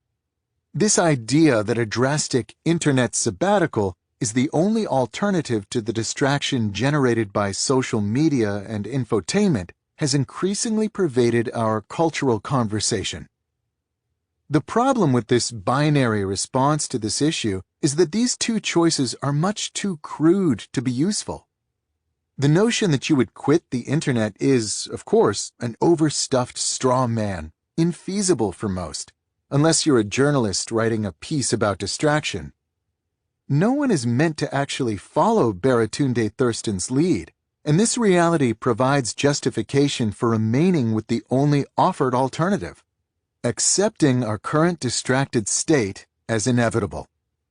For all the insight and clarity that Thurston gained during his internet sabbatical, for example, it didn't take him long once the experiment ended to slide back into the fragmented state where he began.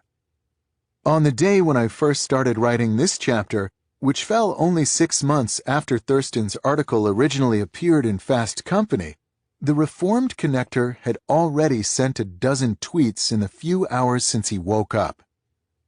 This rule attempts to break us out of this rut by proposing a third option: accepting that these tools are not inherently evil, and that some of them might be quite vital to your success and happiness.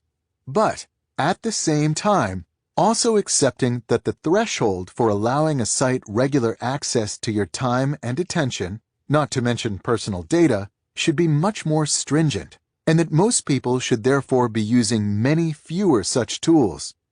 I won't ask you, in other words, to quit the internet altogether like Baratunde Thurston did for 25 days back in 2013. But I will ask you to reject the state of distracted hyperconnectedness that drove him to that drastic experiment in the first place. There is a middle ground, and if you're interested in developing a deep work habit, you must fight to get there. Our first step toward finding this middle ground in network tool selection is to understand the current default decision process deployed by most Internet users. In the fall of 2013, I received insight into this process because of an article I wrote explaining why I never joined Facebook. Though the piece was meant to be explanatory and not accusatory, it nonetheless put many readers on the defensive, leading them to reply with justifications for their use of the service. Here are some examples of these justifications. Entertainment was my initial draw to Facebook. I can see what my friends are up to and post funny photos, make quick comments. When I first joined, I didn't know why. By mere curiosity, I joined a forum of short fiction stories. Once there, I improved my writing and made very good friends. I use Facebook because a lot of people I knew in high school are on there. Here's what strikes me about these responses, which are representative of the large amount of feedback I received on this topic. They're surprisingly minor. I don't doubt, for example, that the first commenter from this list finds some entertainment in using Facebook. But I would also assume that this person wasn't suffering some severe deficit of entertainment options before he or she signed up for the service. I would further wager that this user would succeed in staving off boredom even if the service were suddenly shut down. Facebook, at best, added one more, arguably quite mediocre, entertainment option to many that already existed. Another commenter cited making friends in a writing forum. I don't doubt the existence of these friends, but we can assume that these friendships are lightweight, given that they're based on sending short messages back and forth over a computer network. There's nothing wrong with such lightweight friendships, but they're unlikely to be at the center of this user's social life. Something similar can be said about the commenter who reconnected with high school friends. This is a nice diversion, but hardly something central to his or her sense of social connection or happiness. To be clear, I'm not trying to denigrate the benefits identified previously. There's nothing illusory or misguided about them. What I'm emphasizing, however, is that these benefits are minor and somewhat random. By contrast, if you'd instead asked someone to justify the use of, say, the World Wide Web more generally, or email, the arguments would become much more concrete and compelling. To this observation, you might reply that value is value. If you can find some extra benefit in using a service like Facebook, even if it's small, then why not use it? I call this way of thinking the any benefit mindset, as it identifies any possible benefit as sufficient justification for using a network tool. In more detail, the any benefit approach to network tool selection. You're justified in using a network tool if you can identify any possible benefit to its use, or anything you might possibly miss out on if you don't use it. The problem with this approach, of course, is that it ignores all the negatives that come along with the tools in question. These services are engineered to be addictive, robbing time and attention from activities that more directly support your professional and personal goals, such as deep work. Eventually, if you use these tools enough, you'll arrive at the state of burned-out, hyper-distracted connectivity that plagued Baratunde Thurston and millions of others like him. It's here that we encounter the true insidious nature of an any benefit mindset. The use of network tools can be harmful. If you don't attempt to weigh pros against cons, but instead use any glimpse of some potential benefit as justification for unrestrained use of a tool, then you are unwittingly crippling your ability to succeed in the world of knowledge work. This conclusion, if considered objectively, shouldn't be surprising. In the context of network tools, we've become comfortable with the any benefit mindset. But if we instead zoom out and consider this mindset in the broader context of skilled labor, it suddenly seems a bizarre and ahistorical approach to choosing tools. In other words, once you put aside the revolutionary rhetoric surrounding all things Internet, the sense summarized in Part 1 that you're either fully committed to the revolution or a Luddite curmudgeon, you'll soon realize that network tools are not exceptional. They're tools, no different from a blacksmith's hammer or an artist's brush, used by skilled laborers to do their jobs better, and occasionally to enhance their leisure. Throughout history, skilled laborers have applied sophistication and skepticism to their encounters with new tools and their decisions about whether to adopt them. There's no reason why knowledge workers cannot do the same when it comes to the internet. The fact that the skilled labor here now involves digital bits doesn't change this reality. To help understand what this more careful tool curation might look like, it makes sense to start by talking to someone who makes a living working with non-digital tools and relies on a complex relationship with these tools to succeed. Fortunately, for our purposes, I found just such an individual in a lanky English major turned successful, sustainable farmer named, almost too aptly, Forrest Pritchard. Forrest Pritchard runs Smith Meadows, a family farm located an hour west of D.C., one of many farms clustered in the valleys of the Blue Ridge Mountains. Soon after taking control of the land from his parents, as I learned, Pritchard moved the operation away from traditional monoculture crops and toward the then novel concept of grass-finished meat. The farm bypasses wholesaling. You cannot find Smith Meadows steaks in Whole Foods to sell direct to consumers at the bustling farmers markets in the Washington, D.C. metro area. By all accounts, the farm is thriving in an industry that rarely rewards small operations. I first encountered Pritchard at our local farmers market in Tacoma Park, Maryland, where the Smith Meadows stand does good business. To see Pritchard, usually standing a foot taller than most of his suburbanite customers, wearing the obligatory faded flannel of the farmer, is to see a craftsman confident in his trade. I introduced myself to him because farming is a skill dependent on the careful management of tools, and I wanted to understand how a craftsman in a non-digital field approaches this crucial task. Haymaking is a good example, he told me not long into one of our conversations on the topic. It's a subject where I can give you the basic idea without having to gloss over the underlying economics. When Pritchard took over Smith Meadows, he explained, the farm made its own hay to use as animal feed during the winter months when grazing is impossible.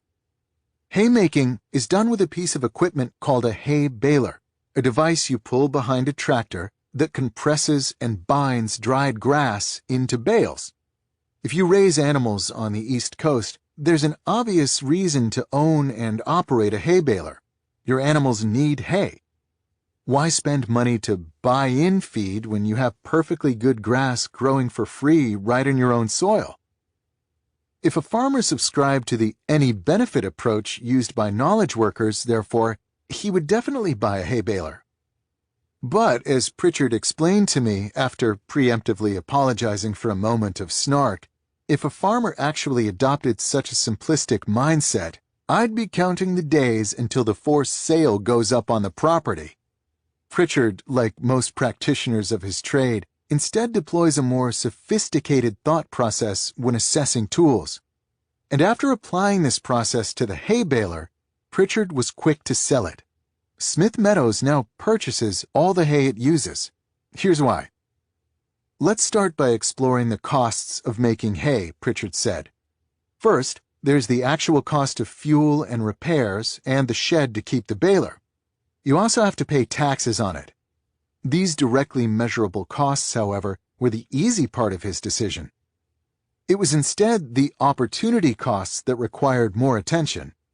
As he elaborated, if I make hay all summer, I can't be doing something else. For example, I now use that time instead to raise boilers, chickens meant for eating. These generate positive cash flow because I can sell them. But they also produce manure, which I can then use to enhance my soil. Then there's the equally subtle issue of assessing the secondary value of a purchased bale of hay. As Pritchard explained, when I'm buying in hay, I'm trading cash for animal protein as well as manure once it passes through the animal system, which means I'm also getting more nutrients from my land in exchange for my money. I'm also avoiding compacting soils by driving heavy machinery over my ground all summer long.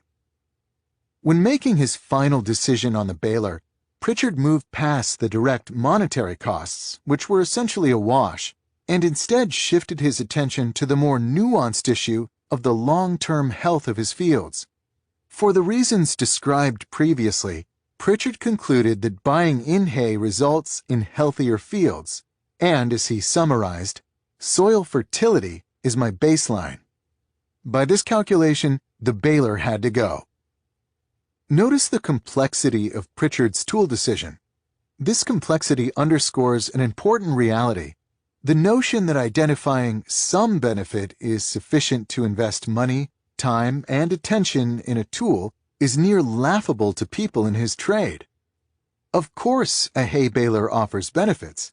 Every tool at the farm supply store has something useful to offer. At the same time, of course, it offers negatives as well. Pritchard expected this decision to be nuanced. He began with a clear baseline, in his case that soil health is of fundamental importance to his professional success, and then built off this foundation toward a final call on whether to use a particular tool.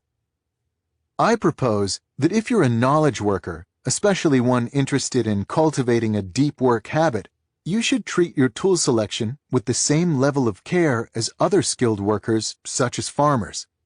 Following is my attempt to generalize this assessment strategy. I call it the craftsman approach to tool selection, a name that emphasizes that tools are ultimately aids to the larger goals of one's craft. The craftsman approach to tool selection. Identify the core factors that determine success and happiness in your professional and personal life. Adopt a tool only if its positive impacts on these factors substantially outweigh its negative impacts. Notice that this craftsman approach to tool selection stands in opposition to the any benefit approach. Whereas the any benefit mindset identifies any potential positive impact as justification for using a tool, the craftsman variant requires that these positive impacts affect factors at the core of what's important to you, and that they outweigh the negatives. Even though the craftsman approach rejects the simplicity of the any benefit approach, it doesn't ignore the benefits that currently drive people to network tools, or make any advance proclamations about what's good or bad technology. It simply asks that you give any particular network tool the same type of measured, nuanced accounting that tools in other trades have been subjected to throughout the history of skilled labor.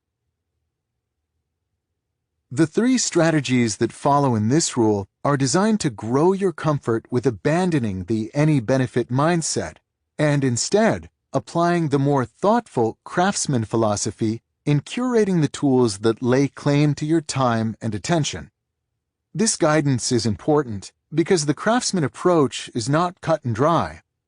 Identifying what matters most in your life and then attempting to assess the impacts of various tools on these factors doesn't reduce to a simple formula. This task requires practice and experimentation.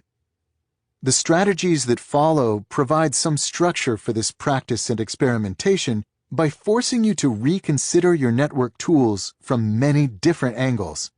Combined, they should help you cultivate a more sophisticated relationship with your tools that will allow you to take back enough control over your time and attention to enable the rest of the ideas in Part 2 to succeed. Apply the law of the vital few to your internet habits. Malcolm Gladwell doesn't use Twitter. In a 2013 interview, he explained why. "Who says my fans want to hear from me on Twitter?" He then joked, "I know a lot of people would like to see less of me." Michael Lewis, another mega best-selling author, also doesn't use the service, explaining in The Wire, "I don't tweet. I don't Twitter. I couldn't even tell you how to read or where to find a Twitter message." And as mentioned in Part 1, the award-winning New Yorker scribe George Packer also avoids the service, and indeed only recently even succumbed to the necessity of owning a smartphone. These three writers don't think Twitter is useless. They're quick to accept that other writers find it useful. Packer's admission of non-Twitter use, in fact, was written as a response to an unabashedly pro-Twitter article by the New York Times media critic David Carr, a piece in which Carr effused, "And now, nearly a year later, has Twitter turned my brain to mush? No, I'm in narrative on more things in a given moment than I ever thought possible. And instead of spending a half hour surfing in search of illumination, I get a sense of the day's news and how people are reacting to it in the time that it takes to wait for coffee at Starbucks." At the same time, however, Gladwell, Lewis, and Packer don't feel like the service offers them nearly enough advantages to offset its negatives in their particular circumstances. Lewis, for example, worries that adding more accessibility will sap his energy and reduce his ability to research and write great stories, noting, "It's amazing how overly accessible people are. There's a lot of communication in my life that's not enriching. It's impoverishing." While Packer, for his part, worries about distraction, saying, "Twitter is crack for media addicts." He goes so far as to describe Carr's rave about the service as the most frightening picture of the future that I've read thus far in the new decade. We don't have to argue about whether these authors are right in their personal decisions to avoid Twitter and similar tools, because their sales numbers and awards speak for themselves. We can, instead, use these decisions as a courageous illustration of the craftsman approach to tool selection in action. In a time when so many knowledge workers, and especially those in creative fields, are still trapped in the any benefit mindset, it's refreshing to see a more mature approach to sorting through such services. But the very rareness of these examples reminds us that mature and confident assessments of this type aren't easy to make. Recall the complexity of the thought process highlighted earlier that Forrest Pritchard had to slog through to make a decision on his hay baler. For many knowledge workers and many of the tools in their lives, these decisions will be equally complex. The goal of this strategy, therefore, is to offer some structure to this thought process, a way to reduce some of the complexity of deciding which tools really matter to you. The first step of this strategy is to identify the main high-level goals in both your professional and your personal life. If you have a family, for example, then your personal goals might involve parenting well and running an organized household. In the professional sphere, the details of these goals depend on what you do for a living. In my own work as a professor, for example, I pursue two important goals. One centered on being an effective teacher in the classroom and effective mentor to my graduate students, and another centered on being an effective researcher. While your goals will likely differ, the key is to keep the list limited to what's most important, and to keep the description suitably high level. If your goal includes a specific target, to reach $1 million in sales, or to publish a half-dozen papers in a single year, then it's too specific for our purposes here. When you're done, you should have a small number of goals for both the personal and professional areas of your life. Once you've identified these goals, list for each the 2 or 3 most important activities that help you satisfy the goal. These activities should be specific enough to allow you to clearly picture doing them. On the other hand, they should be general enough that they're not tied to a one-time outcome. For example, do better research is too general. What does it look like to be doing better research? While finish paper on broadcast lower bounds in time for upcoming conference submission is too specific. It's a one-time outcome. A good activity in this context would be something like, regularly read and understand the cutting-edge results in my field. The next step in this strategy is to consider the network tools you currently use. For each such tool, go through the key activities you identified and ask whether the use of the tool has a substantially positive impact, a substantially negative impact, or little impact on your regular and successful participation in the activity. Now comes the important decision. Keep using this tool only if you concluded that it has substantial positive impacts and that these outweigh the negative impacts. To help illustrate this strategy in action, let's consider a case study. For the purposes of this example, assume that Michael Lewis, if asked, would have produced the following goal and corresponding important activities for his writing career. Professional goal: to craft well-written, narrative-driven stories that change the way people understand the world. Key activities supporting this goal: research patiently and deeply. Write carefully and with purpose. Now imagine that Lewis was using this goal to determine whether or not to use Twitter. Our strategy requires him to investigate Twitter's impact on the key activities he listed that support his goal. There's no convincing way to argue that Twitter would make Lewis substantially better at either of these activities. Deep research for Lewis, I assume, requires him to spend weeks and months getting to know a small number of sources. He's a master of the long-form journalism skill of drawing out a source's story over many sessions, and careful writing, of course, requires freedom from distraction. In both cases, Twitter, at best, has no real impact, and at worst could be substantially negative, depending on Lewis's susceptibility to the service's addictive attributes. The conclusion would therefore be that Lewis shouldn't use Twitter. You might argue at this point that confining our example to this single goal is artificial, as it ignores the areas where a service like Twitter has its best chance of contributing. For writers, in particular, Twitter is often presented as a tool to establish connections with your audience that ultimately lead to more sales. For a writer like Michael Lewis, however, marketing doesn't likely merit its own goal when he assesses what's important in his professional life. This follows because his reputation guarantees that he will receive massive coverage in massively influential media channels if the book is really good. His focus, therefore, is much more productively applied to the goal of writing the best possible book than instead trying to squeeze out a few extra sales through inefficient author-driven means. In other words, the question is not whether Twitter has some conceivable benefit to Lewis. It's instead whether Twitter use significantly and positively affects the most important activities in his professional life. What about a less famous writer? In this case, book marketing might play a more primary role in his or her goals. But when forced to identify the 2 or 3 most important activities supporting this goal, it's unlikely that the type of lightweight, one-on-one contact enabled by Twitter would make the list. This is the result of simple math.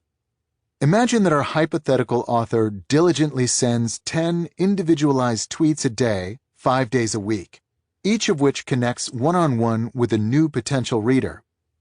Now imagine that 50% of the people contacted in this manner become loyal fans who will definitely buy the author's next book. Over the 2-year period it might take to write this book, this yields 2,000 sales, a modest boost at best in a marketplace where bestseller status requires 2 or 3 times more sales per week. The question, once again, is not whether Twitter offers some benefits, but instead whether it offers enough benefits to offset its drag on your time and attention, 2 resources that are especially valuable to a writer. Having seen an example of this approach applied to a professional context, let's next consider the potentially more disruptive setting of personal goals. In particular, let's apply this approach to one of our culture's most ubiquitous and fiercely defended tools, Facebook. When justifying the use of Facebook or similar social networks, most people cite its importance to their social lives. With this in mind, let's apply our strategy to understand whether Facebook makes the cut due to its positive impact on this aspect of our personal goals. To do so, we'll once again work with a hypothetical goal and key supporting activities. Personal goal: to maintain close and rewarding friendships with a group of people who are important to me. Key activities supporting this goal: 1. Regularly take the time for meaningful connection with those who are most important to me, e.g., a long talk, a meal, joint activity. 2. Give of myself to those who are most important to me, e.g., making non-trivial sacrifices that improve their lives. Not everyone will share this exact goal or supporting activities, but hopefully you'll stipulate that they apply to many people. Let's now step back and apply our strategy's filtering logic to the example of Facebook in the context of this personal goal. This service, of course, offers any number of benefits to your social life. To name a few that are often mentioned, it allows you to catch up with people you haven't seen in a while. It allows you to maintain lightweight contact with people you know but don't run into regularly. It allows you to more easily monitor important events in people's lives, such as whether or not they're married or what their new baby looks like. And it allows you to stumble onto online communities or groups that match your interests. These are real benefits that Facebook undeniably offers, but none of these benefits provide a significant positive impact to the two key activities we listed, both of which are offline and effort-intensive. Our strategy, therefore, would return a perhaps surprising but clear conclusion. Of course, Facebook offers benefits to your social life, but none are important enough to what really matters to you in this area to justify giving it access to your time and attention. To be clear, I'm not arguing that everyone should stop using Facebook. I'm instead showing that for this specific representative case study, the strategy proposed here would suggest dropping this service. I can imagine, however, other plausible scenarios that would lead to the opposite conclusion. Consider, for example, a college freshman. For someone in this situation, it might be more important to establish new friendships than to support existing relationships. The activities this student identifies for supporting his goal of a thriving social life, therefore, might include something like attend lots of events and socialize with lots of different people. If this is a key activity and you're on a college campus, then a tool like Facebook would have a substantially positive impact and should be used. To give another example, consider someone in the military who's deployed overseas. For this hypothetical soldier, keeping in frequent, lightweight touch with friends and family left back home is a plausible priority, and one that might once again be best supported through social networks. What should be clear from these examples is that this strategy, if applied as described, will lead many people who currently use tools like Facebook or Twitter to abandon them. But not everyone. You might at this point complain about the arbitrariness of allowing only a small number of activities to dominate your decisions about such tools. As we established previously, for example, Facebook has many benefits to your social life. Why would one abandon it just because it doesn't happen to help the small number of activities that we judged most important? What's key to understand here, however, is that this radical reduction of priorities is not arbitrary, but is instead motivated by an idea that has arisen repeatedly in any number of different fields, from client profitability to social equality to prevention of crashes in computer programs. The law of the vital few. In many settings, 80% of a given effect is due to just 20% of the possible causes. For example, it might be the case that 80% of a business's profits come from just 20% of its clients. 80% of a nation's wealth is held by its richest 20% of citizens. Or 80% of computer software crashes come from just 20% of the identified bugs. There's a formal mathematical underpinning to this phenomenon, an 80-20 split, is roughly what you would expect when describing a power law distribution over impact, a type of distribution that shows up often when measuring quantities in the real world. But it's probably most useful when applied heuristically as a reminder that, in many cases, contributions to an outcome are not evenly distributed. Moving forward, let's assume that this law holds for the important goals in your life. As we noted, many different activities can contribute to your achieving these goals. The law of the vital few, however, reminds us that the most important 20% or so of these activities provide the bulk of the benefit. Assuming that you could probably list somewhere between 10 and 15 distinct and potentially beneficial activities for each of your life goals, this law says that it's the top 2 or 3 such activities, the number that this strategy asks you to focus on, that make most of the difference in whether or not you succeed with the goal. Even if you accept this result, however, you still might argue that you shouldn't ignore the other 80% of possible beneficial activities. It's true that these less important activities don't contribute nearly as much to your goal as your top 1 or 2, but they can provide some benefit, so why not keep them in the mix? As long as you don't ignore the more important activities, it seems like it can't hurt to also support some of the less important alternatives.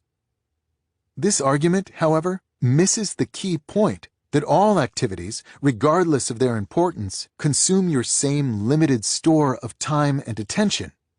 If you service low-impact activities, therefore, you're taking away time you could be spending on higher-impact activities.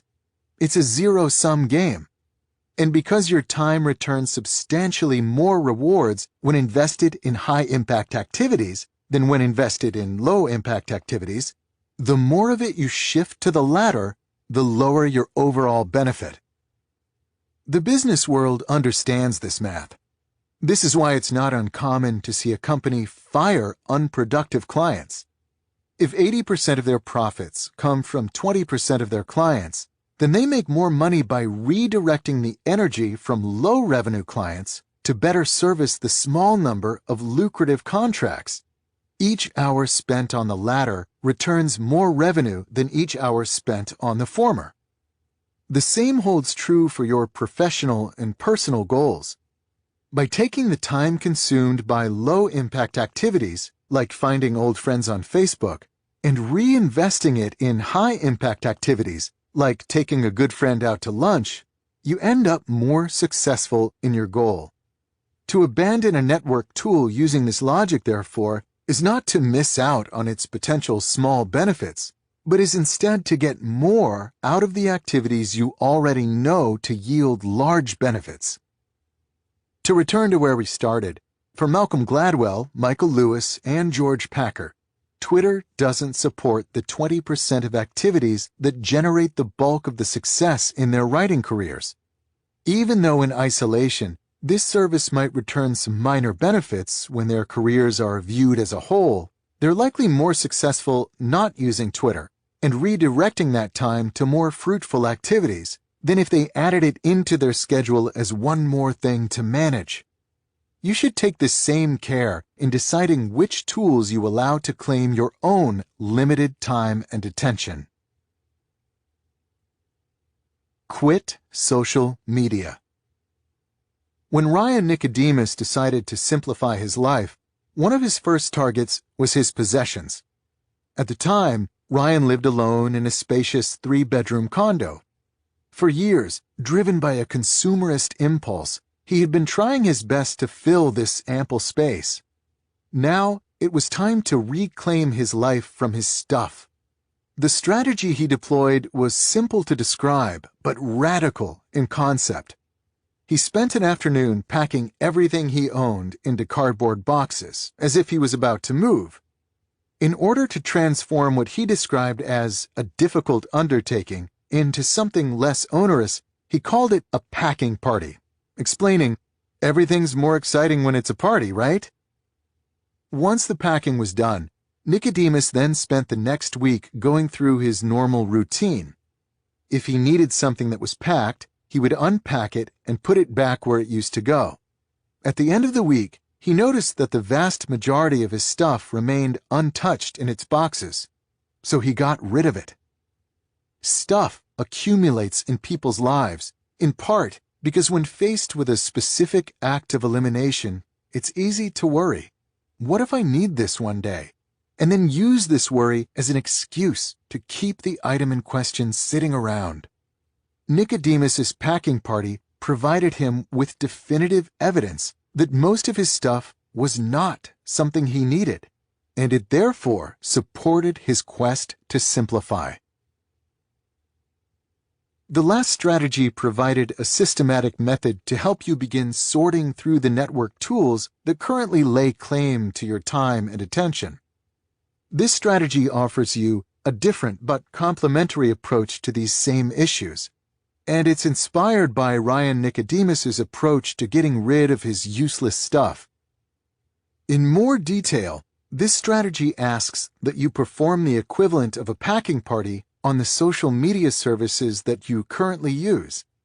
Instead of packing, however, you'll instead ban yourself from using them for 30 days. All of them. Facebook, Instagram, Google+, Twitter, Snapchat, Vine, or whatever other services have risen to popularity since I first wrote these words. Don't formally deactivate these services, and this is important. Don't mention online that you'll be signing off. Just stop using them, cold turkey. If someone reaches out to you by other means and asks why your activity on a particular service has fallen off, you can explain, but don't go out of your way to tell people. After 30 days of this self-imposed network isolation, ask yourself the following 2 questions about each of the services you temporarily quit. 1. Would the last 30 days have been notably better if I'd been able to use this service? 2. Did people care that I wasn't using this service? If your answer is no to both questions, quit the service permanently. If your answer was a clear yes, then return to using the service. If your answers are qualified or ambiguous, it's up to you whether you return to the service, though I would encourage you to lean toward quitting. You can always rejoin later.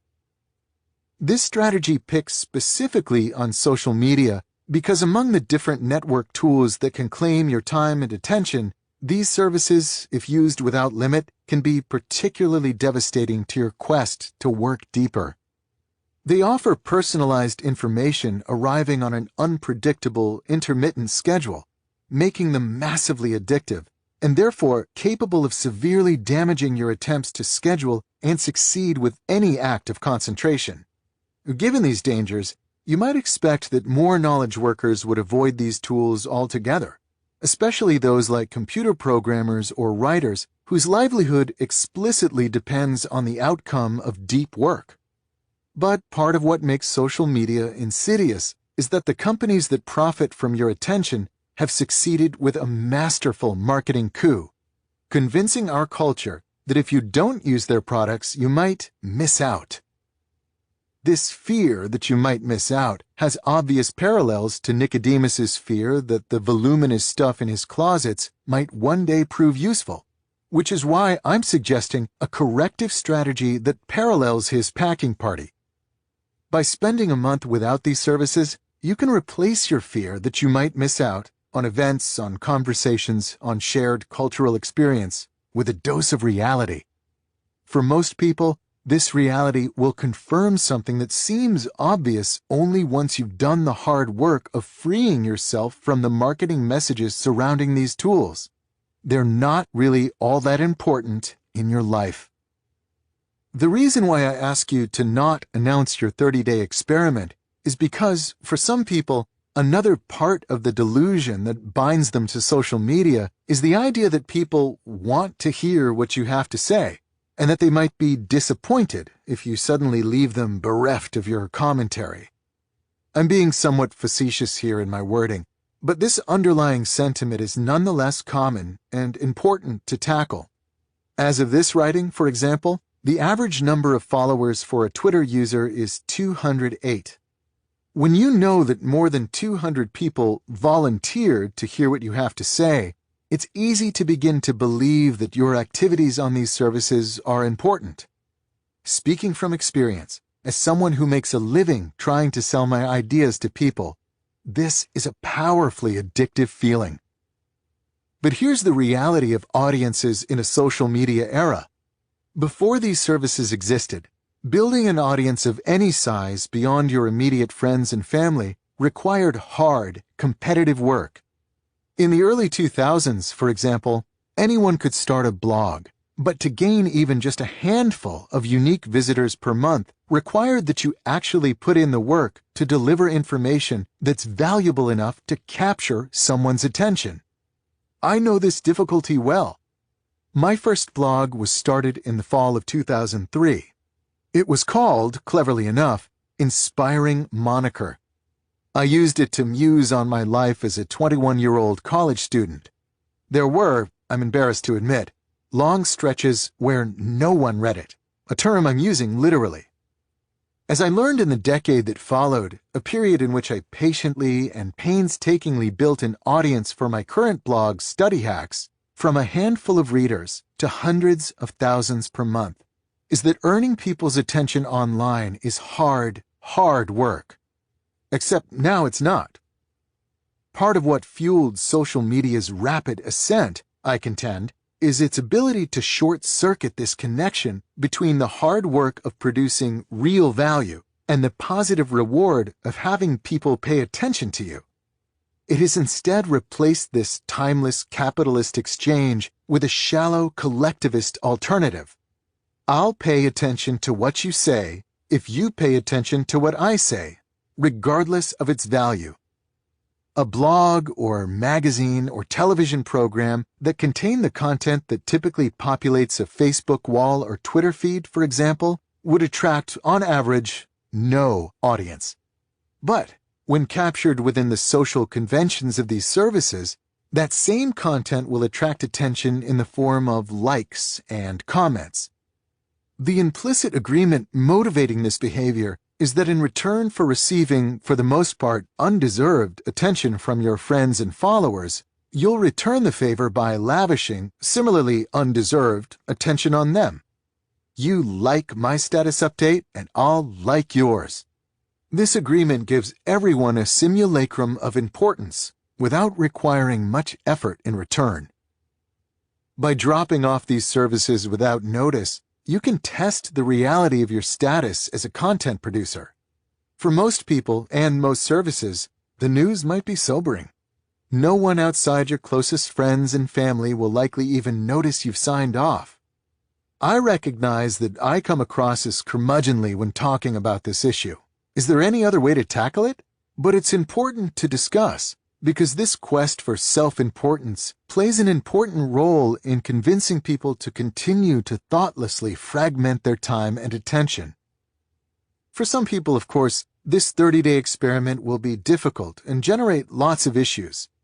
If you're a college student or online personality, for example, the abstention will complicate your life and will be noted. But for most, I suspect, the net result of this experiment, if not a massive overhaul in your internet habits, will be a more grounded view of the role social media plays in your daily existence. These services aren't necessarily, as advertised, the lifeblood of our modern connected world.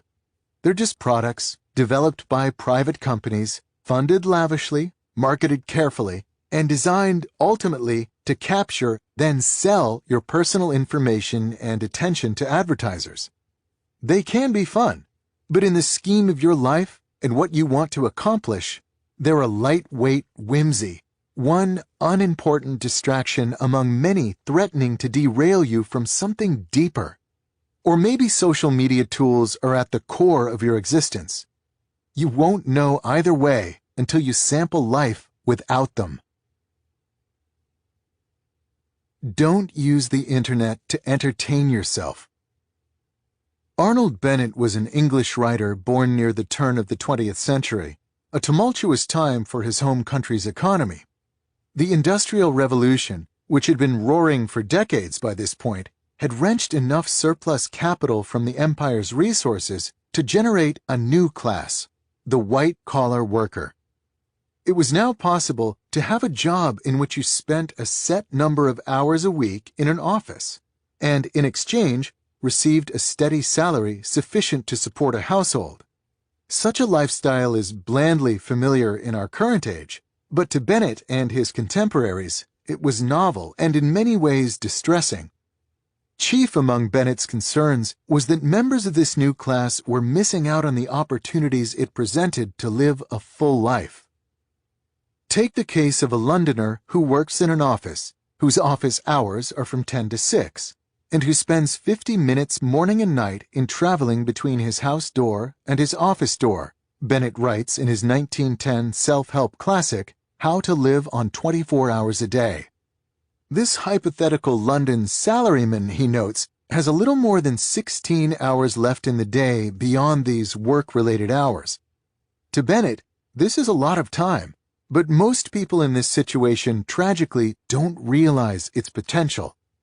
The great and profound mistake which my typical man makes in regard to his day, he elaborates, is that even though he doesn't particularly enjoy his work, seeing it as something to get through, he persists in looking upon those hours from 10 to 6 as the day, to which the 10 hours preceding them and the 6 hours following them are nothing but a prologue and epilogue.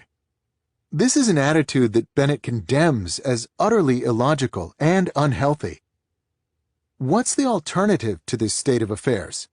Bennett suggests that his typical man see his 16 free hours as a day within a day, explaining, during those 16 hours he is free. He is not a wage earner. He is not preoccupied with monetary cares. He is just as good as a man with a private income. Accordingly, the typical man should instead use this time as an aristocrat would, to perform rigorous self-improvement, a task that, according to Bennett, involves primarily reading great literature and poetry. Bennett wrote about these issues more than a century ago.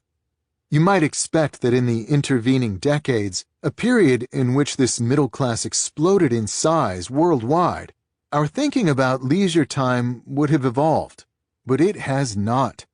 If anything, with the rise of the internet and the lowbrow attention economy it supports, the average 40-hour-a-week employee, especially those in my tech-savvy millennial generation, has seen the quality of his or her leisure time remain degraded, consisting primarily of a blur of distracted clicks on least common denominator digital entertainment.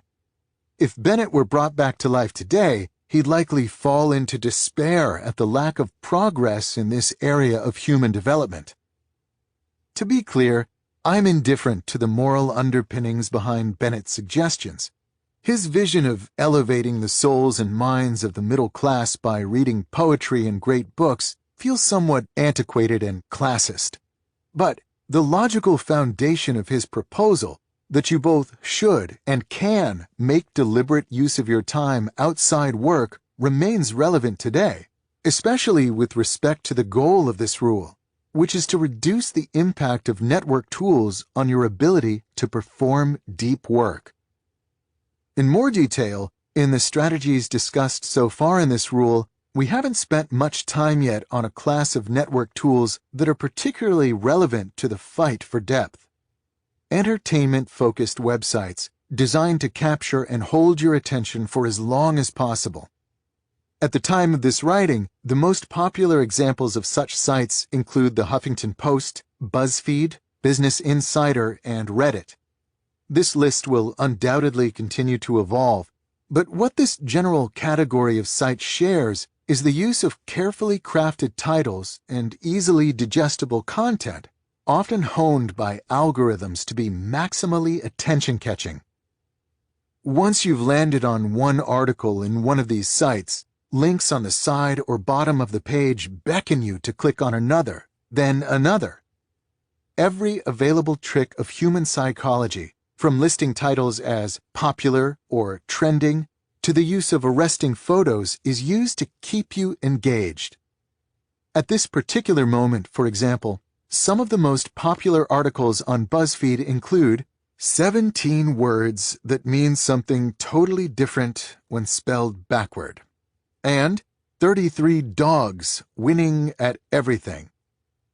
These sites are especially harmful after the workday is over, where the freedom in your schedule enables them to become central to your leisure time. If you're waiting in line, or waiting for the plot to pick up in a TV show, or waiting to finish eating a meal, they provide a cognitive crutch to ensure you eliminate any chance of boredom. As I argued in rule number 2, however, such behavior is dangerous, as it weakens your mind's general ability to resist distraction, making deep work difficult later when you really want to concentrate. To make matters worse, these network tools are not something you join, and therefore they're not something you can remove from your life by quitting, rendering the previous 2 strategies irrelevant. They're always available, just a click away. Fortunately, Arnold Bennett identified the solution to this problem 100 years earlier. Put more thought into your leisure time. In other words, this strategy suggests that when it comes to your relaxation, don't default to whatever catches your attention at the moment, but instead dedicate some advanced thinking to the question of how you want to spend your day within a day. Addictive websites of the type mentioned previously thrive in a vacuum. If you haven't given yourself something to do in a given moment, they'll always beckon as an appealing option. If you instead fill this free time with something of more quality, their grip on your attention will loosen. It's crucial, therefore, that you figure out in advance what you're going to do with your evenings and weekends before they begin. Structured hobbies provide good fodder for these hours, as they generate specific actions with specific goals to fill your time. A set program of reading, a la Bennett, where you spend regular time each night making progress on a series of deliberately chosen books, is also a good option, as is, of course, exercise or the enjoyment of good in-person company. In my own life, for example, I managed to read a surprising number of books in a typical year, given the demands on my time as a professor, writer, and father. On average, I'm typically reading 3 to 5 books at a time. This is possible because one of my favorite pre-planned leisure activities after my kids' bedtime is to read an interesting book. As a result, my smartphone and computer and the distractions they can offer typically remain neglected between the end of the workday and the next morning. At this point, you might worry that adding such structure to your relaxation will defeat the purpose of relaxing, which many believe requires complete freedom from plans or obligations. Won't a structured evening leave you exhausted, not refreshed, the next day at work? Bennett, to his credit, anticipated this complaint. As he argues, such worries misunderstand what energizes the human spirit. What? You say that full energy given to those 16 hours will lessen the value of the business 8? Not so. On the contrary, it will assuredly increase the value of the business 8. One of the chief things which my typical man has to learn is that the mental faculties are capable of a continuous hard activity. They do not tire like an arm or a leg. All they want is change, not rest, except in sleep. In my experience, this analysis is spot on. If you give your mind to something meaningful to do throughout all your waking hours, you'll end the day more fulfilled and begin the next one more relaxed than if you instead allow your mind to bathe for hours in semi-conscious and unstructured web surfing. To summarize, if you want to eliminate the addictive pull of entertainment sites on your time and attention, give your brain a quality alternative. Not only will this preserve your ability to resist distraction and concentrate, but you might even fulfill Arnold Bennett's ambitious goal of experiencing, perhaps for the first time, what it means to live and not just exist. Rule number 4. Drain the shallows. In the summer of 2007, the software company 37 Signals, now called Basecamp, launched an experiment. They shortened their work week from 5 days to 4. Their employees seemed to accomplish the same amount of work with one less day, so they made this change permanent. Every year, from May through October, 37 Signals employees work only Monday to Thursday, with the exception of customer support, which still operates the full week. As company co-founder Jason Fried quipped in a blog post about the decision, people should enjoy the weather in the summer. It didn't take long before the grumbles began in the business press. A few months after Fried announced his company's decision to make 4-day weeks permanent, journalist Tara Weiss wrote a critical piece for Forbes titled, "Why a 4-Day Workweek Doesn't Work." She summarized her problem with this strategy as follows. Packing 40 hours into 4 days isn't necessarily an efficient way to work. Many people find that 8 hours are tough enough. Requiring them to stay for an extra 2 could cause morale and productivity to decrease. Fried was quick to respond. In a blog post titled, "Forbes Misses the Point of the 4-Day Workweek," he begins by agreeing with Weiss's premise that it would be stressful for employees to cram 40 hours of effort into 4 days. But, as he clarifies, that's not what he's suggesting. The point of the 4-day workweek is about doing less work, he writes. It's not about 4 10-hour days, it's about 4 normalish 8-hour days. This might seem confusing at first. Fried earlier claimed that his employees get just as much done in 4 days as in 5 days. Now, however, he's claiming that his employees are working fewer hours. How can both be true? The difference, it turns out, concerns the role of shallow work. As Fried explains, very few people work even 8 hours a day. You're lucky if you get a few good hours in between all the meetings, interruptions, web surfing, office politics, and personal business that permeate the typical workday. Fewer official working hours help squeeze the fat out of the typical work week. Once everyone has less time to get their stuff done, they respect that time even more. People become stingy with their time, and that's a good thing. They don't waste it on things that just don't matter. When you have fewer hours, you usually spend them more wisely. In other words, the reduction in the 37 Signals workweek disproportionately eliminated shallow as compared to deep work. And because the latter was left largely untouched, the important stuff continued to get done. The shallow stuff that can seem so urgent in the moment turned out to be unexpectedly dispensable. A natural reaction to this experiment is to wonder what would happen if 37 Signals had gone one step further. If eliminating hours of shallow work had little impact on the results produced, what would happen if they not only eliminated shallow work, but then replaced this newly recovered time with more deep work? Fortunately for our curiosity, the company soon put this bolder idea to the test as well. Fried had always been interested in the policies of technology companies like Google that gave their employees 20% of their time to work on self-directed projects. While he liked this idea, he felt that carving one day out of an otherwise busy week was not enough to support the type of unbroken deep work that generates true breakthroughs. "I'd take 5 days in a row over 5 days spread out over 5 weeks, he explained. So our theory is that we'll see better results when people have a long stretch of uninterrupted time. To test this theory, 37 Signals implemented something radical. The company gave its employees the entire month of June off to work deeply on their own projects. This month would be a period free of any shallow work obligations. No status meetings, no memos, and, blessedly, no PowerPoint. At the end of the month, the company held a pitch day, in which employees pitched the ideas they'd been working on. Summarizing the experiment in an Inc. magazine article, Fried dubbed it a success.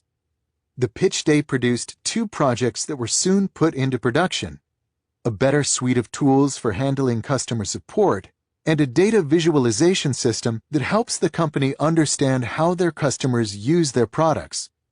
These projects are predicted to bring substantial value to the company, but they almost certainly would not have been produced in the absence of the unobstructed deep work time provided to the employees. To tease out their potential required dozens of hours of unimpeded effort. How can we afford to put our business on hold for a month to mess around with new ideas? Fried asked rhetorically. How can we afford not to? 37 Signals experiments highlight an important reality. The shallow work that increasingly dominates the time and attention of knowledge workers is less vital than it often seems in the moment. For most businesses, if you eliminated significant amounts of this shallowness, their bottom line would likely remain unaffected. And as Jason Fried discovered, if you not only eliminate shallow work, but also replace this recovered time with more of the deep alternative, not only will the business continue to function, it can become more successful. This rule asks you to apply these insights to your personal work life. The strategies that follow are designed to help you ruthlessly identify the shallowness in your current schedule, then cull it down to minimum levels, leaving more time for the deep efforts that ultimately matter most. Before diving into the details of these strategies, however, we should first confront the reality that there's a limit to this anti-shallow thinking. The value of deep work vastly outweighs the value of shallow. But this doesn't mean that you must quixotically pursue a schedule in which all of your time is invested in depth. For one thing, a non-trivial amount of shallow work is needed to maintain most knowledge work jobs. You might be able to avoid checking your email every 10 minutes, but you won't likely last long if you never respond to important messages. In this sense, we should see the goal of this rule as taming shallow work's footprint in your schedule, not eliminating it. Then there's the issue of cognitive capacity. Deep work is exhausting because it pushes you toward the limit of your abilities. Performance psychologists have extensively studied how much such efforts can be sustained by an individual in a given day. In their seminal paper on deliberate practice, Anders Ericsson and his collaborators survey these studies. They note that for someone new to such practice, citing in particular a child in the early stages of developing an expert-level skill, an hour a day is a reasonable limit. For those familiar with the rigors of such activities, the limit expands to something like 4 hours, but rarely more. The implication is that once you've hit your deep work limit in a given day, you'll experience diminishing rewards if you try to cram in more. Shallow work, therefore, doesn't become dangerous until after you add enough to begin to crowd out your bounded deep efforts for the day. At first, this caveat might seem optimistic. The typical workday is 8 hours. The most adept deep thinker cannot spend more than 4 of these hours in a state of true depth. It follows that you can safely spend half the day wallowing in the shallows without adverse effect. The danger missed by this analysis is how easily this amount of time can be consumed, especially once you consider the impact of meetings, appointments, calls, and other scheduled events. For many jobs, these time drains can leave you with surprisingly little time left for solo work. My job as a professor, for example, is traditionally less plagued by such commitments, but even so, they often take large chunks out of my time, especially during the academic year. Turning to a random day in my calendar from the previous semester, I'm writing this during a quiet summer month. For example, I see I had a meeting from 11 to 12, another from 1 to 2:30, and a class to teach from 3 to 5. My 8-hour workday in this example is already reduced by 4 hours. Even if I squeezed all remaining shallow work, emails, tasks, into a single half hour, I'd still fall short of the goal of 4 hours of daily deep work.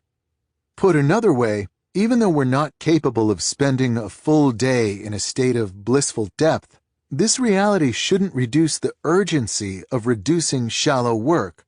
as the typical knowledge workday is more easily fragmented than many suspect. To summarize, I'm asking you to treat shallow work with suspicion, because its damage is often vastly underestimated and its importance vastly overestimated. This type of work is inevitable, but you must keep it confined to a point where it doesn't impede your ability to take full advantage of the deeper efforts that ultimately determine your impact. The strategies that follow will help you act on this reality. Schedule every minute of your day. If you're between the ages of 25 and 34 years old and live in Britain, you likely watch more television than you realize. In 2013, the British TV Licensing Authority surveyed television watchers about their habits. The 25 to 34-year-olds taking the survey estimated that they spend somewhere between 15 and 16 hours per week watching TV. This sounds like a lot, but it's actually a significant underestimate. We know this because when it comes to television watching habits, we have access to the ground truth. The Broadcasters Audience Research Board, the British equivalent of the American Nielsen Company, places meters in a representative sample of households. These meters record, without bias or wishful thinking, exactly how much people actually watch. The 25 to 34-year-olds who thought they watched 15 hours a week, it turns out, watch more like 28 hours. This bad estimate of time usage is not unique to British television watching. When you consider different groups self-estimating different behaviors, similar gaps stubbornly remain. In a Wall Street Journal article on the topic, business writer Laura Vanderkam pointed out several more such examples. A survey by the National Sleep Foundation revealed that Americans think they're sleeping, on average, somewhere around 7 hours a night. The American Time Use Survey, which has people actually measure their sleep, corrected this number to 8.6 hours. Another study found that people who claimed to work 60 to 64 hours per week were actually averaging more like 44 hours per week, while those claiming to work more than 75 hours were actually working less than 55. These examples underscore an important point. We spend much of our day on autopilot, not giving much thought to what we're doing with our time. This is a problem. It's difficult to prevent the trivial from creeping into every corner of your schedule if you don't face, without flinching, your current balance between deep and shallow work, and then adopt the habit of pausing before action and asking, what makes the most sense right now? The strategy described in the following paragraphs is designed to force you into these behaviors. It's an idea that might seem extreme at first, but will soon prove indispensable in your quest to take full advantage of the value of deep work. Schedule every minute of your day. Here's my suggestion. At the beginning of each workday, turn to a new page of lined paper in a notebook you dedicate to this purpose. Down the left-hand side of the page, mark every other line with an hour of the day, covering the full set of hours you typically work. Now comes the important part. Divide the hours of your workday into blocks and assign activities to the blocks.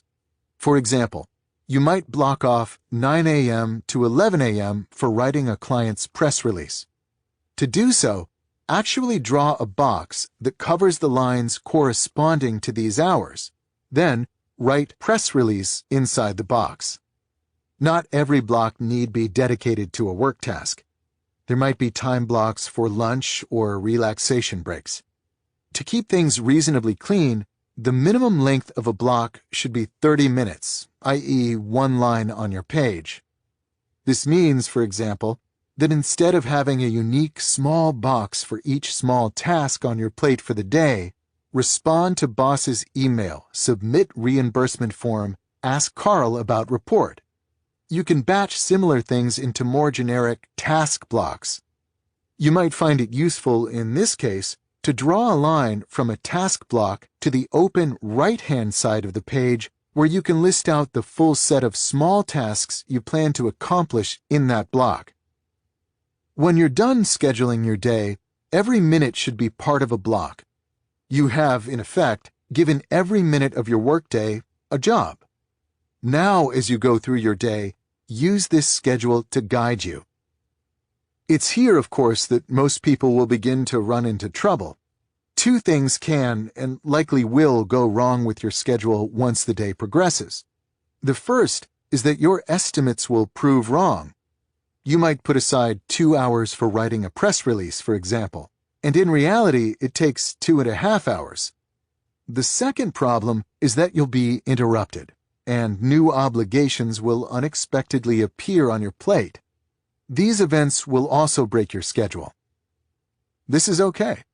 If your schedule is disrupted, you should, at the next available moment, take a few minutes to create a revised schedule for the time that remains in the day.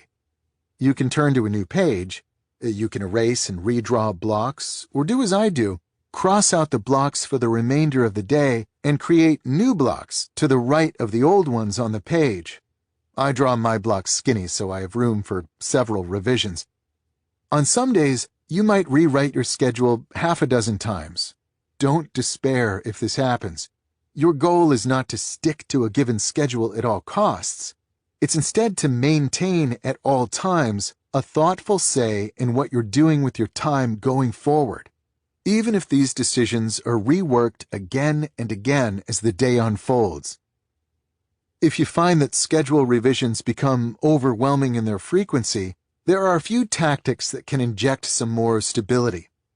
First, you should recognize that almost definitely you're going to underestimate at first how much time you require for most things.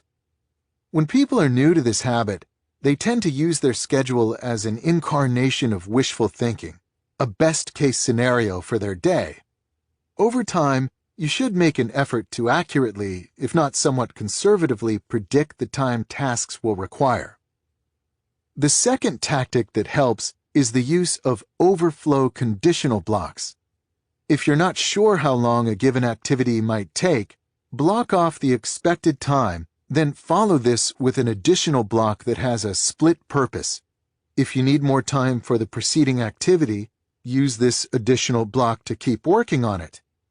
If you finish the activity on time, however, have an alternate use already assigned for the extra block, for example, some non-urgent tasks. This allows unpredictability in your day without requiring you to keep changing your schedule on paper. For example, returning to our press release example, you might schedule 2 hours for writing the press release, but then follow it by an additional hour block that you can use to keep writing the release if needed, but otherwise assigned to catching up with email. The third tactic I suggest is to be liberal with your use of task blocks. Deploy many throughout your day and make them longer than required to handle the tasks you plan in the morning. Lots of things come up during the typical knowledge worker's day. Having regularly occurring blocks of time to address these surprises keeps things running smoothly. Before leaving you to put this strategy in practice, I should address a common objection. In my experience pitching the values of daily schedules, I found that many people worry that this level of planning will become burdensomely restrictive. Here, for example, is part of a comment from a reader named Joseph on a blog post I wrote on this topic. I think you far understate the role of uncertainty. I worry about readers applying these observations too seriously, to the point of an obsessive and unhealthy relationship with one's schedule that seems to exaggerate the importance of minute counting over getting lost in activities, which, if we're talking about artists, is often the only really sensible course of action. I understand these concerns, and Joseph is certainly not the first to raise them. Fortunately, however, they're also easily addressed. In my own daily scheduling discipline, in addition to regularly scheduling significant blocks of time for speculative thinking and discussion, I maintain a rule that if I stumble onto an important insight, then this is a perfectly valid reason to ignore the rest of my schedule for the day, with the exception, of course, of things that cannot be skipped. I can then stick with this unexpected insight until it loses steam. At this point, I'll step back and rebuild my schedule for any time that remains in the day. In other words, I not only allow spontaneity in my schedule, I encourage it. Joseph's critique is driven by the mistaken idea that the goal of a schedule is to force your behavior into a rigid plan. This type of scheduling, however, isn't about constraint. It's instead about thoughtfulness. It's a simple habit that forces you to continually take a moment throughout your day and ask, what makes sense for me to do with the time that remains? It's the habit of asking that returns results, not your unyielding fidelity to the answer. I would go so far as to argue that someone following this combination of comprehensive scheduling and a willingness to adapt or modify the plan as needed will likely experience more creative insights than someone who adopts a more traditionally spontaneous approach, where the day is left open and unstructured. Without structure, it's easy to allow your time to devolve into the shallow. Email, social media, web surfing. This type of shallow behavior, though satisfying in the moment, is not conducive to creativity. With structure, on the other hand, you can ensure that you regularly schedule blocks to grapple with a new idea, or work deeply on something challenging, or brainstorm for a fixed period, the type of commitment more likely to instigate innovation. Recall, for example, the discussion in Rule Number 1 about the rigid rituals followed by many great creative thinkers. And because you're willing to abandon your plan when an innovative idea arises, you're just as well suited as the distracted creative to follow up when the muse strikes. To summarize, the motivation for this strategy is the recognition that a deep work habit requires you to treat your time with respect. A good first step toward this respectful handling is the advice outlined here. Decide in advance what you're going to do with every minute of your workday. It's natural at first to resist this idea, as it's undoubtedly easier to continue to allow the twin forces of internal whim and external request to drive your schedule. But you must overcome this distrust of structure if you want to approach your true potential as someone who creates things that matter. Quantify the depth of every activity.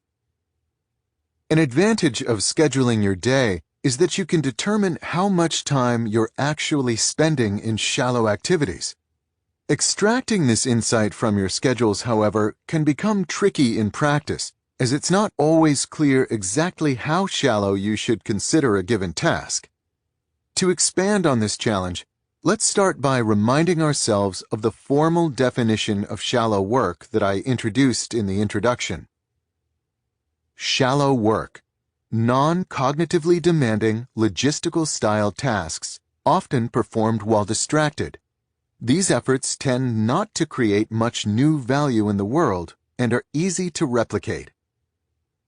Some activities clearly satisfy this definition.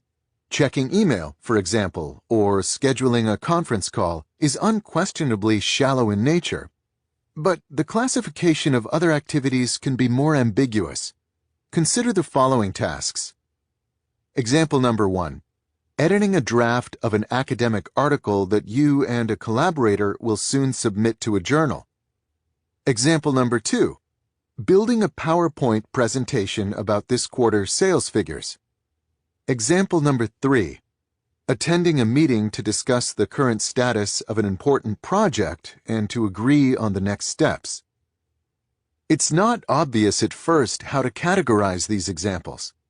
The first two describe tasks that can be quite demanding, and the final example seems important to advance a key work objective. The purpose of this strategy is to give you an accurate metric for resolving such ambiguity. providing you with a way to make clear and consistent decisions about where given work tasks fall on the shallow to deep scale. To do so, it asks that you evaluate activities by asking a simple but surprisingly illuminating question.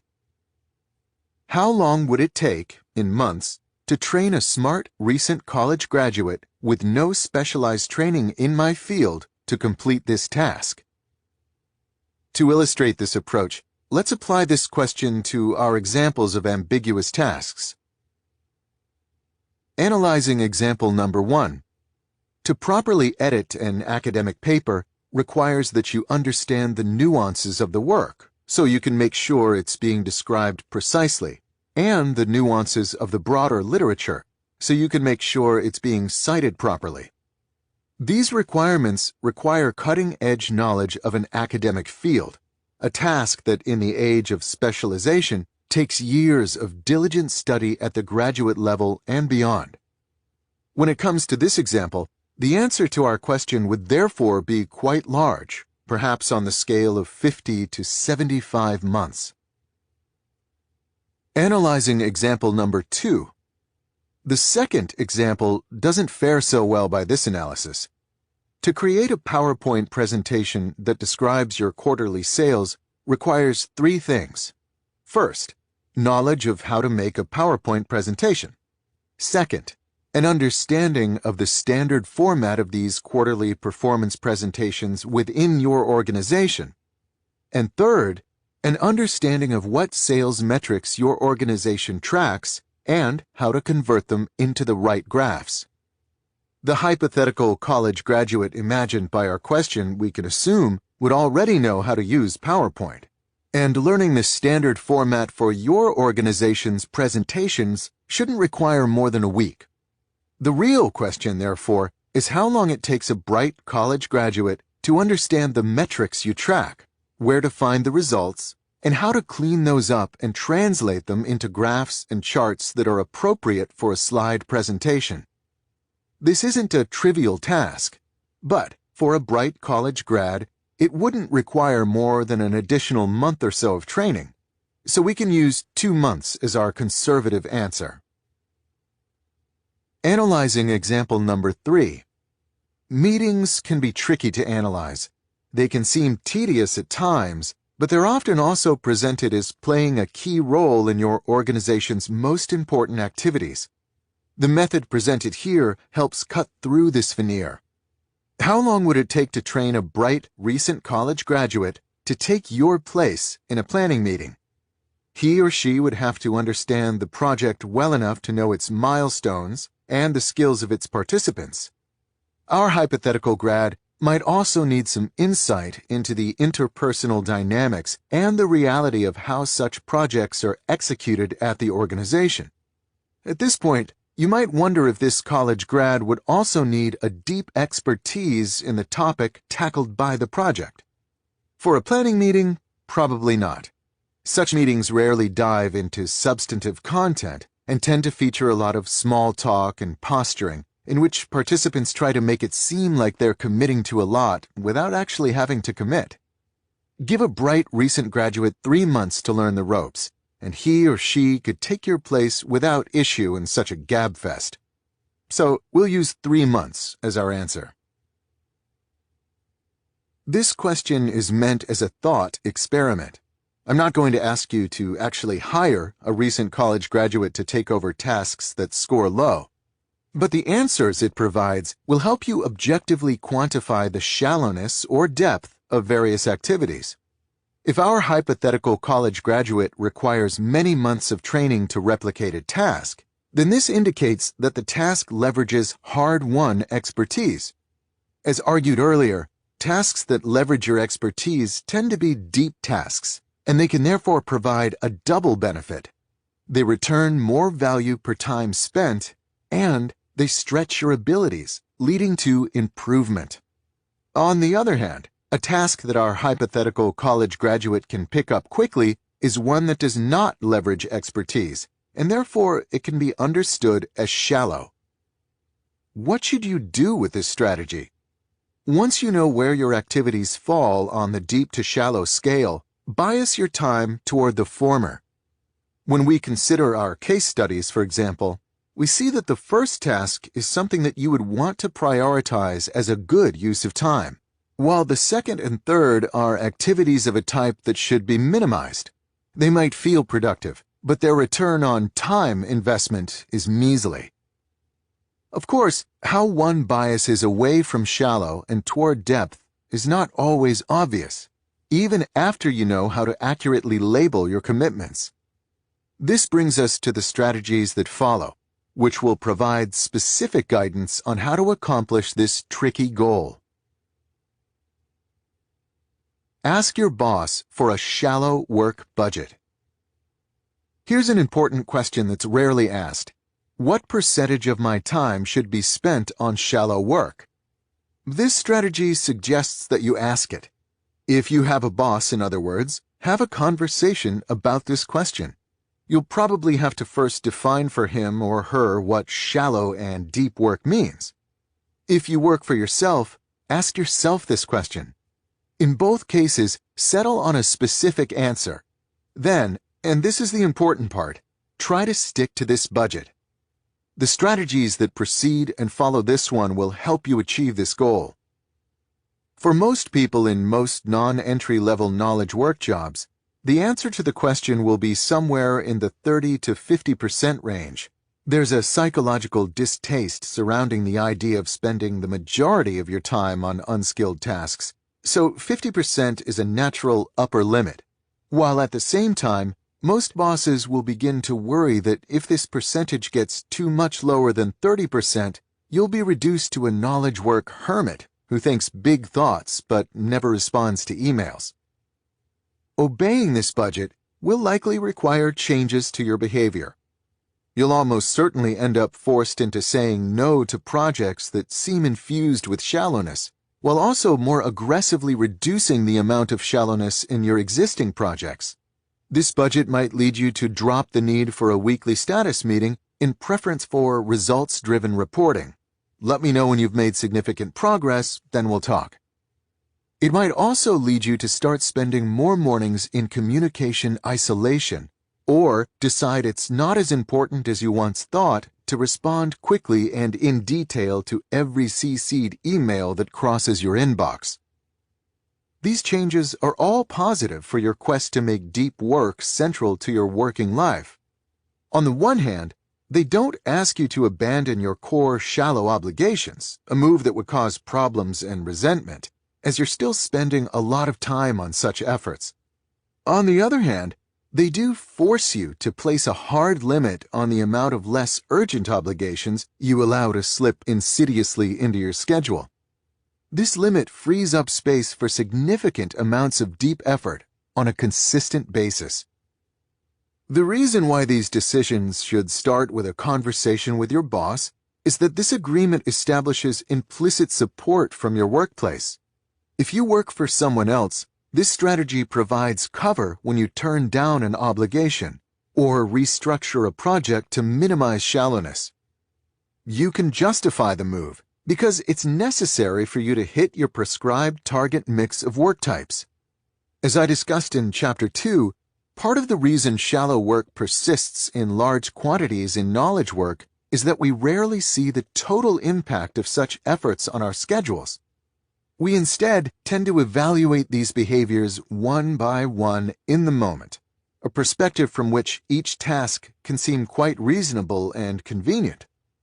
The tools from earlier in this rule, however, allow you to make this impact explicit. You can now confidently say to your boss, "This is the exact percentage of my time spent last week on shallow work," and force him or her to give explicit approval for that ratio. Faced with these numbers and the economic reality they clarify, it's incredibly wasteful, for example, to pay a highly trained professional to send email messages and attend meetings for 30 hours a week. A boss will be led to the natural conclusion that you need to say no to some things and to streamline others, even if this makes life less convenient for the boss or for you or for your coworkers. Because, of course, in the end, a business's goal is to generate value, not to make sure its employees' lives are as easy as possible. If you work for yourself, this exercise will force you to confront the reality of how little time in your busy schedule you're actually producing value. These hard numbers will provide you the confidence needed to start scaling back on the shallow activities that are sapping your time. Without these numbers, it's difficult for an entrepreneur to say no to any opportunity that might generate some positive return. I have to be on Twitter. I have to maintain an active Facebook presence. I have to tweak the widgets on my blog, you tell yourself, because when considered in isolation, to say no to any one of these activities seems like you're being lazy. By instead picking and sticking with a shallow to deep ratio, you can replace this guilt-driven unconditional acceptance with the more healthy habit of trying to get the most out of the time you put aside for shallow work. Therefore, still exposing yourself to many opportunities, but keeping these efforts constrained to a small enough fraction of your time and attention to enable the deep work that ultimately drives your business forward. Of course, there's always the possibility that when you ask this question, the answer is stark. No boss will explicitly answer, 100% of your time should be shallow, unless you're entry-level, at which point you need to delay this exercise until you've built enough skills to add deep efforts to your official work responsibilities. But a boss might reply in so many words, as much shallow work is needed for you to promptly do whatever we need from you at the moment. In this case, the answer is still useful, as it tells you that this isn't a job that supports deep work, and a job that doesn't support deep work is not a job that can help you succeed in our current information economy.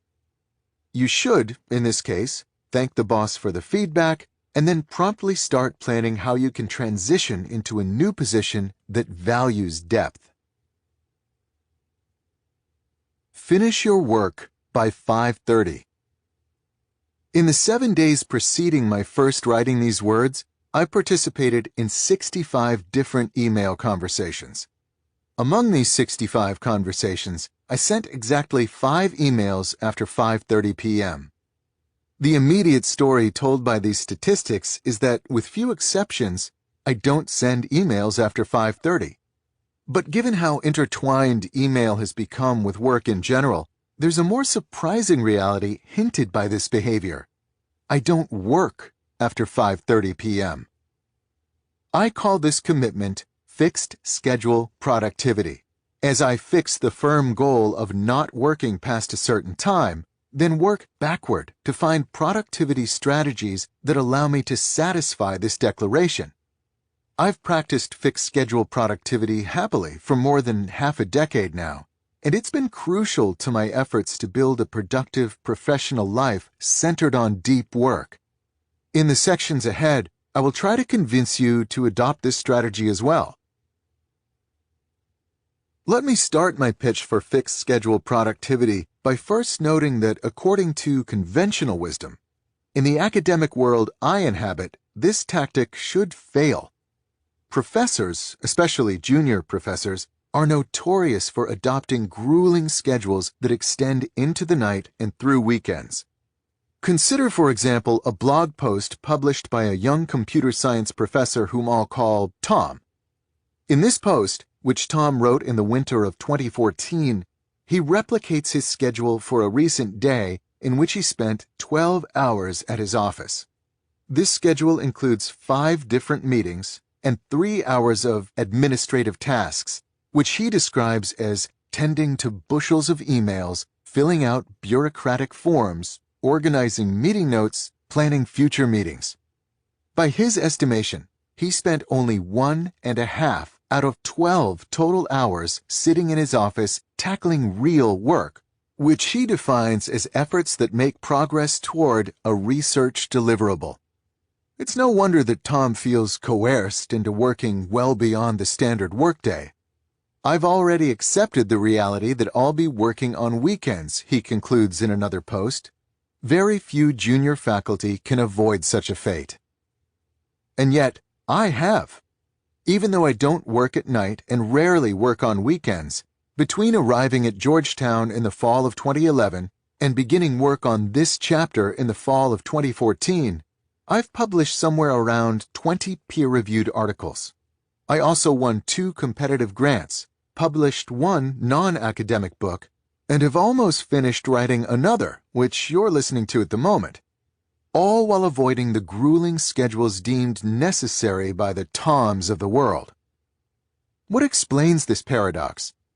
We can find a compelling answer in a widely disseminated article published in 2013 by an academic further along in her career and far more accomplished than I, Radhika Nagpal, the Fred Kavli Professor of Computer Science at Harvard University.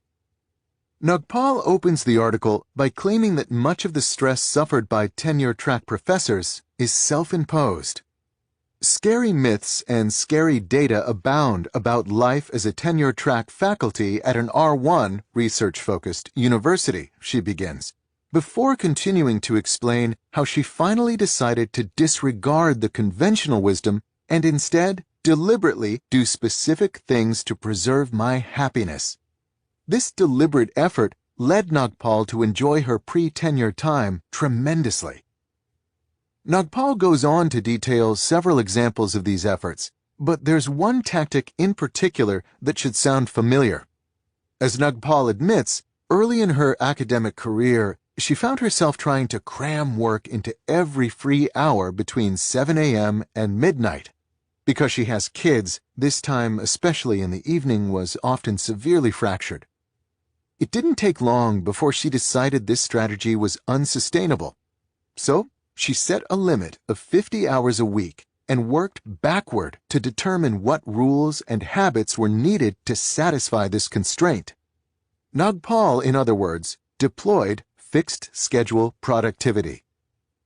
We know this strategy didn't hurt her academic career, as she ended up earning tenure on schedule and then jumping to the full professor level after only 3 additional years, an impressive ascent.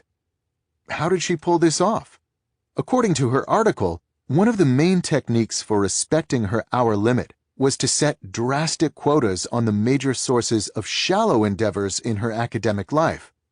For example, she decided she would travel only 5 times per year for any purpose, as trips can generate a surprisingly large load of urgent, shallow obligations, from making lodging arrangements to writing talks.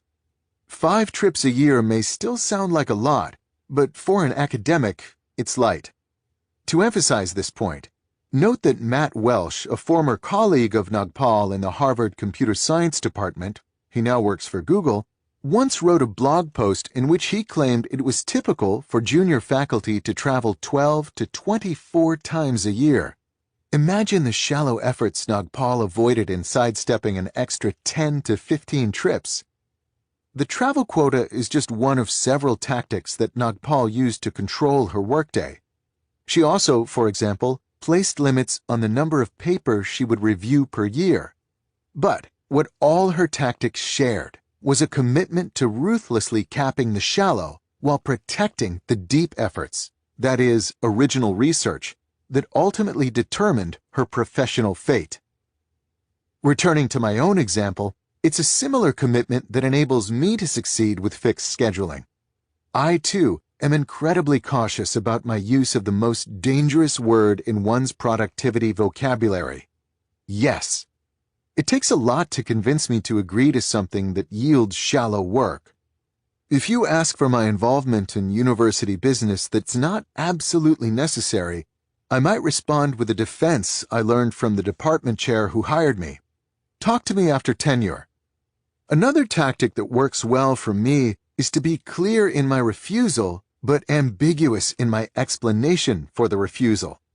The key is to avoid providing enough specificity about the excuse that the requester has the opportunity to diffuse it. If, for example, I turn down a time-consuming speaking invitation with the excuse that I have other trips scheduled for around the same time, I don't provide details, which might leave the requester the ability to suggest a way to fit his or her event into my existing obligations, but instead just say, "Sounds interesting, but I can't make it due to schedule conflicts. In turning down obligations, I also resist the urge to offer a consolation prize that ends up devouring almost as much of my schedule, e.g., sorry I can't join your committee, but I'm happy to take a look at some of your proposals as they come together and offer my thoughts. A clean break is best. In addition to carefully guarding my obligations, I'm incredibly conscientious about managing my time. Because my time is limited each day, I cannot afford to allow a large deadline to creep up on me, or a morning to be wasted on something trivial, because I didn't take a moment to craft a smart plan. The Damoclean cap on the workday enforced by fixed schedule productivity has a way of keeping my organization efforts sharp. Without this looming cutoff, I'd likely end up more lax in my habits. To summarize these observations, Nagpal and I can both succeed in academia without Tom-style overload due to two reasons.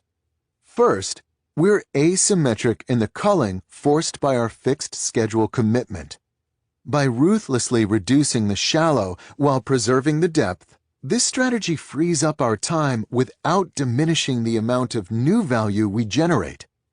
Indeed, I would go so far as to argue that the reduction in shallow frees up more energy for the deep alternative, allowing us to produce more than if we had defaulted to a more typical crowded schedule. Second, the limits to our time necessitate more careful thinking about our organizational habits, also leading to more value produced as compared to longer but less organized schedules. The key claim of this strategy is that these same benefits hold for most knowledge work fields. That is, even if you're not a professor, fixed schedule productivity can yield powerful benefits.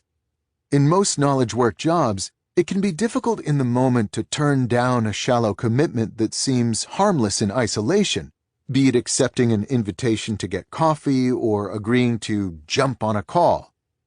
A commitment to fixed schedule productivity, however, shifts you into a scarcity mindset.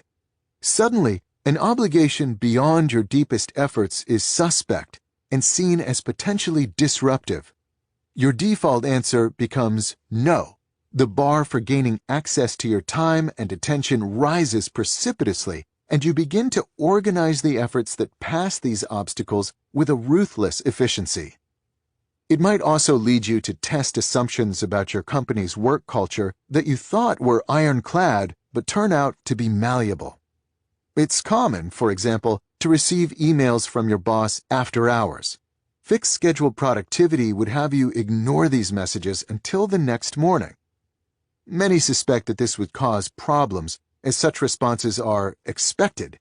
But in many cases, the fact that your boss happens to be clearing her inbox at night doesn't mean that she expects an immediate response. A lesson this strategy would soon help you discover. Fixed schedule productivity, in other words, is a meta-habit that's simple to adopt but broad in its impact. If you have to choose just one behavior that reorients your focus toward the deep, this one should be high on your list of possibilities. If you're still not sure, however, about the idea that artificial limits on your workday can make you more successful, I urge you to once again turn your attention to the career of fixed schedule advocate Radhika Nagpal.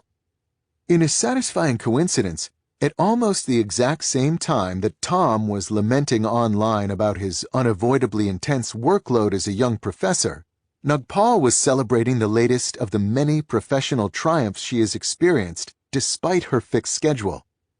Her research was featured on the cover of the journal Science. Become hard to reach. No discussion of shallow work is complete without considering email. This quintessential shallow activity is particularly insidious in its grip on most knowledge workers' attention, as it delivers a steady stream of distractions addressed specifically to you.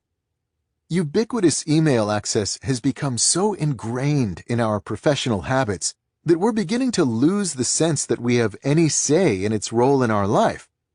As John Freeman warns in his 2009 book, The Tyranny of Email, with the rise of this technology, we are slowly eroding our ability to explain, in a careful, complex way, why it is so wrong for us to complain, resist, or redesign our workdays so that they are manageable. Email seems a fait accompli. Resistance is futile. This strategy pushes back at this fatalism. Just because you cannot avoid this tool altogether doesn't mean you have to cede all authority over its role in your mental landscape.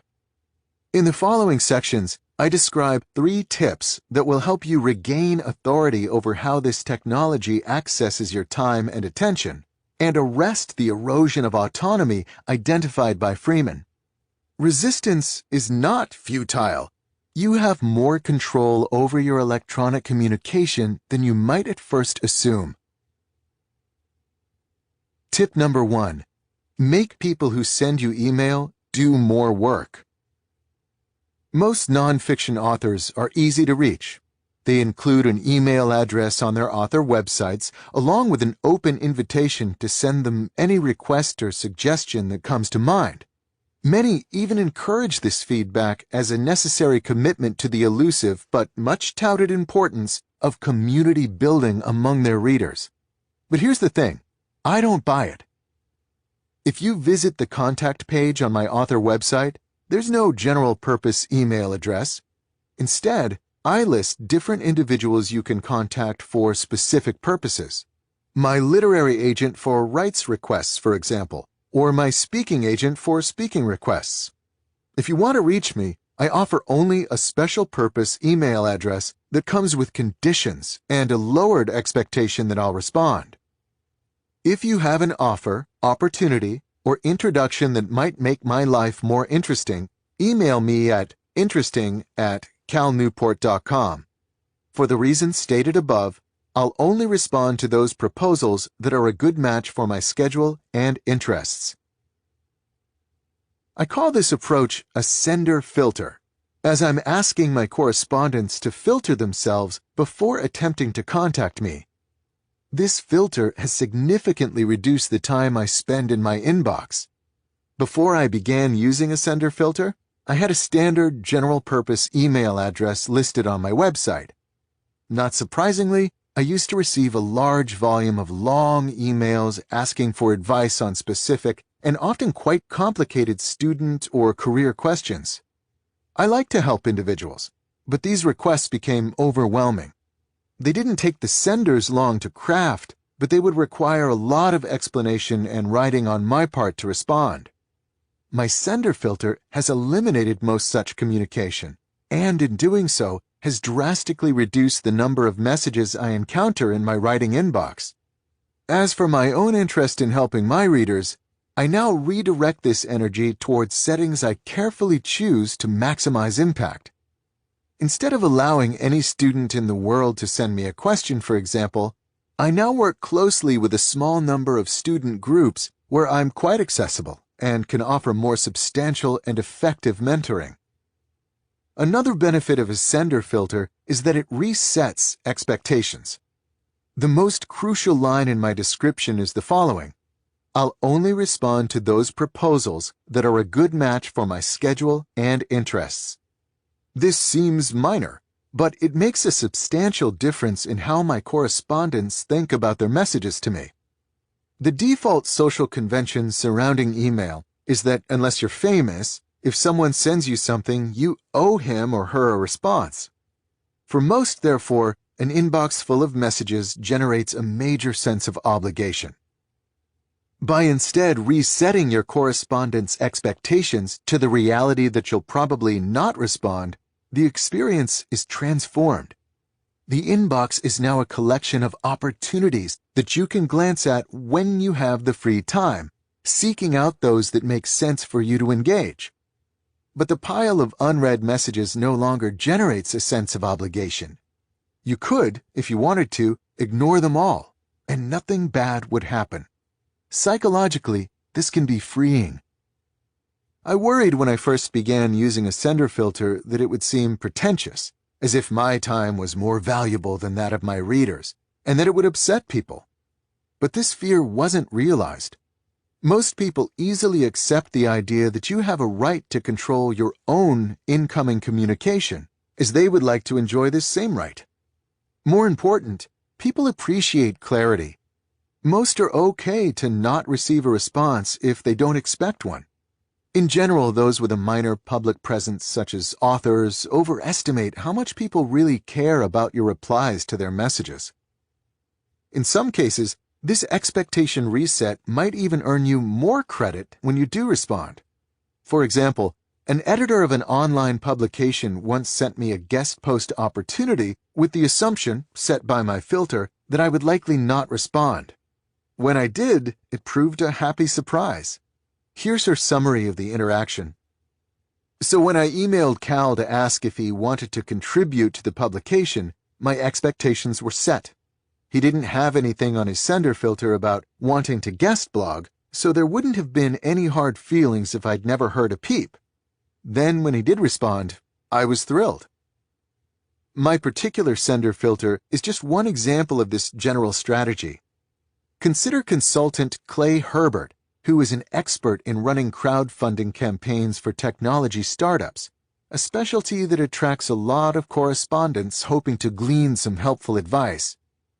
As a Forbes.com article on sender filters reports, at some point, the number of people reaching out exceeded Herbert's capacity, so he created filters that put the onus on the person asking for help.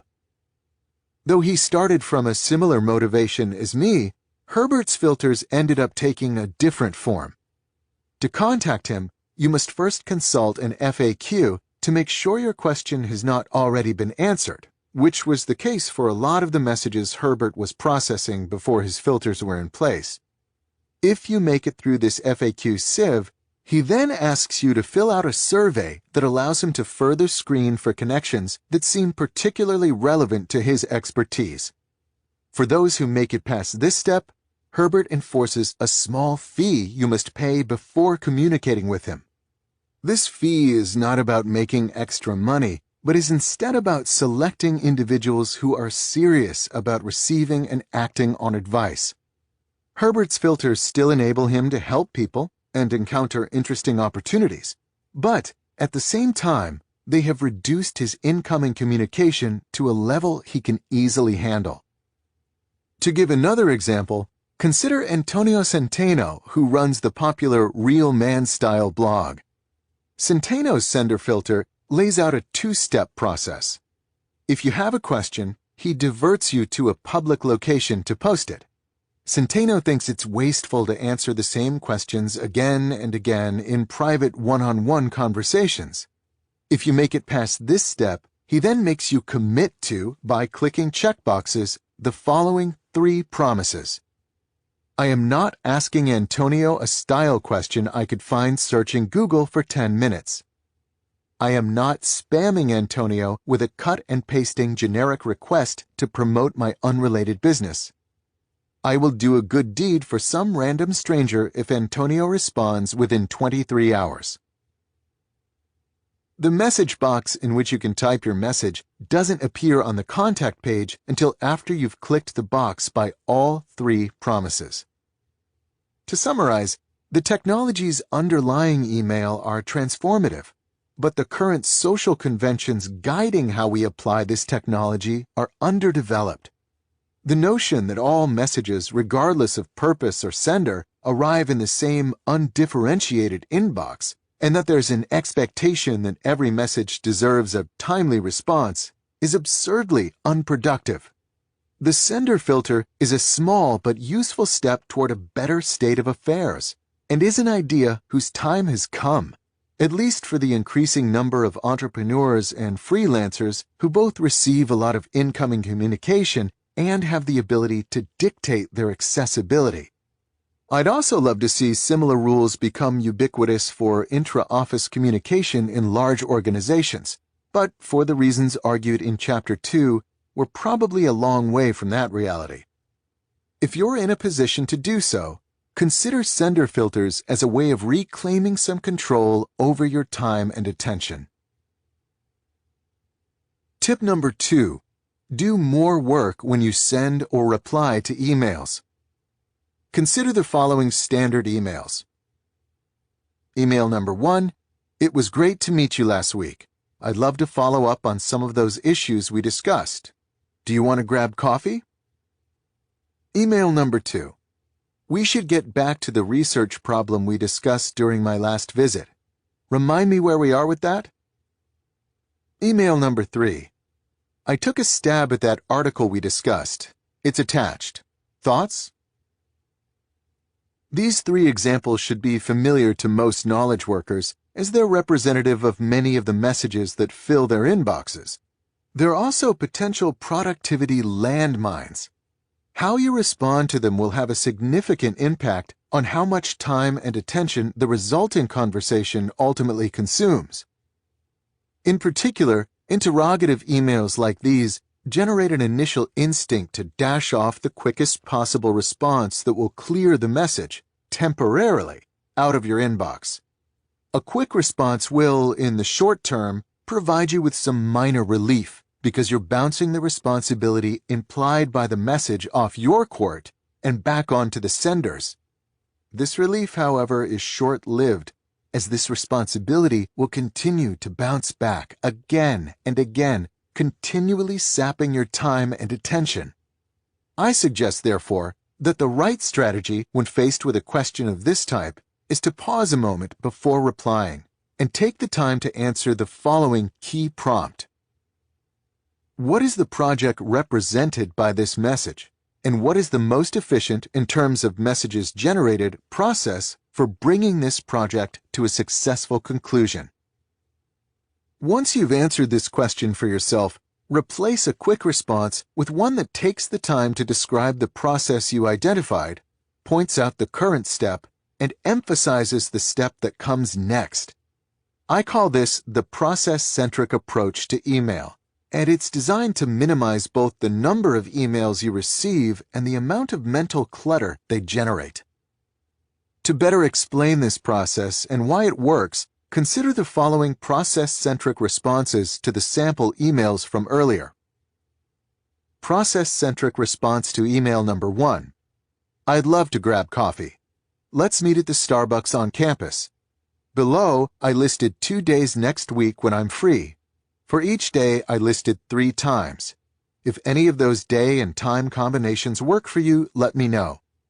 I'll consider your reply confirmation for the meeting. If none of those date and time combinations work, give me a call at the number below and we'll hash out a time that works. Looking forward to it. Process-centric response to email number 2. I agree that we should return to this problem. Here's what I suggest. Sometime in the next week, email me everything you remember about our discussion on the problem.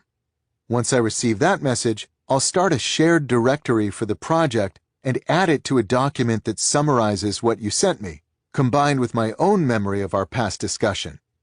In the document, I'll highlight the 2 or 3 most promising next steps. We can then take a crack at those next steps for a few weeks and check back in. I suggest we schedule a phone call for a month from now for this purpose. Below, I listed some dates and times when I'm available for a call. When you respond with your notes, indicate the date and time combination that works best for you, and we'll consider that reply confirmation for the call. I look forward to digging into this problem.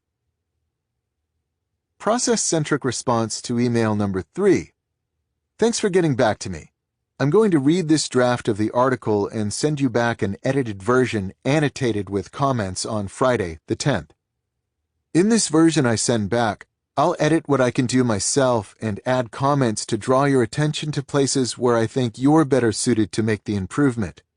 At that point, you should have what you need to polish and submit the final draft, so I'll leave you to do that. No need to reply to this message or to follow up with me after I return the edits, unless, of course, there's an issue. In crafting these sample responses, I started by identifying the project implied by the message.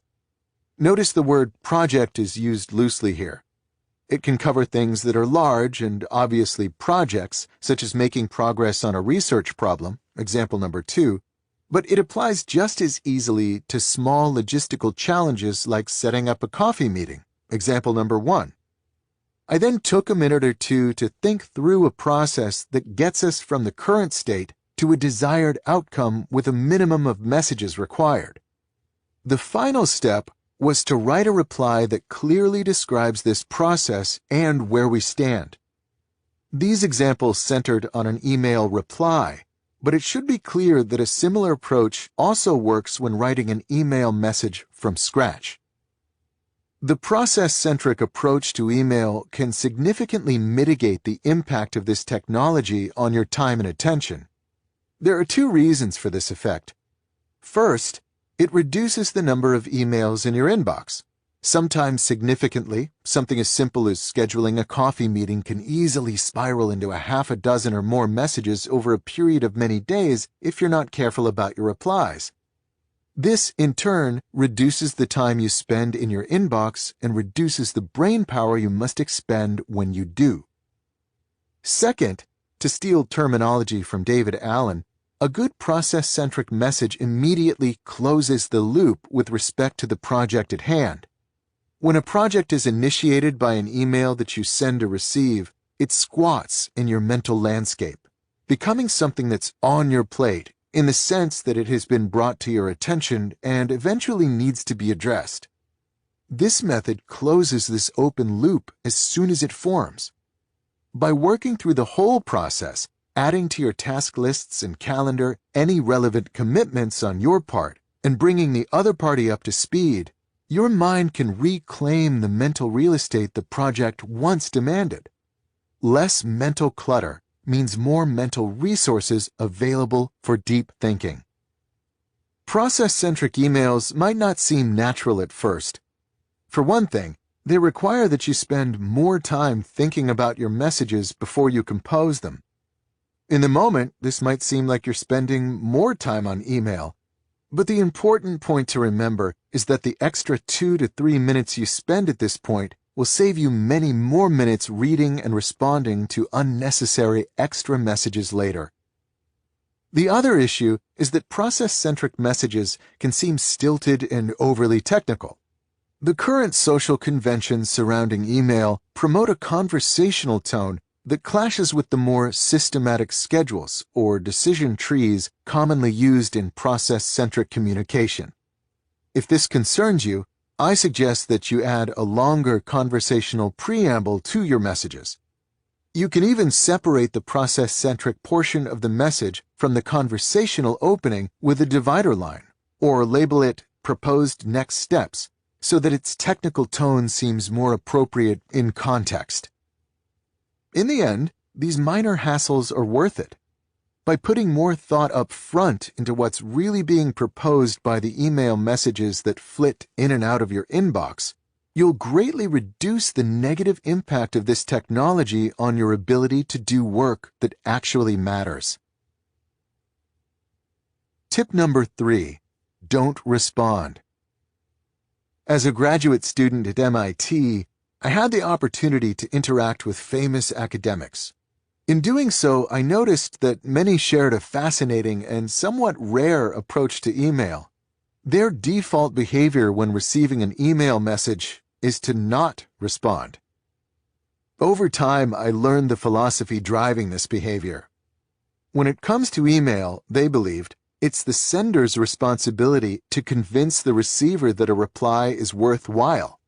If you didn't make a convincing case, and sufficiently minimize the effort required by the professor to respond, you didn't get a response.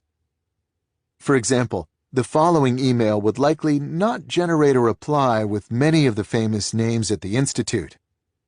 Hi, Professor. I'd love to stop by sometime to talk about topic X.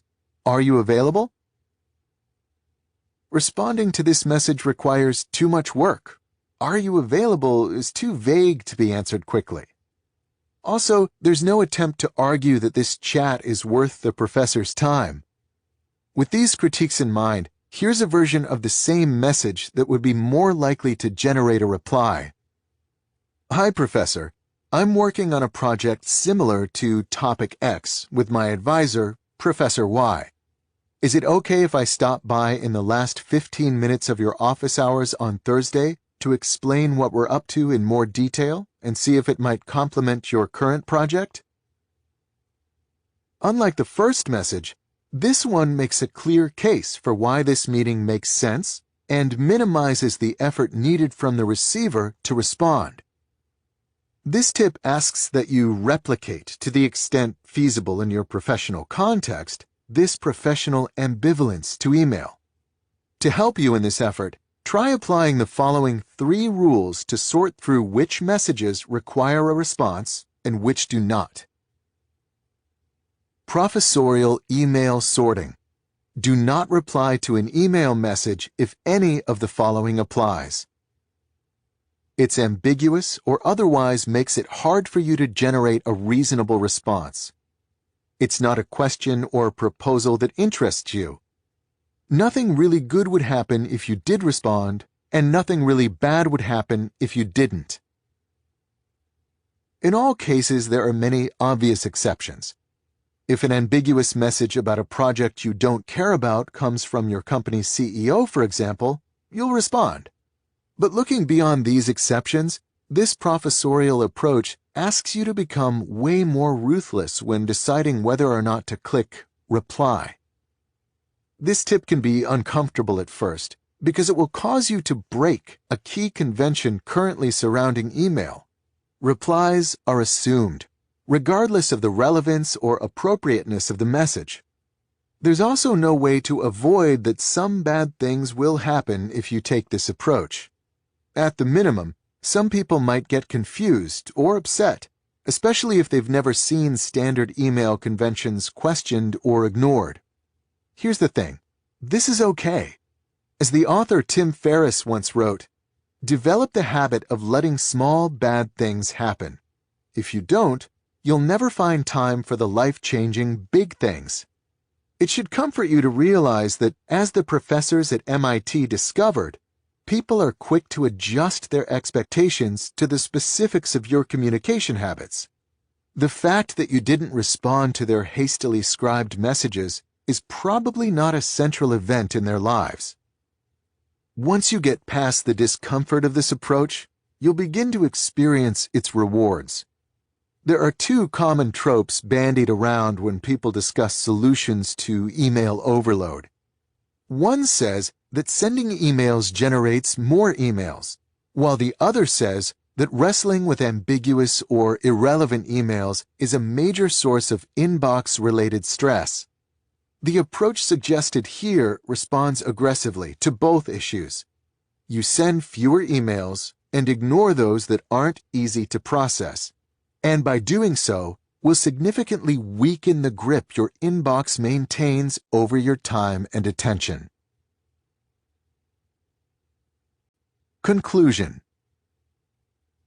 The story of Microsoft's founding has been told so many times that it's entered the realm of legend. In the winter of 1974, a young Harvard student named Bill Gates sees the Altair, the world's first personal computer, on the cover of Popular Electronics. Gates realizes that there's an opportunity to design software for the machine, so he drops everything, and with the help of Paul Allen and Monty Davidoff, spends the next 8 weeks hacking together a version of the basic programming language for the Altair. This story is often cited as an example of Gates's insight and boldness, but recent interviews have revealed another trait that played a crucial role in the tale's happy ending: Gates's preternatural deep work ability. As Walter Isaacson explained in a 2013 article on the topic for the Harvard Gazette, Gates worked with such intensity for such lengths during this 2-month stretch that he would often collapse into sleep on his keyboard in the middle of writing a line of code. He would then sleep for an hour or 2, wake up, and pick up right where he left off. An ability that a still impressed Paul Allen describes as a prodigious feat of concentration. In his book, The Innovators, Isaacson later summarized Gates's unique tendency toward depth as follows: the one trait that differentiated Gates from Allen was focus. Allen's mind would flit between many ideas and passions, but Gates was a serial obsessor. It's here, in this story of Gates's obsessive focus, that we encounter the strongest form of my argument for deep work.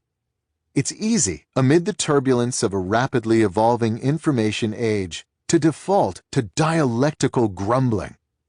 The curmudgeons among us are vaguely uneasy about the attention people pay to their phones and pine for the days of unhurried concentration, while the digital hipsters equate such nostalgia with Luddism and boredom and believe that increased connection is the foundation for a utopian future. Marshall McLuhan declared that the medium is the message, but our current conversation on these topics seems to imply that the medium is morality. Either you're on board with the Facebook future or see it as our downfall.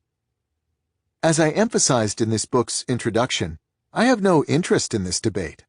A commitment to deep work is not a moral stance, and it's not a philosophical statement. It is instead a pragmatic recognition that the ability to concentrate is a skill that gets valuable things done. Deep work is important, in other words, not because distraction is evil, but because it enabled Bill Gates to start a billion-dollar industry in less than a semester. This is also a lesson, as it turns out, that I've personally relearned again and again in my own career. I've been a depth devotee for more than a decade, but even I am still regularly surprised by its power. When I was in graduate school, the period when I first encountered and started prioritizing this skill, I found that deep work allowed me to write a pair of quality peer-reviewed papers each year, a respectable rate for a student, while rarely having to work past 5 on weekdays or work at all on weekends, a rarity among my peers. As I neared my transition to professorship, however, I began to worry. As a student and a postdoc, my time commitments were minimal, leaving me most of my day to shape as I desired.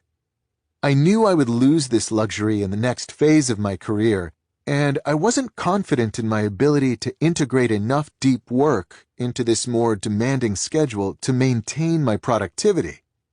Instead of just stewing in my anxiety, I decided to do something about it. I created a plan to bolster my deep work muscles.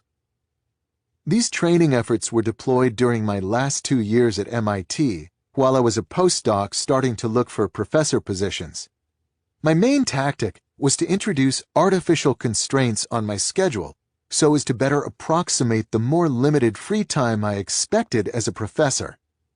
In addition to my rule about not working at night, I started to take extended lunch breaks in the middle of the day to go for a run and then eat lunch back at my apartment. I also signed a deal to write my 4th book, So Good They Can't Ignore You, during this period. A project, of course, that soon levied its own intense demands on my time.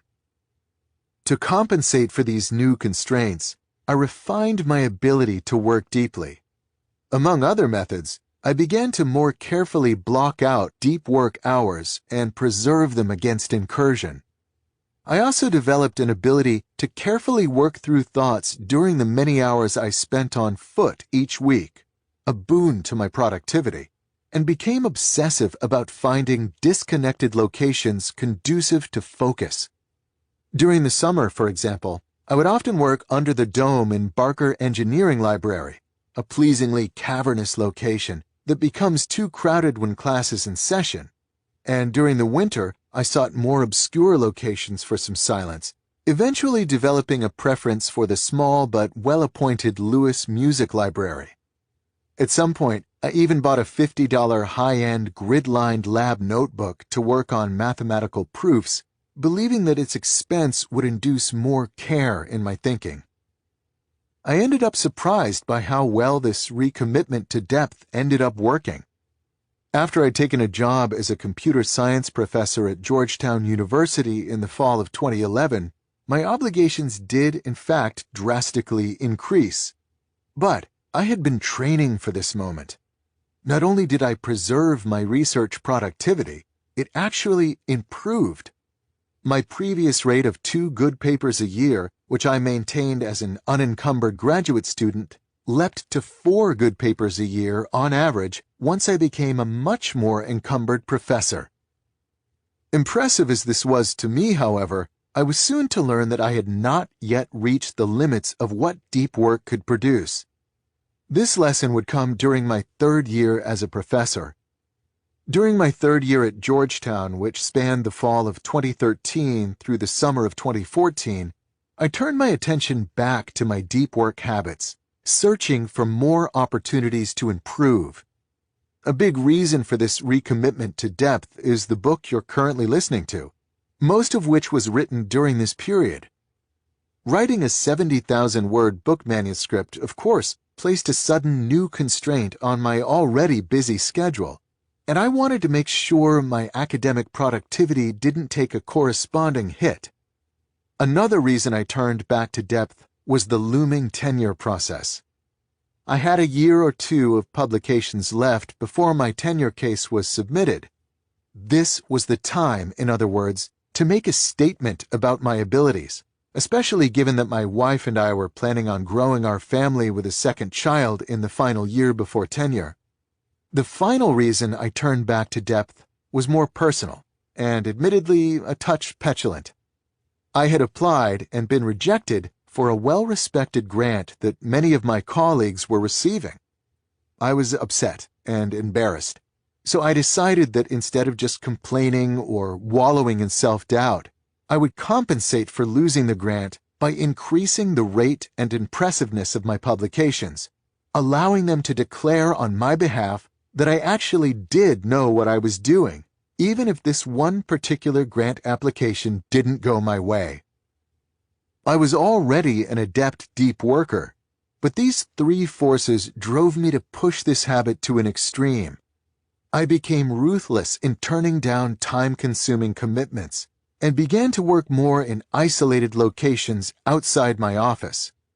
I placed a tally of my deep work hours in a prominent position near my desk and got upset when it failed to grow at a fast enough rate. Perhaps most impactful, I returned to my MIT habit of working on problems in my head whenever a good time presented itself, be it walking the dog or commuting. Whereas earlier, I tended to increase my deep work only as a deadline approached, this year I was relentless. Most every day of most every week, I was pushing my mind to grapple with results of consequence, regardless of whether or not a specific deadline was near. I solved proofs on subway rides and while shoveling snow. When my son napped on the weekend, I would pace the yard thinking, and when stuck in traffic, I would methodically work through problems that were stymieing me. As this year progressed, I became a deep work machine, and the result of this transformation caught me off guard. During the same year that I wrote a book and my oldest son entered the terrible 2s, I managed to more than double my average academic productivity, publishing 9 peer-reviewed papers, all the while maintaining my prohibition on work in the evenings. I'm the first to admit that my year of extreme depth was, perhaps, a bit too extreme. It proved cognitively exhausting, and going forward, I'll likely moderate this intensity. But this experience reinforces the point that opened this conclusion. Deep work is way more powerful than most people understand. It's a commitment to this skill that allowed Bill Gates to make the most of an unexpected opportunity to create a new industry, and that allowed me to double my academic productivity the same year I decided to concurrently write a book. To leave the distracted masses to join the focused few, I'm arguing, is a transformative experience. The deep life, of course, is not for everybody. It requires hard work and drastic changes to your habits. For many, there's a comfort in the artificial busyness of rapid email messaging and social media posturing, while the deep life demands that you leave much of that behind. There's also an uneasiness that surrounds any effort to produce the best things you're capable of producing, as this forces you to confront the possibility that your best is not yet that good. It's safer to comment on our culture than to step into the Rooseveltian ring and attempt to wrestle it into something better. But if you're willing to sidestep these comforts and fears and instead struggle to deploy your mind to its fullest capacity to create things that matter, then you'll discover, as others have before you, that depth generates a life rich with productivity and meaning. In part 1, I quoted writer Winifred Gallagher saying, "I'll live the focused life because it's the best kind there is." I agree. So does Bill Gates. And hopefully, now that you've finished this book, you agree too.